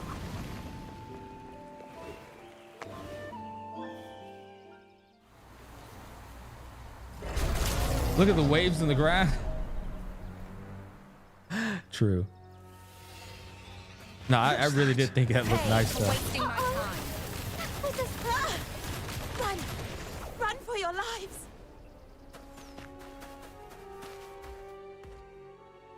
What is NPC kind of bad? Now I'm mad.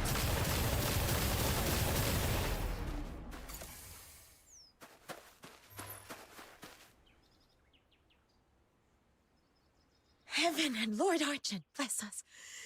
Are you all right? Are you okay? I'm fine. That beast's terrifying glare shook me a bit. I'll feel better after a short rest. But you seem new to this place. I couldn't Okay, so there's the darkness. I was wondering, like, they're saying like, oh, nobody can break laws, we're peaceful here and shit, but clearly you still have to deal with the dangers of the wild, I suppose. And these beastly or godly beings don't come to help you when that happens. If you hadn't shown up, my little minion would have taken it down with a few clean strikes. He's super... I see. But seriously? What was that? For the Unc, you won't be able to record, complete I story in an hour. I'm not trying to. In fact, I'm gonna take a break from it because So, in this case we won't be able to do any gameplay. I just kind of wanted to check the region out. You know, you can kind of do that simultaneously while listening to the story. be of help in a fight, but I was cheering you on from the Yeah, I wanted to sidelines with explore a all bit my more. heart. That's serious What is moral this support. thingy? Speaking of which, Snow did something like Can that you too float on the that first thing? time we met. Didn't you, Snow? That's what I'm saying. I wanted to explore a bit. Even the great demon king has a knack for that. Little minion, you've got it all wrong. I guess you have to do the story to like strength. interact with a lot of this stuff, man. Because I'm trying to unlock this. This clearly allows you to traverse around. But this, I guess it's gate kept behind the fucking story. God damn it, Bobby. Like, I bet you, man, dude, if you could fly up there and do some stuff, man, that's probably pretty cool. Chat. Check out the map.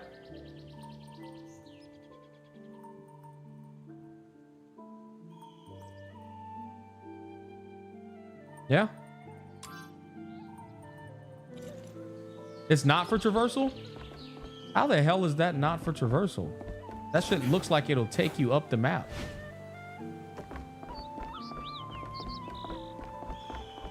You can't fly, it's a collecting thing? Oh. I wonder what this is for though. Because that looks like it takes you across the sky, huh? Am I crazy?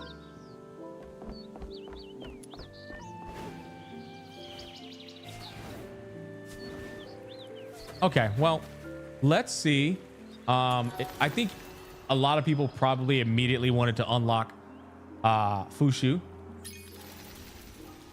But titty boy, goddamn, boy, goddamn it, Bobby.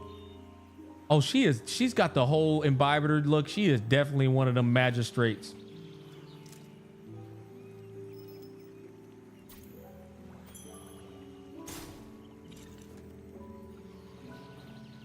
Unc, stop moving. I want to see those cheeks. My bad, bro. Skin is peak. Yeah, I like the skin. Somebody said they didn't. I thought that skin looked good.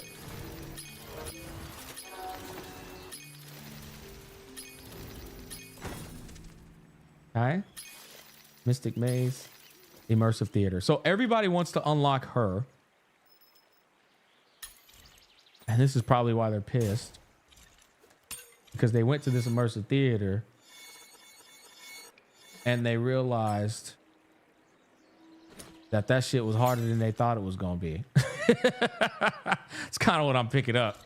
It's like, but this shit hard as fuck. I gotta play the game.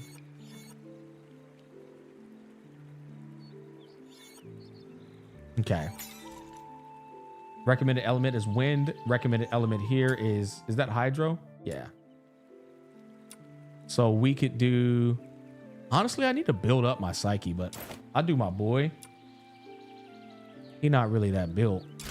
We still got some progress. We'll come back to that.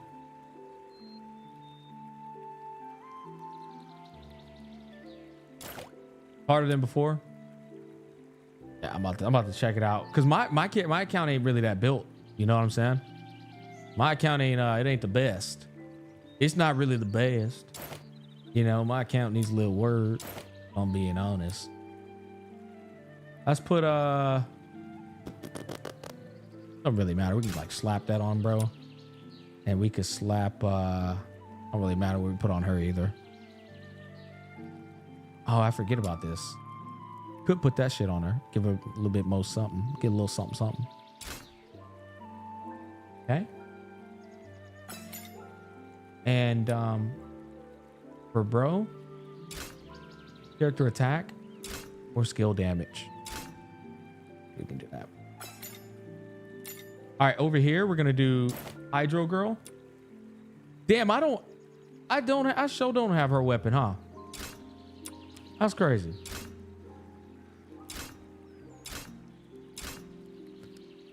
You know what? I think I'd rather have skill duration, man. Them jellyfish last a little longer. Nah. That's all I got. Okay, now we could do Jellyfish Girl with... I ain't got a lot of weapons, chat.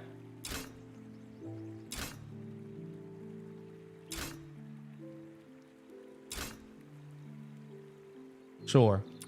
And then finally, the last person could be... I guess it's just going to have to be the healer, huh?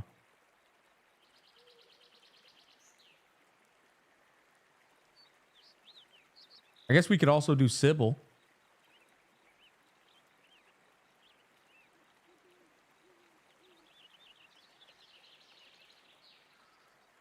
Is her psyche built? Not really. That's why. That's kind of why I'm like ignoring her. She's not insanely built. She might be built. I actually don't remember. I'd have to go back and look.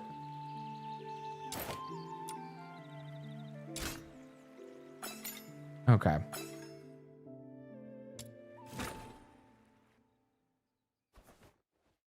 Easy and update. I know. My venom is surging like my. Hey, chat, if y'all want to download DNA, you can click the link at the top of all chats. It's pinned. And you can download DNA. And you can also add it to your wish list on Steam. And it's supposed to be coming out on Steam eventually too.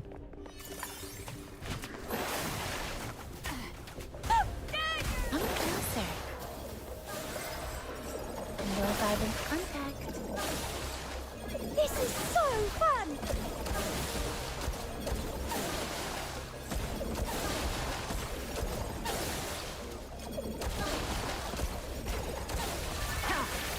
All right.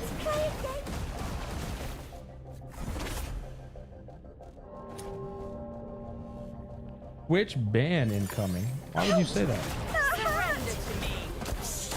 I'm about to hide you. That's sus. What is this guy's you know what? Let me set up this jellyfish real quick. What's this guy's channel activity? Demon Tabitha the Red Hand's coming. Let's play a game together. Channel activity. Okay, never mind. Nah, he ain't saying nothing crazy. Hurry up. I don't know if that nigga was... I don't know, man. When I got banned on Twitch that one time, somebody was saying weird shit like that too, and I don't know, maybe it was a cause of it.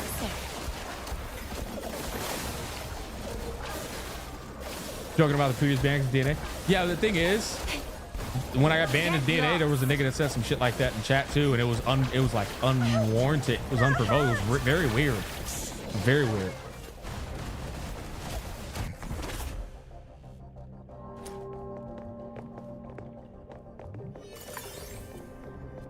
All right, so these first levels are obviously a joke, as you can see, guys. I'm just setting up jellyfish, and I'm not locked in at all. Like, I'm just sitting here just cooking the living shit out of them. But obviously, the theater it gets ridiculous once you you know, get to those later levels. But I'll be real. I feel like if you got a stacked Rebecca, bro, and the theater is water, I feel like Rebecca just cooks everything with her fucking jellyfish, bro. Scream louder, then I might show you some love. No violent contact.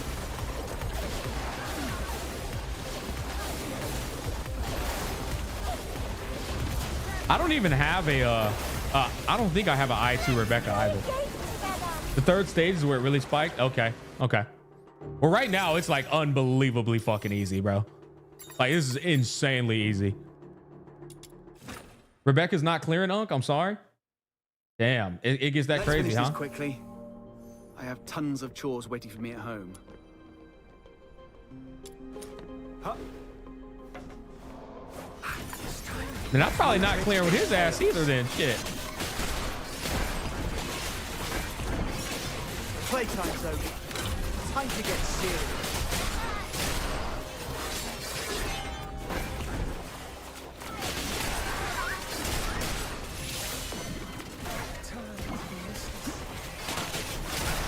Oh, it's the boss? Ah, that makes sense.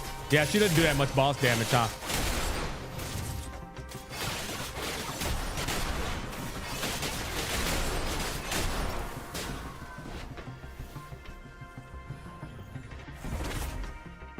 If you clear Act 3, that's actually a problem. So Act 3 is where the problem begins. Check this out. Relax. It's for your own good.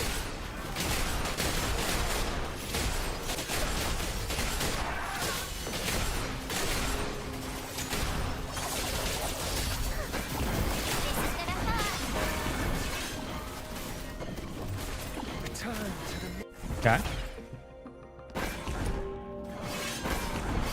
Small tricks, big payoffs. Check this. Cherish your last glimpse of the world.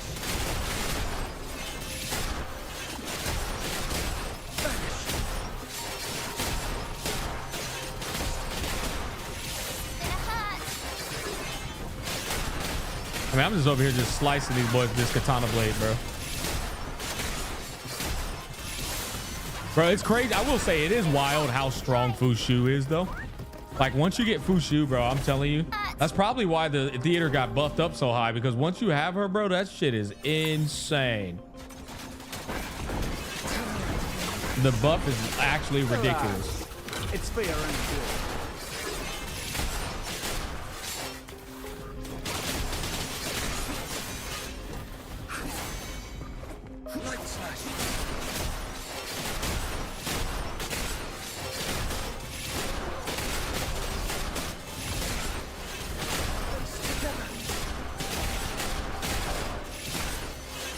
I'm using her right now, and sanity is not an issue. Dude, not only is sanity not an issue, just the sheer amount of damage buff she gives is ridiculous,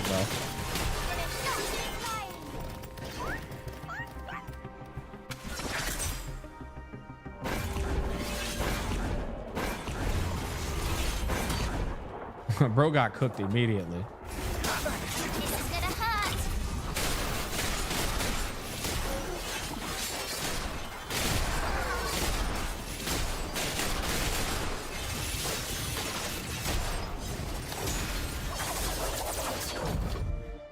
Fina felt like a way bigger power spike. You must just have a shit build on Fushu, man.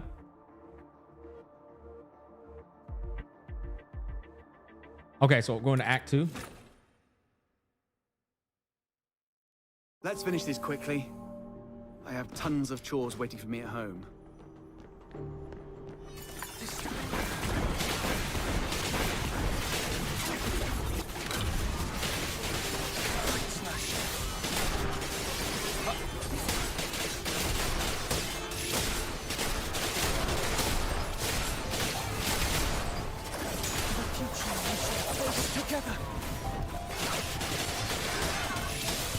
Okay.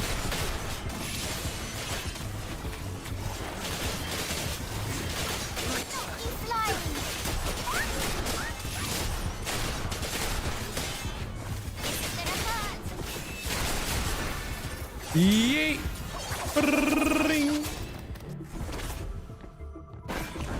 Fina is way worse for someone like Rebecca. Exactly. The thing is, man, when you use Fushu with Rebecca, dude, the jellyfish hit like fucking twice as hard. If you watch my guide, you'll see what I'm talking about. And she ticks faster. They splash faster too, which is also absurd. But I'm afraid I might need I2 Rebecca, which I don't have, because that is such a massive damage increase because it's 2 more jellyfish splashing.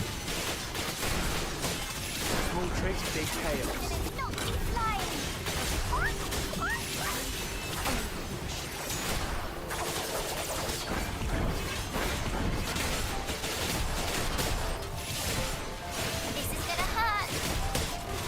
Okay, I hate scattered mobs with this, because you know, you can see how it's annoying actually.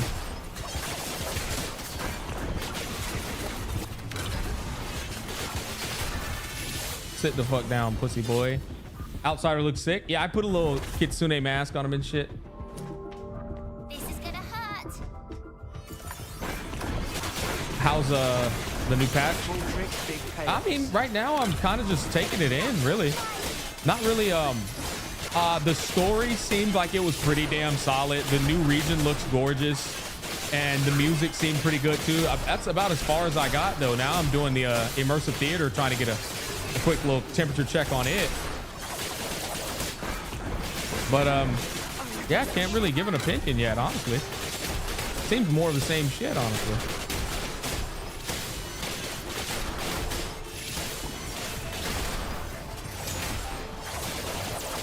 Check this out.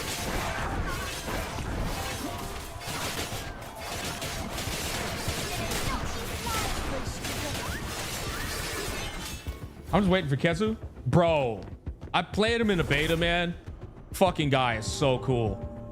Motherfucker who doesn't even have a specialized weapon. He's like, he masters all weapons, including guns and shit. Yeah, he's fucking cool, dude. He's really cool.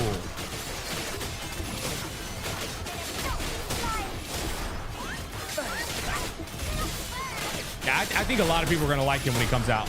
That enjoy DNA, you know? He seems like a really fun character.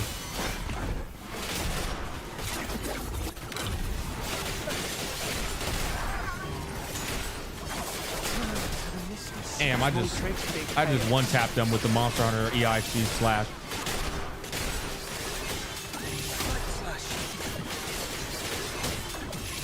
Check this out. Cherish your last. Okay, it's going pretty good here. Small trick, big pain.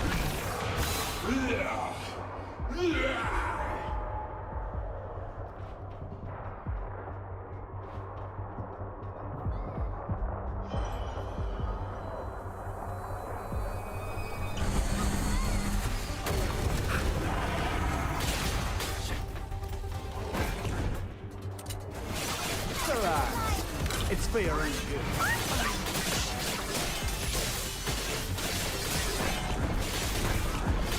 I'll be whipping ass with this damn katana blade, bro. Whoa, whoa, whoa, whoa, whoa, whoa, whoa, whoa, buddy. I need you to relax. Check this out.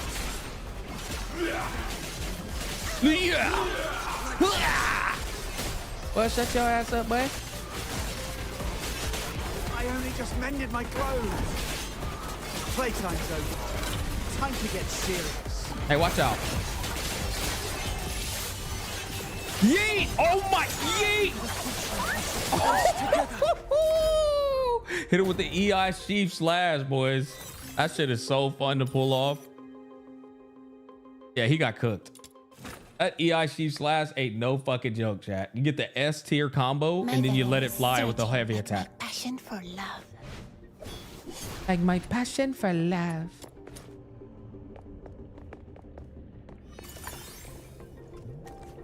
Okay, so this, like I said, yo boys, I think this one is just stand around and watch the jellyfish just fucking obliterate.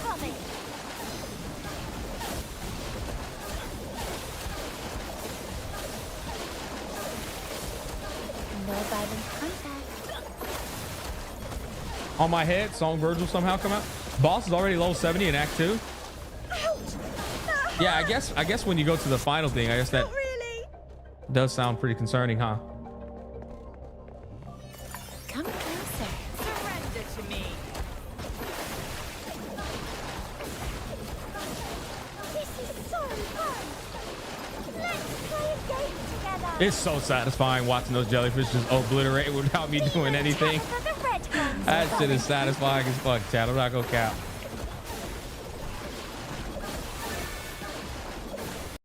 Hold on now. Yeah, here we go. Come closer. That really hurt. Let's play a game together.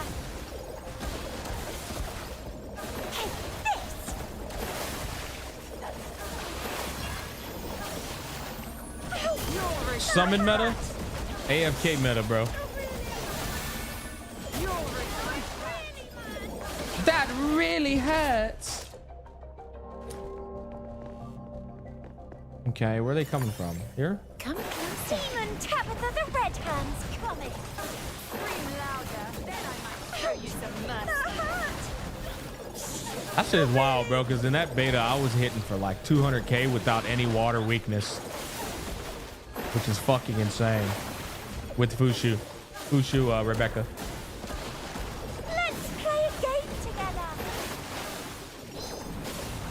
And the jellyfish were ticking even faster, bro. And my Rebecca build right now fucking sucks. Like, it's not nowhere near as good as it should be. Sweet venom going down your throat. Damn, she got fucking cooked. Meaningless struggles. Oh. Show me what you're made. Bloody hell, Think Mike. you can get away. Rust in the sweet aroma. No, really.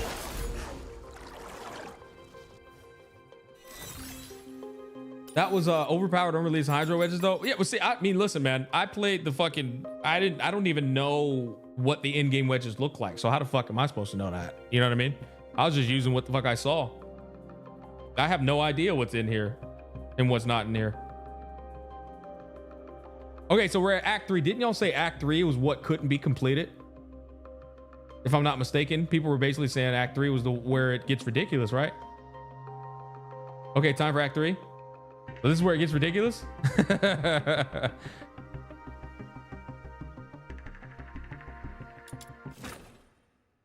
All right, let's see it. My venom is surging like my passion for love.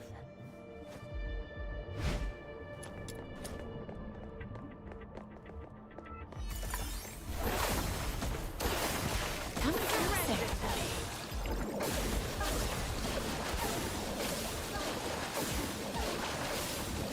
This is so fun.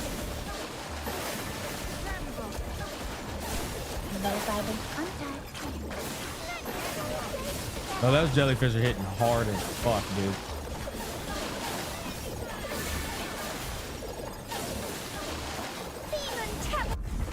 It's at the balls. Yeah, I know.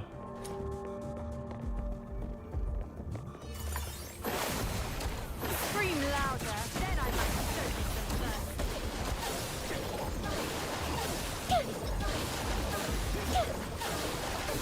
You'll regret that. Come closer.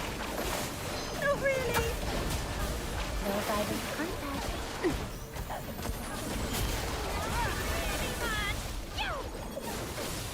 Is it just the Hellfire boss that people could play? It seems like it. Seems like they're complaining about the boss. Which, I'll be honest, I feel like the way things are going, I think my jellyfish and auto attacks as well as my ult will probably handle that job no problem either. But maybe I'm wrong. We'll see. I feel like as fast as we're killing these mobs, that boss is cooked. Come closer.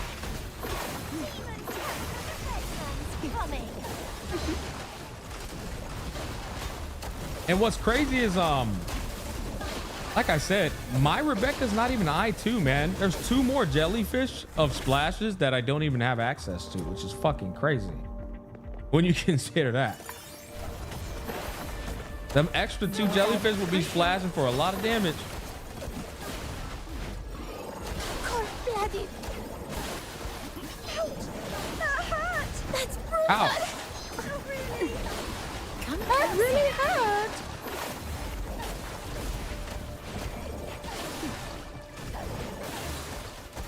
The main thing is with Hellfire positioning the jellies properly so that she doesn't run out of AoE. I feel like that's just you not having enough skill range, huh? Jellyfish is a fat fucking range, man. I guess you got some merit. That bitch do be zapping around.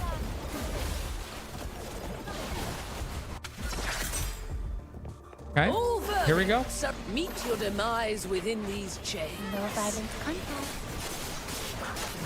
Okay, she do seem to have a bit of extra HP, but it's still going down pretty good. Capture the red hands coming. Yeah, it's still going down pretty fairly. The law shall That does seem to be a recount big, your crimes. to be fair, that does seem to be a big increase in HP.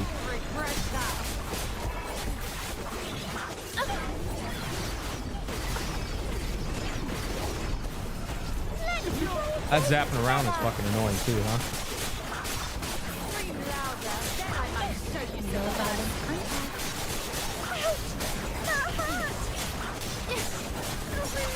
Come closer.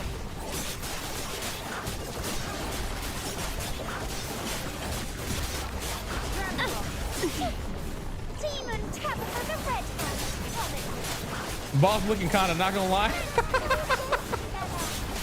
Pathetic weakness. Yeah, we've got 2 minutes and what's it called? Did I miss my charge? No Oh, you escape from the motherfucker. Inferno's grasp. All right, we got double jellies. This should be doing some pretty good damage here. I think we're making good on time.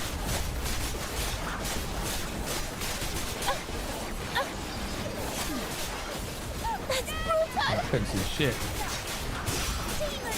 Oh, damn. We got the weakness exposed. It's about to get locked.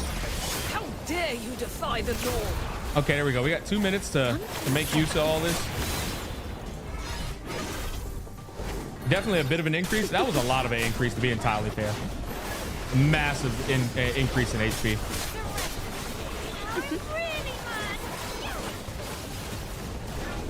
And we are cutting it kind of close too on completion. But like I said, guys, I haven't played the game in like 3 weeks. You know what I mean? I haven't even played. My Rebecca is ass. I'm missing 2 whole jellyfish. Sweet venom going down your throat. I probably shouldn't ult. Takes up too much charge. Unless she has another HP stall. I think we got it.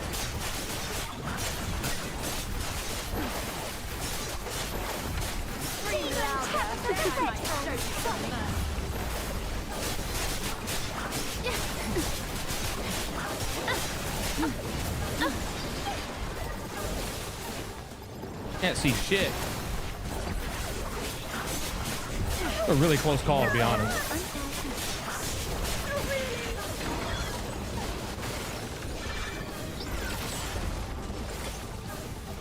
Jellyfish still ticking. W jellies. Holy stall.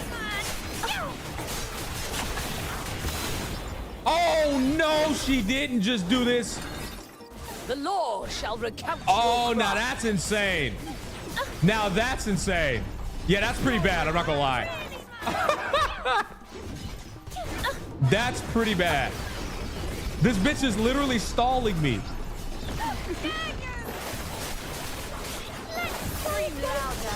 Okay, here we go. She's stalling me. Oh my god! Where's she at? Oh!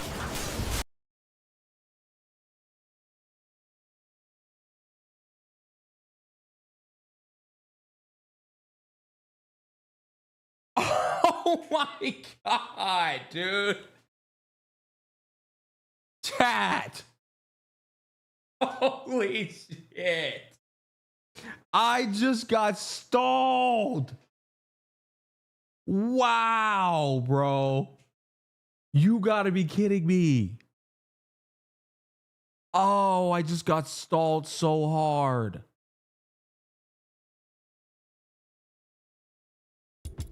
Winnable? 100%. Oh, joke aside, that was cutting it close. That was cutting it very close. Hold on, though. Give me a second. Let me look at my my shit that I got. This is the only issue with this update. I'm not gonna lie, that really pissed me off. That was fucking cringe. I hate stalling. Like, I actually acknowledge that I don't have a well-built team. Like, I acknowledge that. But the fact that you have stalling mechanics to where I literally can't damage the boss, that's what's fucking garbage. I don't like that. Like, I lost that just because I literally could not deal damage. Oh, we got 14 of these. Damn. We got 14? What? That's pretty good, actually. And I guess we'll get a bit more. Yeah, we'll get 2 more once we get that. Oh, no. We'll get 2, 4, 6 more. So we'll get up to 20. And then we unlock Immortal Repertoire, where we get a lot more, yeah? Some invincibility phases get worse in Immortal. I'll be real. That invincibility, I'm just going to keep it a stack. That's a whole pack of garbage. Let's get her a weapon, too. Here we go. That's all I'm gonna buy is 10. Maybe we get the weapon in 10. If we need to buy more, we can buy more later.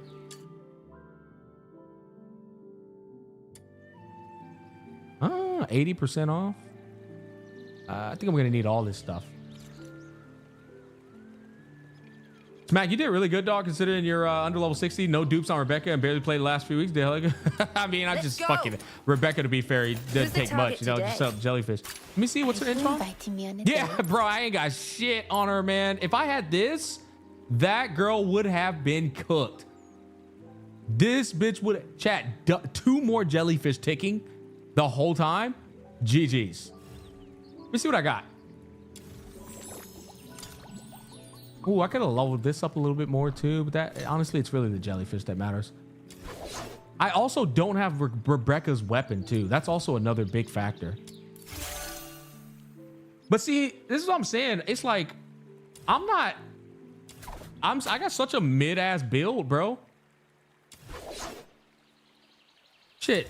Even look at my demon wedges on this weapon, bro. Look at that, my auto attack. If I had 3 more demon wedges on the weapon, the bitch would have died in time. Or she literally would have died in time. These booty cheek demon wedges, man.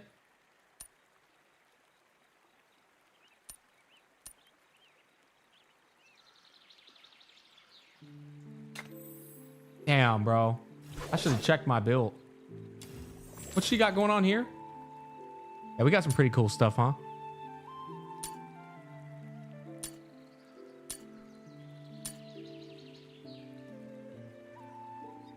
Yeah, I need to get her weapon. So her weapon's pretty real. It's actually really good on her. We could probably do skill efficiency again. That's what I would do.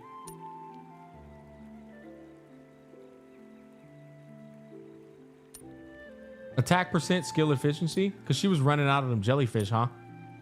Which was a problem. I'd probably do Blaze Inspo. That's what I would do. I'd do another Blaze Inspo. You left the boss at like 1 HP. I know, I got fucking cooked, bro. I got shafted. I'm not gonna cap. Probably should just do another one of these. Chat, I felt that because my stupid ass didn't check the builds on my characters, honestly.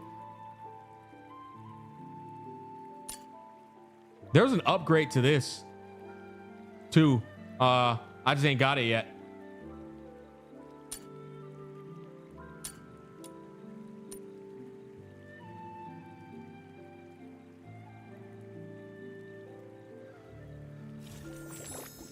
Also, when I look at my support is kind of ass too, probably, huh? Are we going on an adventure today? Did she have at least the restore sanity on? Oh, she has increased damage dealt. What about old girl? Does old girl have restore sanity on? Because that would have been a massive L. Good. Oh, she does. Okay, she does. It seems hatred hasn't completely These clouded two your ain't too judgment. bad. Now, the only thing... What's my... Oh, see, yeah, she's not built. Over with an invitation. It told me there's a midsummer ball in the woods full of violet tricolor. Yeah, she needs more investment. It's not too bad, though. You're not doing too bad. Put this up a little bit. Give her a little bit more love. A little bit more love. Okay, what we got? Yeah, build my psyche up a little bit. Did you check 3.0 size? 150 gigabytes, kind of big. I didn't, but I don't worry about size, bros. I'll be honest, boys. Don't worry about the size and no gigabytes and shit like that. I'll be chilling. It seems to me though, chat, ultimately, man, I think I can hear people like complaining and stuff, but I'll be real, bro. I can easily see like just playing this game day by day, grinding it out with enough investment. I will eventually just bulldoze that whole thing and get the new character for completely fucking free and be even stronger. Like, it's just people want shit instantly, bro. I'm telling you. In this game, they want things instantly, and just just play the fucking game, grind it out. Don't rush it. Play it like 1 hour, 2 hours a day for the next 2 weeks, and just focus on building up your account. And dog, I'm gonna be real, bro. I think you'll just fucking cook. I think you'll just cook everything. It's a grindy game, chat. The world outside That's all it is. Purgatorio Island defies all accounts. This motherfucker here, by the way, is not to be slept on. Brutal. This main pro tag, bro, this nigga do a lot of shit. True destiny. Need to get some more dupes on him. Must be made. If only the grind was at any point engaging. Don't get me wrong, bro. Oh yeah, my nigga Bright. Yeah, her eye too is so cracked. Don't get me wrong, bro. I play this game a lot, but I cleared that shit while damn near AFK and had plenty of time left for my bosses. See, and there we go. That's what I'm saying. I'm Bright. I had a feeling like it's like I feel like it's. I'm telling you, I feel it in my soul. It's just gacha players being fake fucking gamers, man. I swear it's just Doom posting gacha players being fake gamers. If you play this game like actively and passively, not even like no life, I think you're fine in all of the content, you know?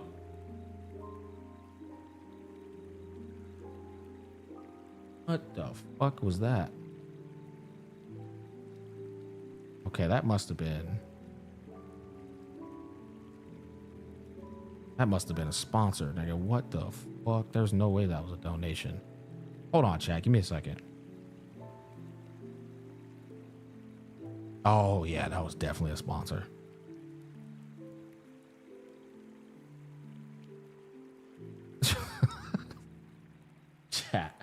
Chat, I just got paid like a couple thousand, nigga.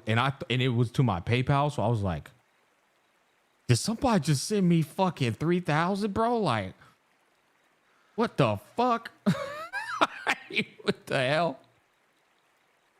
What do you think of this massive hate wave this game's been getting?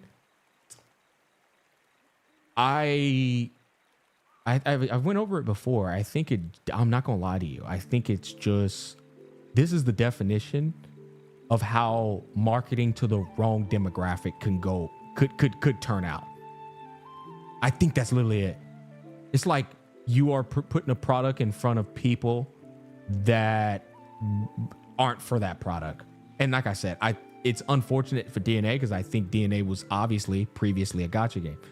And so a big part of their audience is gacha players, and their game is no longer a gacha game, but unfortunately gacha players are still looking at it and judging it as that and expecting its dynamic and infrastructure to be catered to kind of what a gacha game's progressional system and day-to-day grind looks like. And this is just not that. And I just think a bunch of gacha players are bitching about it not being gacha enough, it not being gacha fucking progression enough. Yeah, I swear to God, if you just give this game to some people who just play grindy games, they're just gonna be grinding away, bro. This is what a grindy gamer is gonna look like playing Duet Night Abyss. You ready, chat? Seriously, this is what it's gonna look like.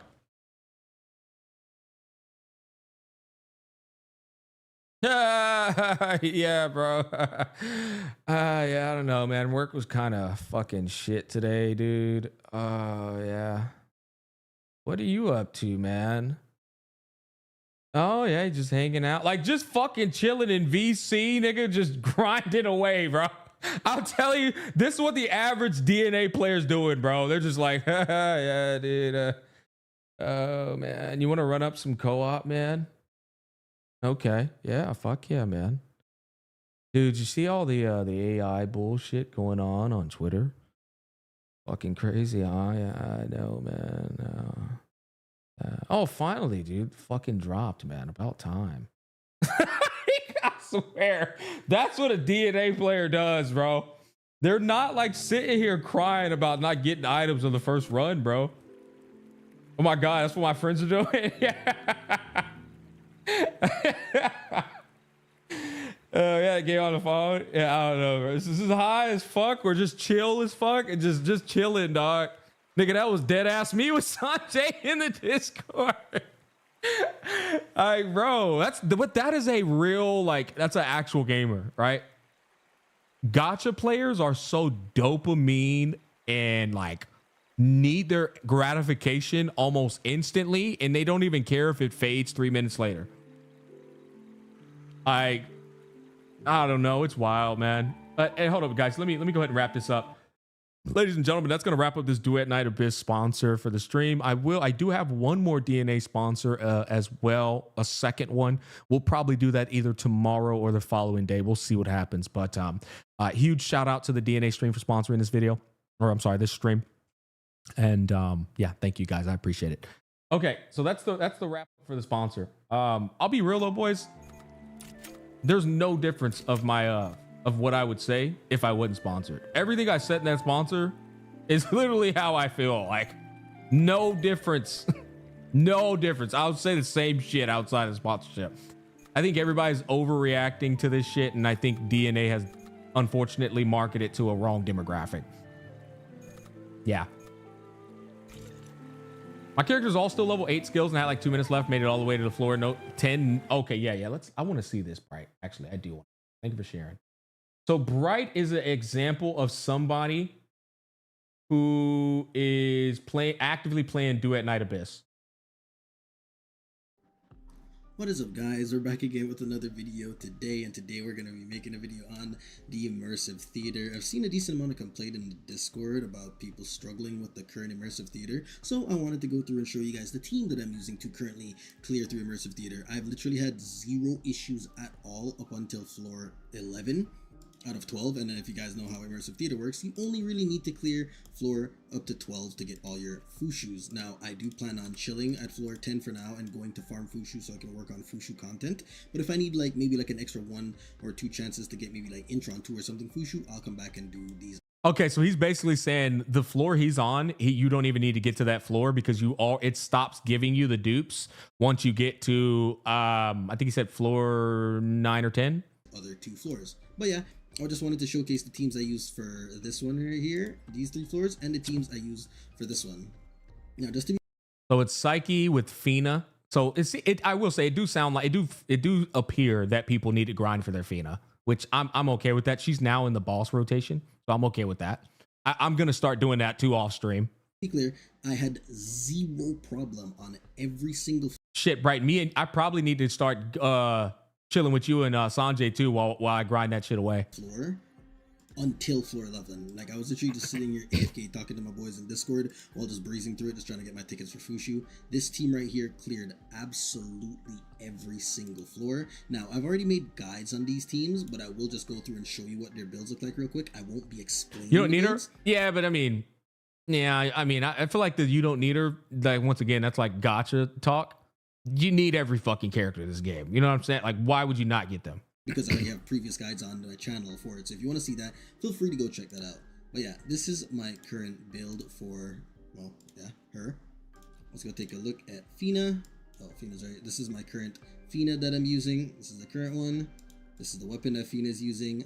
This is my current for Truffle and Filbert. And Fina, you just dump a shit. I was fucking around with her in the beta test field. It just dump a shit ton of duration on her, I believe. She's like straight up support, like turn brain off. And this is the bow that they're using. Again, I've made previous guide on every single character here, so if you want to see more, feel free to go like reflect on that guy, go watch it. You mean to so clear you this? learn how the Yeah, teams I know. work.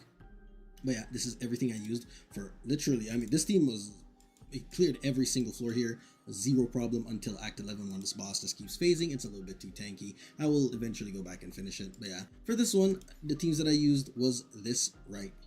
See, I knew it. I fucking knew it, bro. Goddamn, just put Rebecca on the water floor and fucking set up those jellyfish. I will say, Bright do got a stacked ass fucking knifle though. He got a stacked lady knifle. Here, nothing too crazy. Again, if you guys are really interested in the builds, I have previous guides on the channel showcasing all of them. I mean, unfortunately, I can't check them there, but what I'll do is I'll just back out real quick and I'll just hover over their builds really quickly so you guys can see what they're rocking. Okay. This is my current Rebecca. This is what she's repping right now. Again, these characters are, even though my account is level 60, all of their Smack got clear with Intron 6, Lynn, Diane, and Margie, so people just complain because they don't want to grind. I'm telling you, man, I know I'm calling that shit. I know I'm calling. It's goofy ass gacha players who will forget you can E6 a character in this game for fucking free, right? And that's what they're not thinking about. It's like, brother, this is a game that was previously going to be a gacha game, but it's not no more. And its in game is taken into an account that you can Intron 6 characters. So that they do need to have a bit of HP when you take into account that a motherfucker can literally say, tomorrow I'm gonna E6 Lin. You know, it's like if a nigga E6 is Lin, they are mopping the floor, bro. Like if they E6 Lady Knifel and all these characters, they're mopping the floor. But that's gonna take some grind over some days, some weeks, you know, and that's what it is. Talents are of level 55 accounts. Same thing with my Psyche. Again, level 55 accounts. Unfortunately, my Lady Niffle does have 1 at 9, but that's just a little bit unfortunate. I already pushed. I clear with I6 Knifel, but I can't on Immortal. Yeah, but here's the thing though. If you're using I6 Knifel on the side where it says use a Hydro character, if you're using her as the driver, I feel like that's self-inflicted. Like that's a skill issue at that point. It's clearly telling you to use a water character in a game where you can unlock all characters. Right? You choosing to not use a water character in the driver spot, that's I would say that's on you. There, can't bring it back. It's not like you can't get the water character. You know what I mean? Like you have the water character, you can grind them as much. My current supports, again, you're just choosing not to. Account. This one right here, same thing here, level 55 account. Everything here can be achieved by an account that is level 50. Yeah, like Rebecca's literally free. Yeah, that's what I'm saying. To you guys, they're not 9 or anything. Yeah, but everything's free. Like grinding the introns is free. My Intron 2, my Psyche's Intron 1. These are very, very achievable. My Lady Nif is Intron 6 because, well, I mean, this is also very achievable. Hey, some characters can only be obtained through weeklies. Yeah, you know, it is what it is, though. All the builds I used to clear. It is kind of annoying, but you can still grind them for free week by week. Once again, it's like it's somebody trying to sprint when it's a marathon, you know? All the floors. It is annoying though. I admit. You can try these teams out. Maybe they'll make it a little bit easier for you guys. I think I'm going to chill around where I'm at for right now. Go farm up some Fushu so I can work on some Fushu, I guess, guides for you guys or Fushu content for you guys because I'm a little bit excited to try her as well. But yeah, I'll leave some gameplay of probably Act 3. Yeah, bro, just put 5 jellyfish right there. Just put 5 jellyfish. All right, let's see the boss. Oh, here we go. Here we go.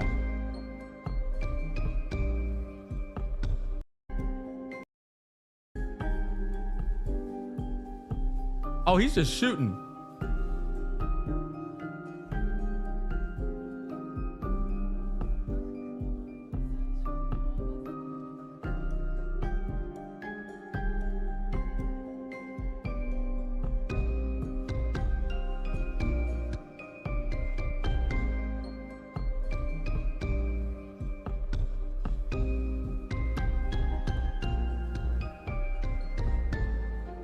Yeah, bro, he's okay. So, boys, he's shooting with this fucking gun.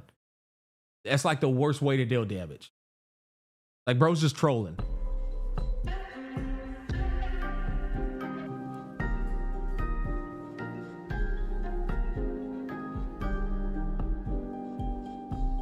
Yeah, the E3 music, that shit is banging. Yeah, that shit banging. I mean, those jellyfish are just melted. So I was right.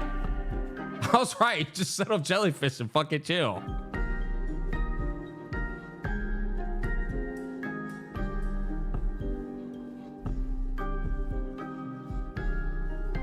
Yeah, there you go, boys. Easy clap. And then you got Psyche, Brain Dead, fucking shoot, pew pew. And here's Immortal Repertoire. I had a feeling it's Psyche, just fucking shoot, right? And this is E1 Psyche. I had a feeling that's what it is, you know, just shoot, shoot, pew, pew, pew. So Psyche is literally just pew, pew. Psyche's just pew, pew.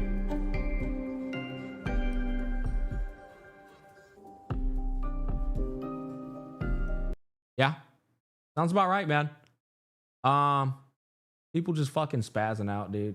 I don't know. People just spazzing out like on a free ass game with no more gacha in it. I just think, I'm gonna be real, it just sounds like a bunch of fucking crybabies, bro. I'll be real. This game seems like it's doing just it's doing. There was some fucking retard in my chat that tried to tell me, or my comment section on my guide video tried to tell me this game was insanely bad and he hopes it EOS. Like, what the fuck, bro? Are you kidding me? Like, brother, there's no way you think this game is that fucking bad, man. So, when that beast came at us, how come you vanished so fast?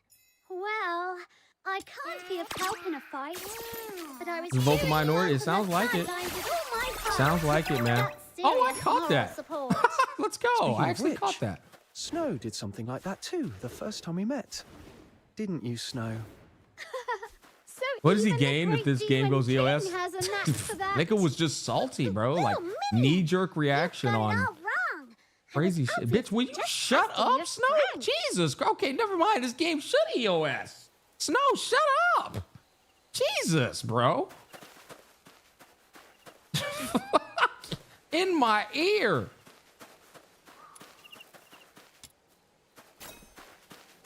Honestly, this shit is nice. Right here, bro.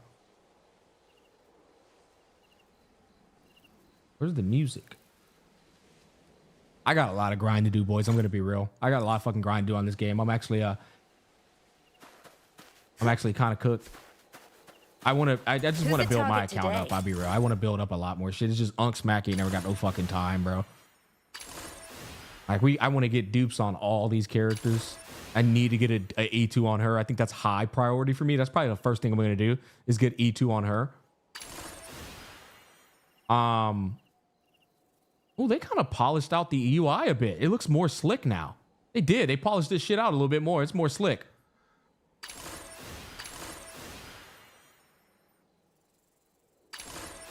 My rhythm. A rhythm. I ain't gonna cap chat. Rhythm kind of bad, boy. Goddamn, boy. Fucking CZN dropped an update. I wasn't able to play it, man. Tonight. Sharpen the sword. This nigga cold as shit, Chad. I'm telling you, bro. When he come out, I think a lot of people are gonna like him, man. This dude cold as shit.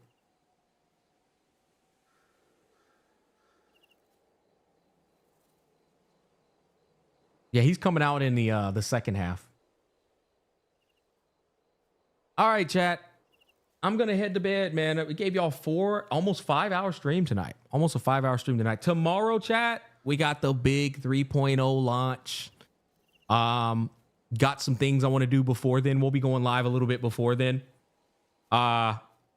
So yeah, it's gonna be huge. Tomorrow night, chat. But I'm gonna go ahead and log off and try to get a little bit of grind on Chaos Zero Nightmare off stream. And I'll see y'all tomorrow. All right, chat. Thanks for hanging out, man. I appreciate y'all, man. W stream. I'm out.